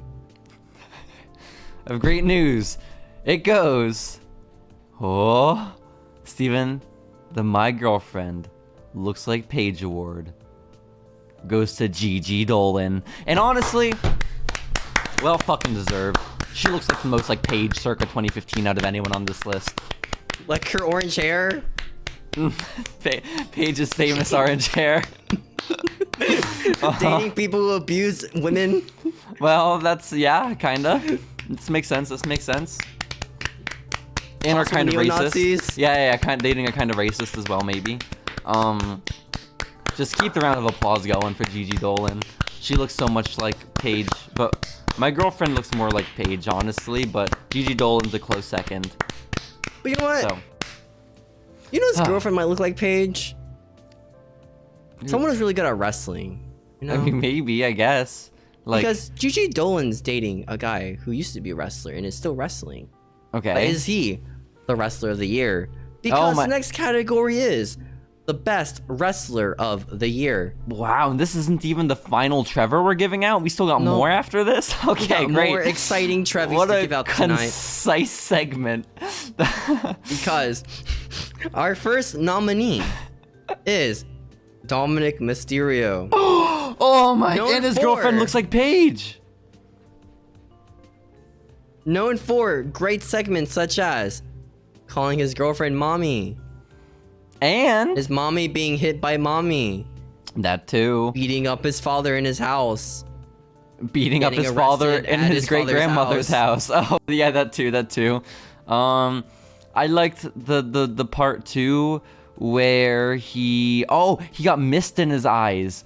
And then Damian Priest was behind him, and Damian Priest said, "Dominic, it's not so bad. It could always be something that hurts your eyes worse." And then Hashtag Dominic free was very upset. Freedom. Still in jail to this day. I don't know how we will get the Actually, he wrestler got of the freed. year. Actually, fuck you. You're not a wrestling Oh, fucking sorry. fan. You're a No, poser. he broke back into his because- grandma's house. He's in jail again. I don't know if you saw the news. Steven. Because Okay. the next nominee of the rest of the year, quite a crowd pleaser, some might say. I would say Mr. Cisco that. Ooh, has been my nominated for goodness. rest of the year. Hard Known to for being believe. the heart and soul of the crew on the hit TV show in 2015, Lucha Underground. Honestly, the heart and soul of pro wrestling. Mm-hmm. Hard to believe he wasn't nominated for best baldy of the year. You know? Not this year. Hard to believe it. Again, fucking Adam Pearce had that on lock, okay? It's hard. It's hard to get into the running. Mr. Cisco, though, legendary by all means. The leader, I would say, of the crew. Makes tough decisions when it's called for. Sacrificing his best friend, Bale. And turning on Big Rick. And, Wearing a wife beater. he makes that decision every week, and that's a brave thing to do. That's beautiful. So, But quite honestly, you know what else is beautiful? Austin Theory. Oh, yes, that's Because true. That's Austin true. Theory is the next nominee for Best Wrestler of the Year. Yes, Known let's for go. his awesome performances with being in position of power Yes. and Oh, dominance. he's a and- very versatile performer. You know, he has a way with it. He has control flexible over man, his you body. know? Yeah. I would say so, and it Yeah. benefits him in the ring. It behooves him in the ring, Steven. I would say so, and that's been evident in the great year he's had. Officially got a Beyblade sponsorship. Not many wrestlers have that privilege to have a separate sponsor outside of WWE. You can't even do that anymore. I don't know how he did it. No, I don't know fucking how either. He had a great WrestleMania moment getting stunned by Pat McAfee at Had a WrestleMania. great moment where everyone said he was buried despite people shitting on him when he lost the Money in the Bank briefcase. That's true. Also, Seth yeah, Rollins? won the Money in the Bank briefcase. Massive this year, okay?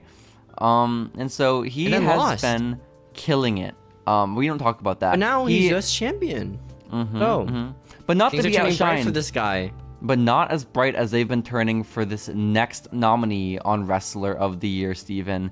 Because the man who might be walking away with the Trevor, and you know, best wrestler means best performer. When you get into that ring, bell to bell, you are the best wrestler on that microphone in that ring, and hell, even on commentary.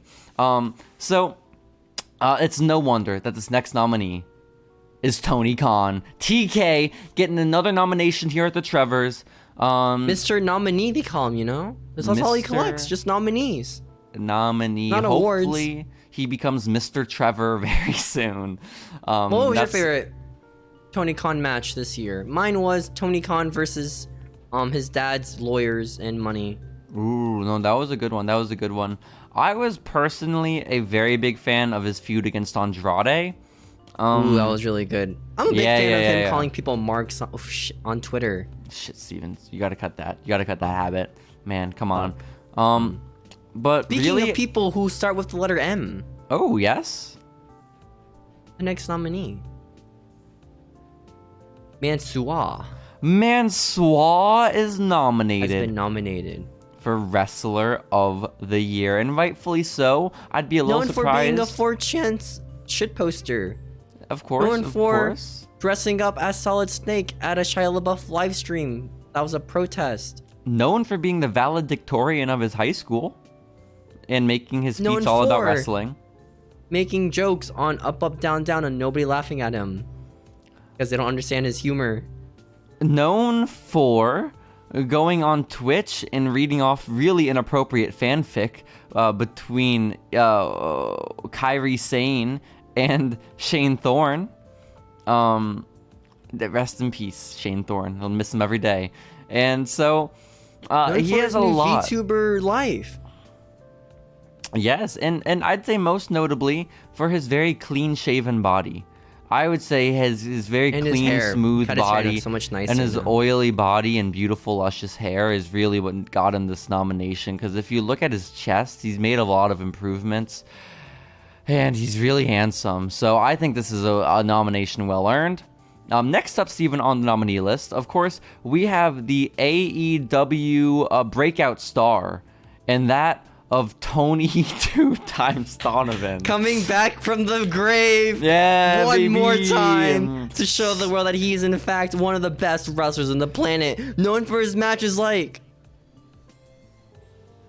Yeah, and maybe being part of the Truth Busters. He went from sleeping with the fishes to hunting with the sharks. to sleeping with women Oh, and all day. he went from fucking fish to fucking girls. That's awesome. You know who is a girl?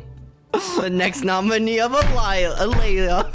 Her name's Aaliyah, man. Aaliyah. Horse Girl Aaliyah. Horse Girl Aaliyah is the next nominee for Known Wrestler for of the winning Year. the women's tag team title after Sasha Banks and Naomi that people were mad about until she Known- lost it and people stopped caring. Known for being Known for Liv her Morgan's YouTube best friend. channel Oh, and that we that. found where she was like hanging out with her boyfriend. It was really weird. Known for almost No- getting fired on WWE Network's Breaking Ground reality series by Lord Tensai. Known for being accused of reading off a cue card because she looked down while talking once.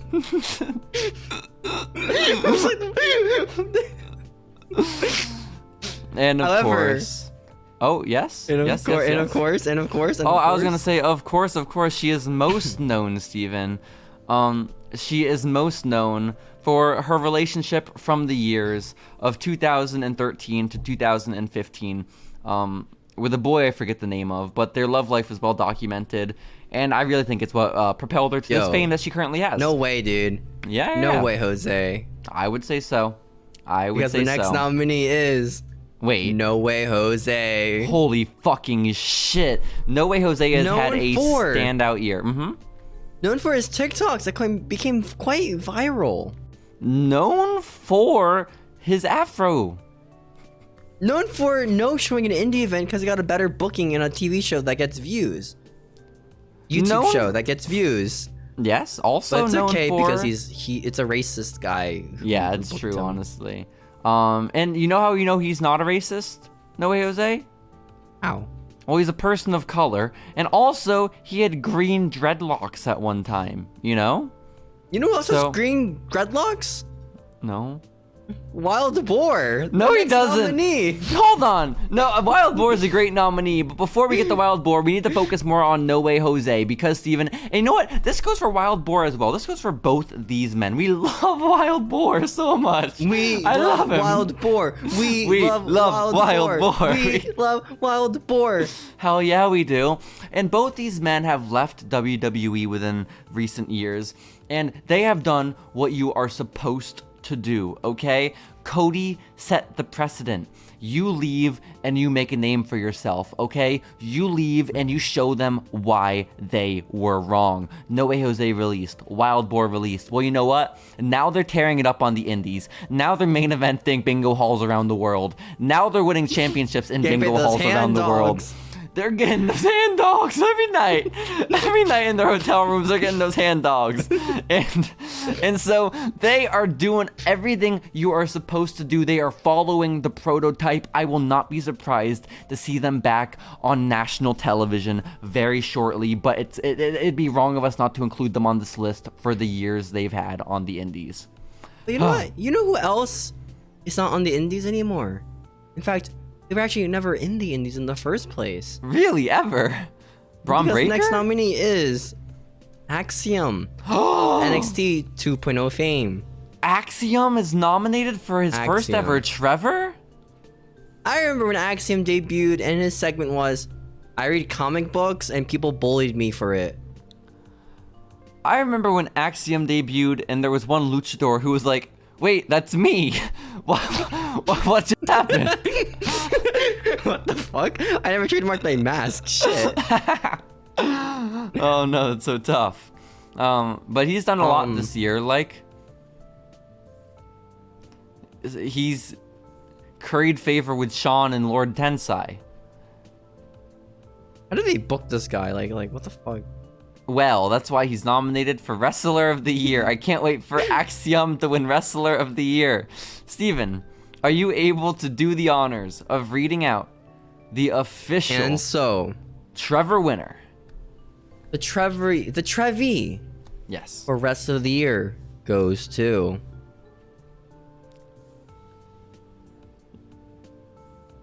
Matsuwa! Yeah!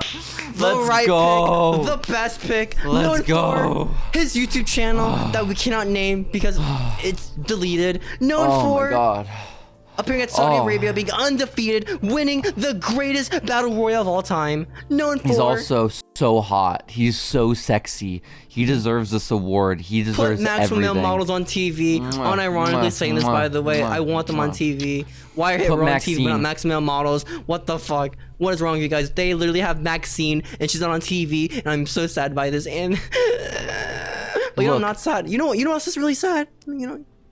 Well, I'm a little sad that Wild Boar didn't win, but I'm still happy with Mansoir. Well, you know what? You know what? Every year, millions of wild boars die in the wild. No, from being shot. That's however so sad. Why would you bring the Trevors down like this? So it's such a bummer.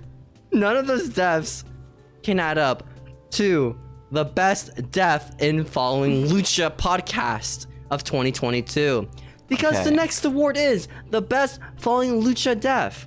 Oh We boy. discussed death many times on this podcast before. People in Lucha Underground die. People in life die. Just like that People in storyline die. Who has the best death in Following Lucha in 2022? Steven, who are the nominees for Best Death of 2022? The first nominee, Mr. Tony Two Dimes Donovan, has been nominated, known for being fired from WWE for wellness policy and then being killed off by an Italian mob. But that's kind of racist if I say that, because his gimmick's being an Italian mobster, and I'm stereotyping him. That's true. We also uploaded the TikTok where we advocated for more guns in wrestling the day before the shooting in Texas. We really timed that one well. I mean, to be fair though, that happens quite a bit. So like, that's just It like, does. And also day yeah. before is better than day after, you know? Yeah. But next up, for best rest in peace, Tony Two Dimes. Glad to see he's fucking bitches Next now. Just Former he's been member of the resurrected. crew. Because he's dead. Well, he was Mr. eaten. Bale of the crew died on Lucha Underground in Whoa. this Lucha podcast season when he was forced to be picked upon of the 3 men in the crew to be murdered on live TV. I miss Bale deeply. I miss him every day. After disappointing his boss Dario for many weeks, he got his head smashed by a giant monster mutant man and eaten. And then Black Lotus ate him too. It's kind of gross. And then like his hands went numb. I was like, what? His hands did go numb. They went limp because he died, and then he couldn't control. you know his who didn't hands go anymore. numb? Who doesn't go limp ever, Steven? Mr. Drago, the first didn't time think where he so. died. Wow, the first, of course. In Lucha Underground, Drago was exiled from the company, and in the end segment of the show, he was set ablaze, By himself. and then he did it again in the season finale. and then Aerostar blew up. Well, no, Aerostar flew into the sky. Drago definitely spontaneously combusted. You know? So, yeah, no, rest in peace, Drago. I'm glad he has so many progeny, though, that he's able to repopulate so quickly, because it really works out for But- television. You know who can't repopulate? Is he a Muertas. eunuch? Or that's so sad. Does he not have Mil- genitals?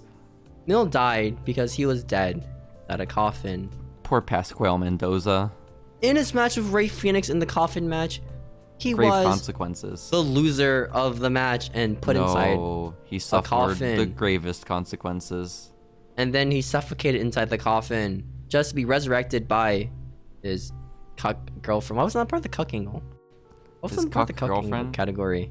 Oh, because Man. well, technically Katrina never like really cucked him because Katrina was always with Mill, you know. And Mill doesn't have genitals, so it's hard to cuck someone who's genitalless.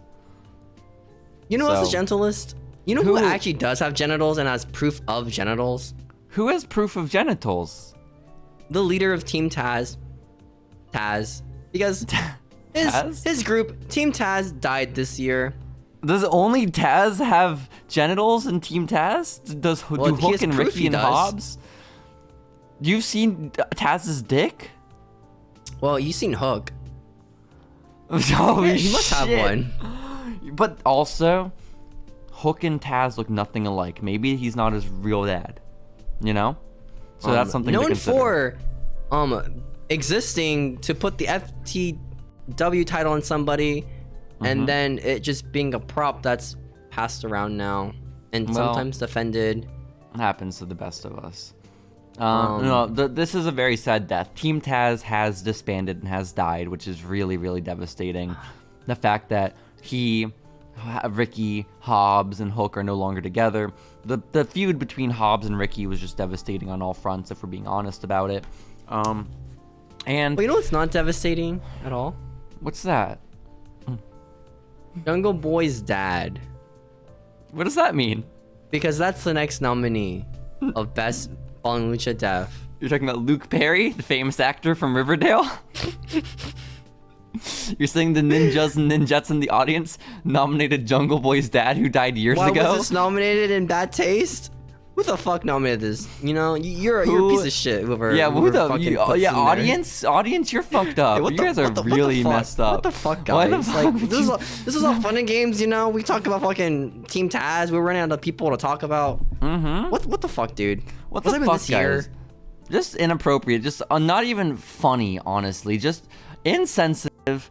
Also kind of relevant because Christian did like fuck the mom or something. But Steven, I actually have the winner. Oh shit, we could put that a cuck angle. This is Damn it. Christian cucked a dead man. You're That's his first cuck angle's the thing. That's like his second cuck angle on TV. That's true. That's true. That maybe his third. Maybe his third will be the one. But Steven, I actually have the winner right here at my fingertips.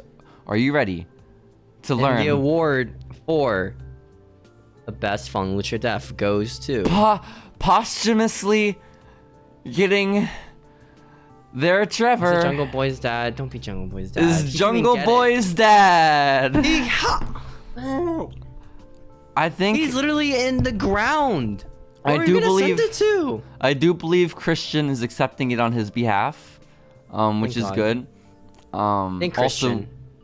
Also, thank God for Christian, honestly. But shouts out to Luke Perry for winning his first Trevor for best Following Lucha death. I'm sad that our name's attached to that. What the fuck? You guys are monsters. You guys are assholes. monsters. The fact that one person would nominate it and then all of you would vote for it. It was Steven, I actually have a more detailed breakdown of all the votes tonight. This has been the only unanimous vote from our audience. 100% of the votes went for Jungle Boy's dad dying, which is really fucked up. I think the podcast might have to start a rivalry with these people. I think so. Because the next category is the best rivalry. Rivalries aren't thinking wrestling. Best category of the Trevors is the next category. We all have rivalries before. Academic ones, personal ones where we get cucked and we think it's a rivalry, but really they don't really care about us because they don't know we exist. Yes.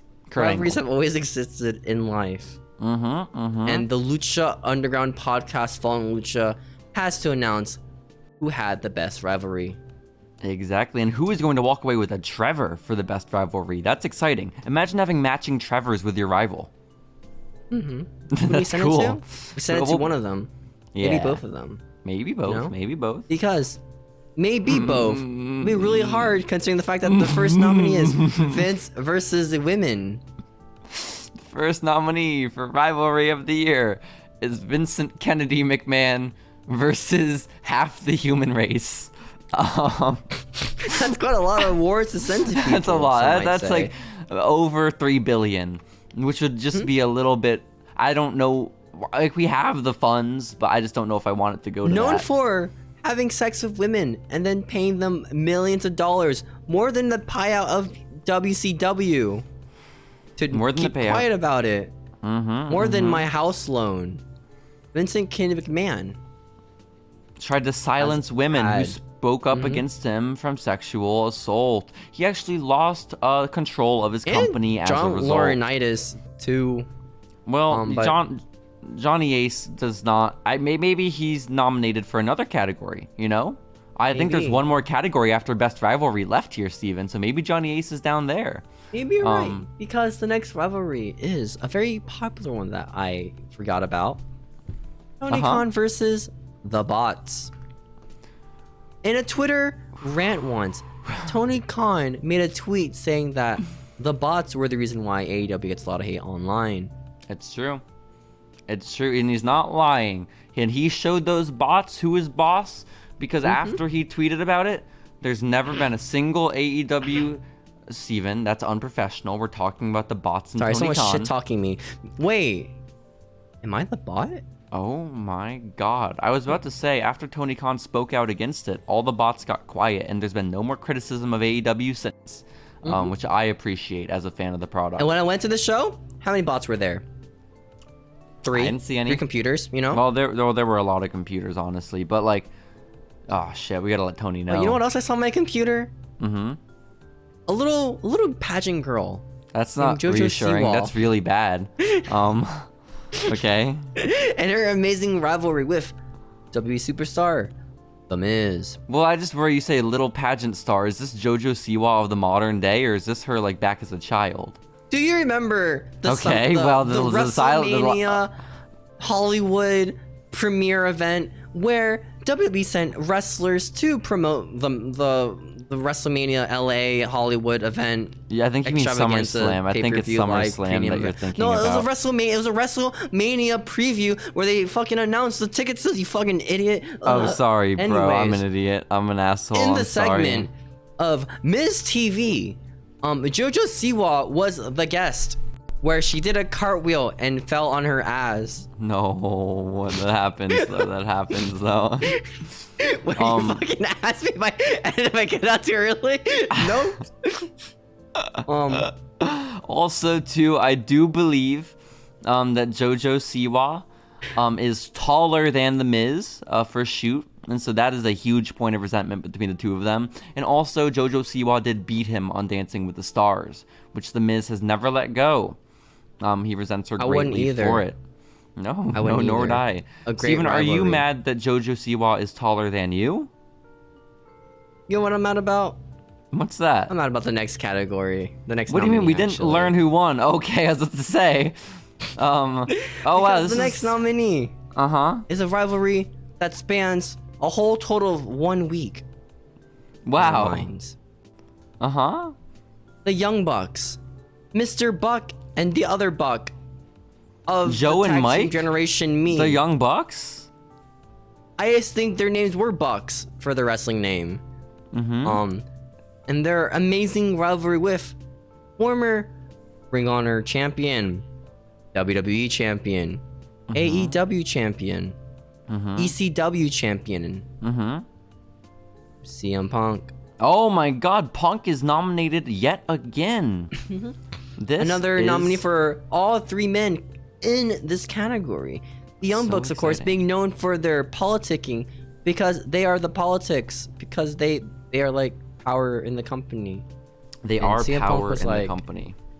CM Punk's like that. My gimmick is that I hate you, so I hate you. Yeah, CM Punk rebels. CM Punk is an underdog, Steven, okay?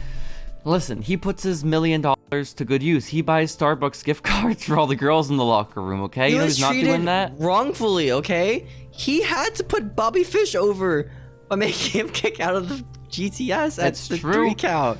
It's true. Has Bobby Fish ever kicked out of one of the Young Bucks finishing moves? Probably. Oh, well, did he do it at 3? Did he do it after the pinfall? I love that. I love Bobby Fish was like, it's not realistic for me to get beat up by CM Punk, but he will gladly get fucked over by Nick Jackson. You know? Yeah. That's awesome. Yeah. Well, you know who might have gotten fucked over? The loser of this category. Because the winner has been announced. And who is it? What's their name? 4 Best Rivalry goes to. Yes? Steven? Young Bucks versus CM Punk. Oh, that's kind of boring. Huh. I mean, kind of well earned. Punk. Yeah, this is Punk's year for the Trevors, honestly. Yeah, maybe it's a CM Punk sweep. You know, he had a big year. You know, where he wrestled for half of it. People have been saying a lot for the past 6 months. This year is the year of Mansoor and Punk, and put the maximum male models on TV. Okay, you won't regret it. Piece of shit. You won't, but Steven, we are down to our final Trevor of the night. We are down to the award we've all been waiting for. Most prestigious award ever in the history of Following Lucha. That's right. This is a yearly award that we are so proud to give out on a yearly basis. Steven, this is the Trevor for Bobby of the Year. We all know Bobbies in our life, right? We all know at least one Bobby. I have an Uncle Bobby. I don't. Oh, I'm sorry about that. I know Bobby Wasabi. I don't know him. Millie Bobby Brown. I know Bobby Knows Best on Cartoon Network Live. Being real. Bob. I know Bobby Kelly, the comedian. My Uncle Bobby is named Bobby. Developing Parkinson's. So... Well, you know what? Maybe he might remember the winner for Best Bobby. Because Maybe. The first nominee For Best Bobby. is, of course, for Yeah. Best Bobby Fish. Bobby Fish is the first nominee. Bobby Where's of the year. the lie? Wait, in I his mean, name being and Bobby. folks, folks. You know? Where's the lie? No, you bring His up a name good is point. literally just Bobby, you know? No, Like, you bring it'd up be a good kind of point. hard for him to lose. But It would how be could he so lose to the hard. next Bobby? Kurt Uh-huh. Angle's favorite wrestler, Rude. Bobby Roode is the next nominee for Best Bobby. Whoa. Known for his match with Braun Breaker in NXT 2.0. Known for being Kurt Angle's favorite wrestler of all time, which is big. That means a lot in Known this for modern his day. entrance that he used to have. Known for being a TNA legend, honestly. Mr. Bobby Roode is an impactful wrestler, a quite glorious one, but maybe not as glorious as his guys who can pose. He can pose quite well, actually. Because the next nominee. I know who it is. Lashley. Lashley. Lashley. Bobby Lashley is our third and final nominee for Bobby of the Year 2022. Quite a fan favorite. Known for Ooh. massaging Lana. Fucking Lana.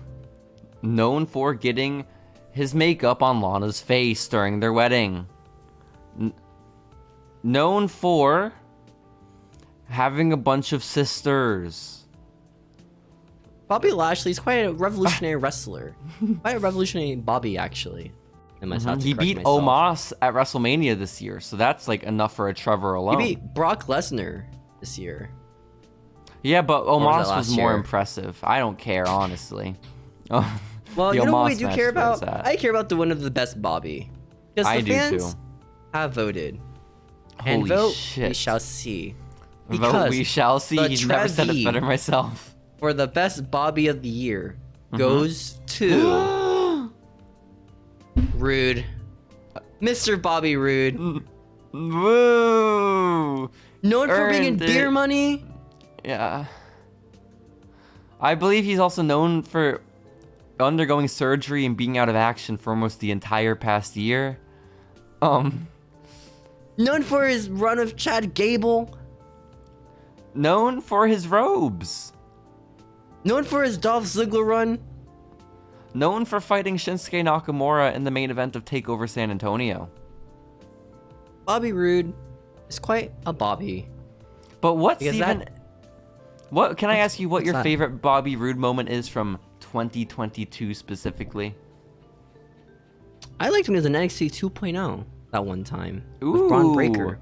Like Where he as part of lost the to Dirty Braun Breaker. Dogs? Oh, that's sad. That's devastating. Well, yeah, shouts out to Bobby Roode, our Bobby of the Year. The Trevor is in the mail to all of our winners. A stacked lineup of Trevor Award winners. I mean, just think about it, Steven. CM Punk, Jay Lethal, and AJ, best cuck. Cody Rhodes was our best quitter. I mean, Nash Carter's our worst quitter. We don't really talk about that one. But Eddie Kingston and Sammy Guevara won the best street fight. Butch winning the best name change, well deserved. You know, maybe Mandy Rose could have won worst quitter, you know? Maybe. Well, the fans voted, and they really wanted Nash maybe because Carter. it didn't happen yet when the votes happened. Maybe that's true too. Maybe. Also, shouts out to Johnny Wrestling for winning Best in Ring Psychologist. Which is a thing people say unironically. But what I will never say, ironically, is that Malchom Belvins is the best bald man of the year. And so that concludes the first ever annual Trevors Wow. Award. Exciting. The I hope to first see you guys next year. ever annual tradition. We'll have I even can't better wait. categories next year. Like Hard to believe. best death in real life. Yeah. Someone's dying in real life. Again, Luke Perry has passed away for real. And he did win our Or best category. child segment, where a child is involved in a segment. That's a very good one. A little concerning considering your JoJo Siwa comment earlier, but I'll allow it. Best marriage. Best marriage is a great one. Best divorce Best could even be a great Best one. coming out the closet. Ooh, A lot of good awards. That could be Be great. ready. That could be great. Be ready, folks, for these awards as And they come out. most importantly, who will win the submission sorority Trevor next year? Mm-hmm. This year, it was obvious. it was obviously Butch. It was Pete Dunne. Oh my gosh, joining the annals of history. The year of Butch, could the be year next, of you Punk, know? the year of Mansois, There's the so many year of Bobby options. Roode. Gosh, We could have done T-Bar. I miss T-Bar. Bring back T-Bar. I miss him. Bring him back. We want T-Bar. We want T-Bar. T-Bar. In the maximum male concludes- models. This episode of Following Lucha, guys. Yeah, it was a long one. Yeah, But we might have to thank split you. these episodes into 2 and then just go. We'll see Yeah. what happens. But guys, this was the Trevors. We watched Ultima Lucha. This is the season finale of Following Lucha. And it was a great first season. It went on for almost a year, Steven. We started this in February of Oh my last year. Goodness. It's January now of the following year. That's fucking wild. But we did it. That's We were crazy. consistent. We only missed 1 week, and it was because Santa told us not to do an episode. So if there's any excuse, that would be it. But yeah, no, I think a very successful Trevors, a very successful year of Following Lucha. Thank you for agreeing to do this podcast with me like a year ago. I've enjoyed it. It's been fun. I hope you've enjoyed seeing the rise of Chavo and Mr. Cisco. And any I want to go back comments? to a random episode and see what thing we said that was outdated immediately. Ooh, probably a lot. This podcast, I can't imagine, has aged well, even in the short time it's been alive. But Steven, any last comments before we close things up on season 1 of Following Lucha? Get ready for season 2. Be a lot more action, a lot more seasoning, more TikToks maybe. You know, we stopped doing that because we got lazy. Me being the one, 'cause I got lazy. That's why. Well, I got That's lazy it. too. I had a heart attack and I got lazy. Yeah, I was like 5 weeks in. Yeah, that was pretty early on. But we'll be back with season 2 sometime eventually. Enjoy the new year. Congratulate all the Trevor winners. Congratulate us on a season well done. And we'll be back sometime in the future.